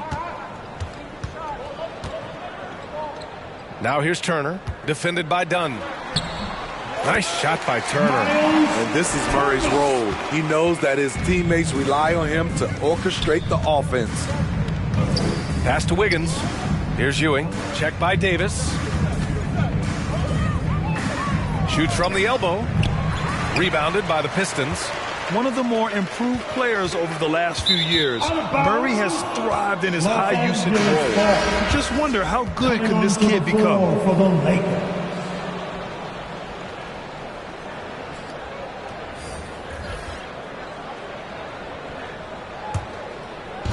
The Lakers with the ball. Pass to Melton. Now here's Wiggins. Here's the three. Nails it from 3. 9 points in the game, and it's really incredible the number of ways Murray can affect a game. I mean, I totally agree, B.A. I mean, he creates for himself and others. One of the best rebounders in the league at his position, and boy, is he disruptive on defense. Now here's Murray. 5 points in the game. And the basket by Monk. Rock solid screen right there. The defender got completely lost. Hey, if you're not going to fight over, you're essentially giving the shooter the look he wants. Here's Melton.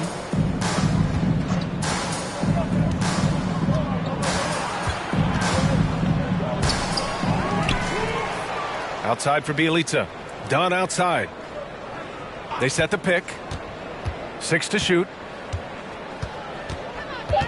The Lakers got to get one up. Late clock. Here's Camby. Hook loose. And there's the shot clock violation. Couldn't get the shot off in time. And the Lakers with some changes. Gasol's checked in for Bielitsa. And Bazemore is subbed in for Dunn.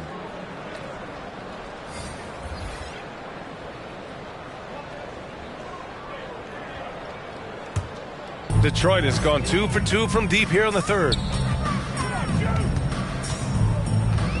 Outside Murray. Smith with a screen on Melton. Here's Murray. And Camby pulls it down. I mean, you won't see this too often. Getting denied at the rim. He's likely to remember that one. Gasol, a screen on Monk. Pass to Gasol. Crowder outside. Here's Monk. That one a little long. He looked just a little out of rhythm. He's still trying to establish consistency from there. From 12 feet. They get it back. He gets it in there. And attacking a somewhat helpless defense right now. Just a relentless effort. He's trying to help his team shut the door. They don't want to allow any comebacks. Here's Smith. The Lakers getting their last shot to go. I'm not sure how he's going to explain that shot later. Low percentage chance. If it's not there, give up the rock. Trust your teammates. And it's blocked. They recover it. And up the court come the Pistons on the break. Crowder outside. 2 minutes remaining in the third. Off target with the 3. And for Los Angeles, they're shooting 35% in the third quarter. Pass to Gasol.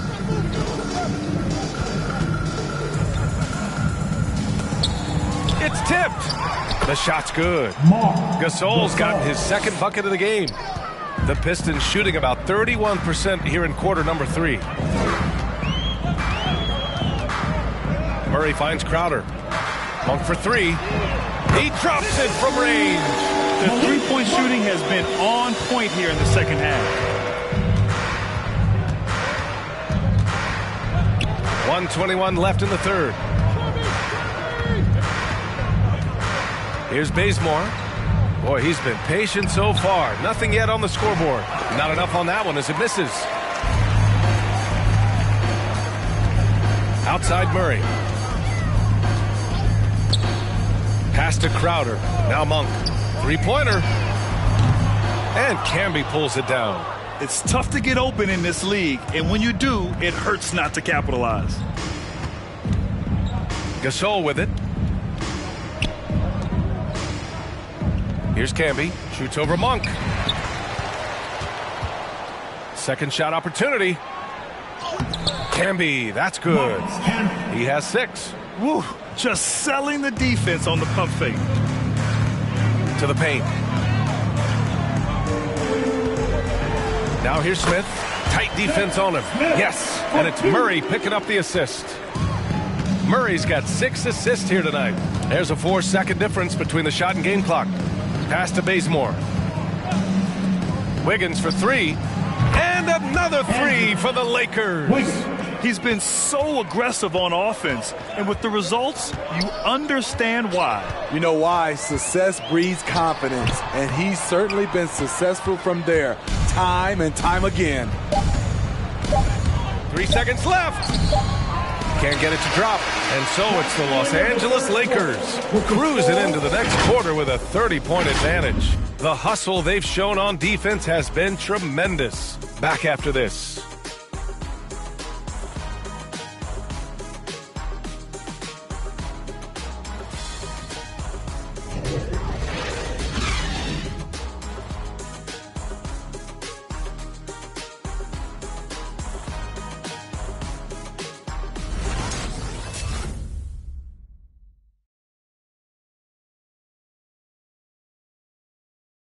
All right, let's take a look at our assist of the game presented by State Farm. Yeah, just shredding the defense with that feed. Zero chance to stop that. Creating plays for others. It's an art form, but it's also a discipline. Fantastic job.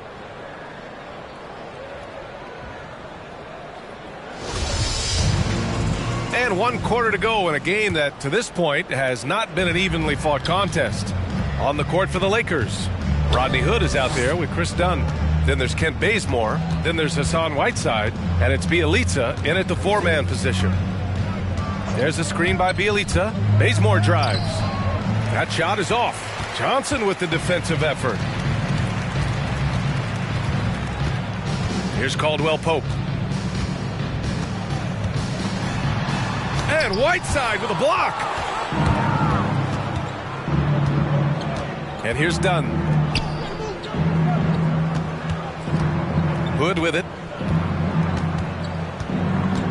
Back to Dunn. Pass to Bazemore. Shot clock at 6. Here's Hood. Well-placed jumper from the free throw line. Hood's got his first bucket in this one. When Hood gets room to shoot from the mid-range, he's as good as they come. Here's Caldwell Pope. Well, Grant, it seems like each year, play in the NBA becomes a little more wide open and a little less physical. Yeah, it's definitely changed, BA, what you look for in a player today. Now, if you're overly aggressive, you always will be in foul trouble and of little use to your team. So being able to control your aggression is how you survive in today's game. Nice shot by Whiteside. And now almost all their points coming from the paint. And just about a minute and a half gone by in the fourth. There's a screen by Johnson. Here he goes. And a look now at the Detroit Pistons' upcoming schedule. On Thursday, they'll be matching up against Donovan Mitchell and the Sacramento Kings. Then on Thursday, they'll be facing Bradley Beal and the Portland Trailblazers. And you know, for that matchup with the Warriors, Take a break. Anything can happen in the NBA. 2 shots. But they'll be a heavy favorite, and it would take a total meltdown for them to lose.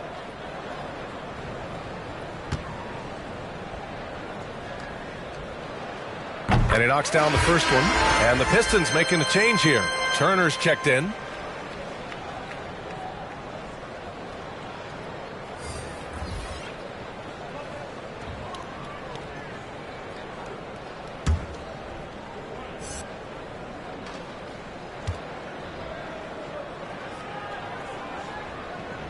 That's also good, so he hits both free throws.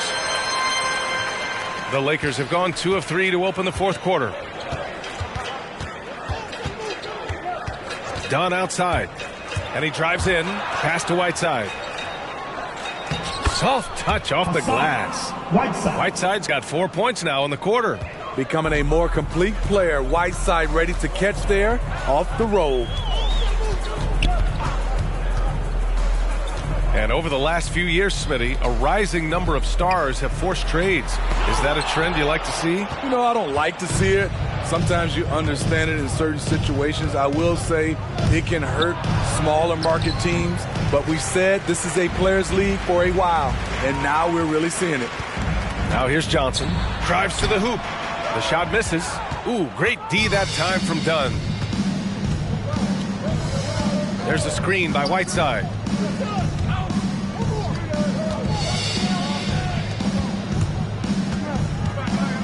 Dunn with it. Johnson on him. 6 on the shot clock.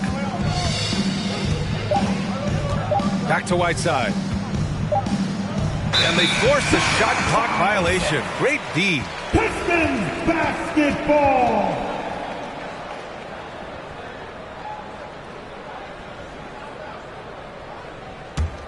The Pistons have gone 1 of 4 since the fourth quarter began. Pass to Warren. Here's Caldwell Pope.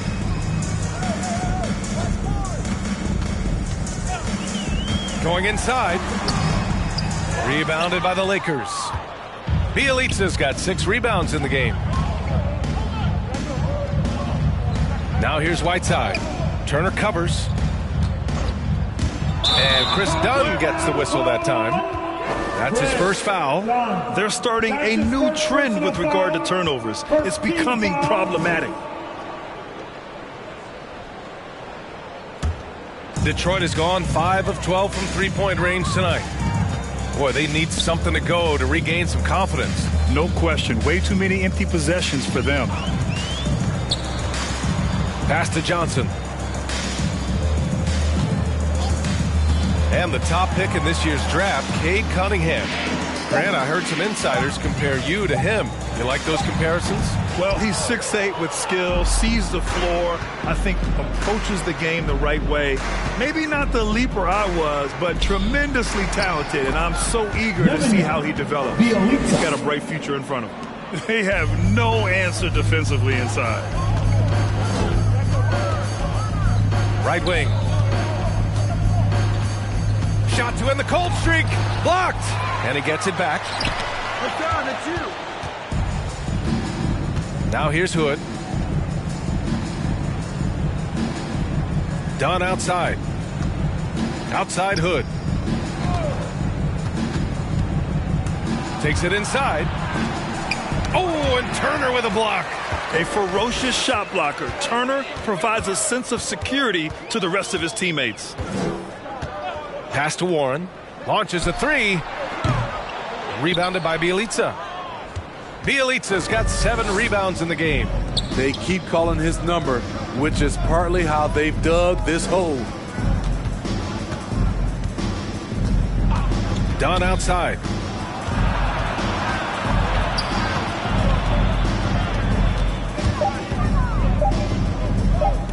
Baseline jumper.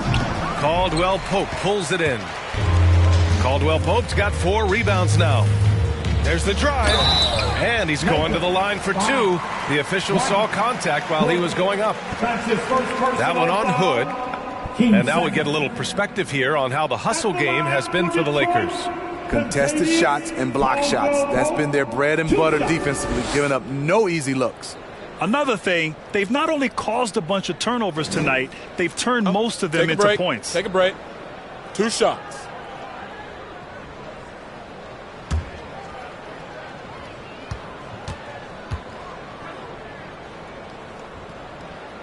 The first free throw is good, and a veteran guard who helps set the tone defensively. KCP brings that energy and toughness on a nightly basis. He does, B.A., and he doesn't need the ball in his hands to impact a game. He'll go out and smother those opposing guards. Murray's checked in for the Pistons. And so he makes both from the line. Grant, as someone who played abroad on Team USA, how exciting is it to see how much more international the league has become? It's fantastic, no question. You know, back then we saw so many talented foreign stars playing internationally, but now the best really do all find their way here to the NBA. And they get it back. There's a screen by Turner, the drive by Murray, and the shot goes. Explosive athleticism. Murray usually showing it with the ball in his hands, but he can also just go get it. Pass to Hood. Here's Rice. Connects. The jumper drops. Absolutely ruthless. He's not about to start showing mercy now. Expanding upon this lead, trying to close it out. He's really stepped up. Man, the defender really went after him. Personal foul, 13 foul. At the line for Detroit, DeJounte Murray taking 2 shots.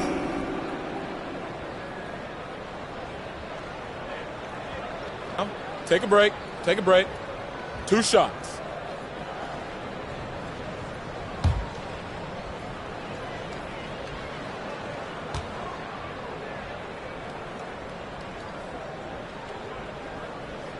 And he drops the first. Well, we know Murray lives with the ball in his hands. That's what makes his improvement at the line so crucial. Crowder, he's checked in for the Pistons. Monk comes in for Caldwell Pope.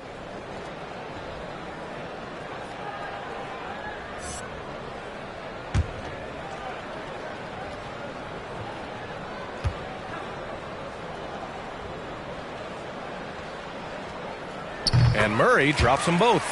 And they've been playing with much greater physicality this half. Getting themselves to the free throw line is a must. Pass to Hood. He tries for three. Monk grabs the miss. Detroit has gone 1 for 2 from deep in this fourth quarter.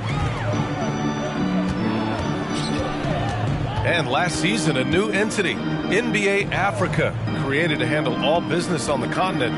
Greg, you're an investor. Can you talk a little bit about it? Yeah, it's so exciting, BA.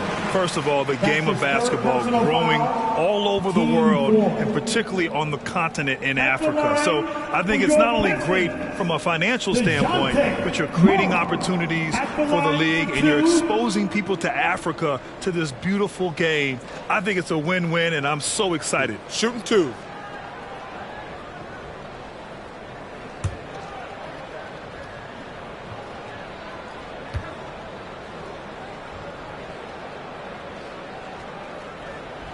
The free throw drops from Murray. Wiggins, he's checked in for Hood.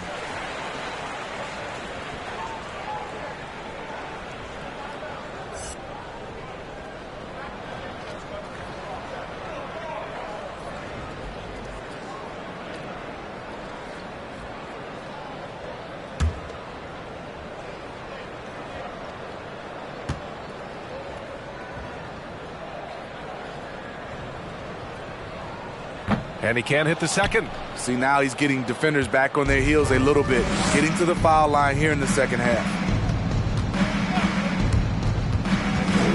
Now here's Dunn, defended by Murray. Wiggins outside. Bielitsa with a screen on Monk. Wiggins against Monk. And the shot's good by Wiggins. So polished from this painted area. Love watching Wiggins do his thing close to the basket. Murray passes to Monk. Warren for three. Hits the three-pointer. After doing nothing from beyond the arc in the first half, he has turned things around. Dunn outside. Melton outside. Back to Dunn. And stolen by Murray. On the break. And it's Monk missing. Dunn with it. Now guarded by Monk. Pass to Melton. Back to Dunn. Well, your 7 seconds or less Suns really paved the way for the pace and space style that we see throughout the league today, Grant. You know, BA, it really did. But, you know, it's interesting. I think there were those back then that thought it was kind of gimmicky. But, boy, has it changed. And I feel like we could have had more success if we had just gone all in on that approach. That's a great job drawing the foul, getting to the line. Murray's crafty, especially for his age. DeJounte Murray taking 2 shots.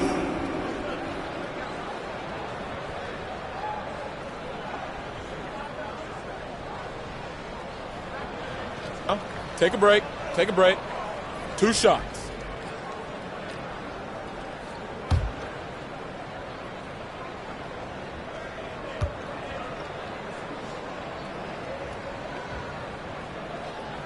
First one falls for him. Bazemore's checked in for the Lakers.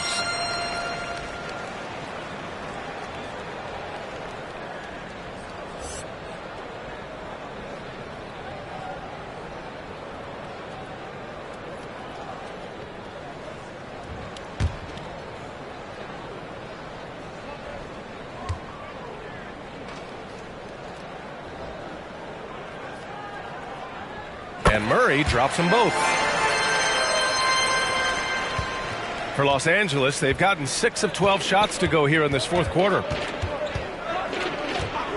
Pass to Melton.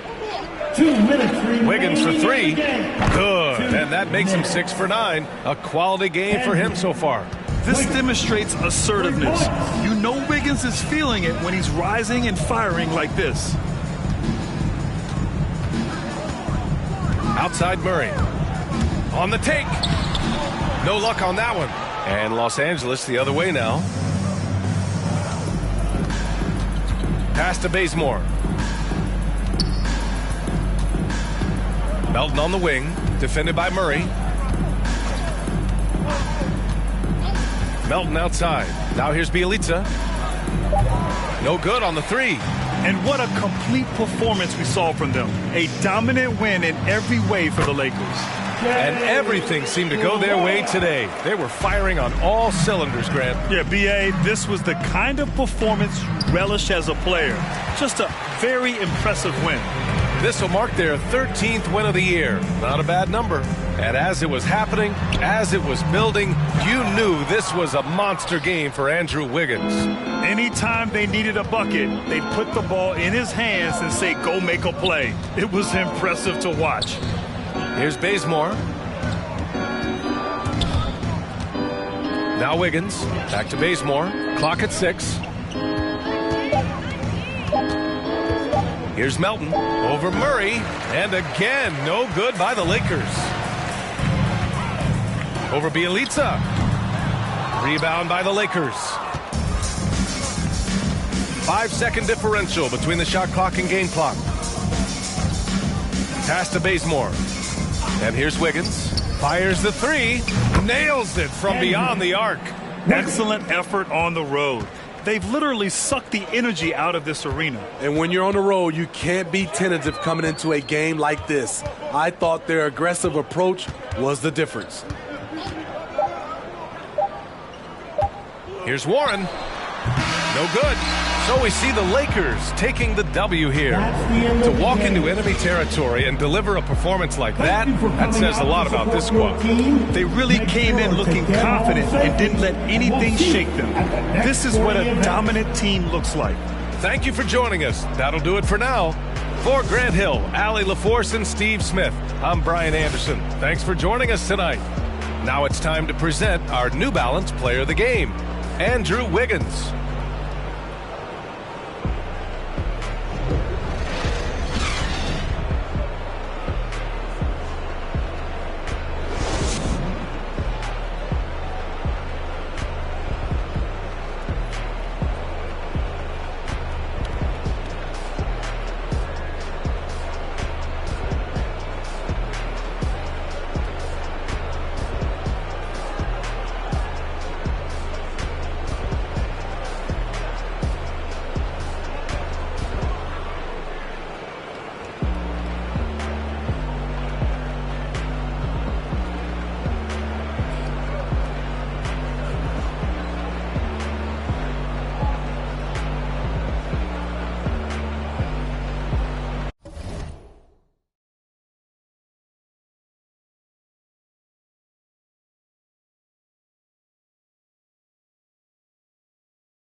you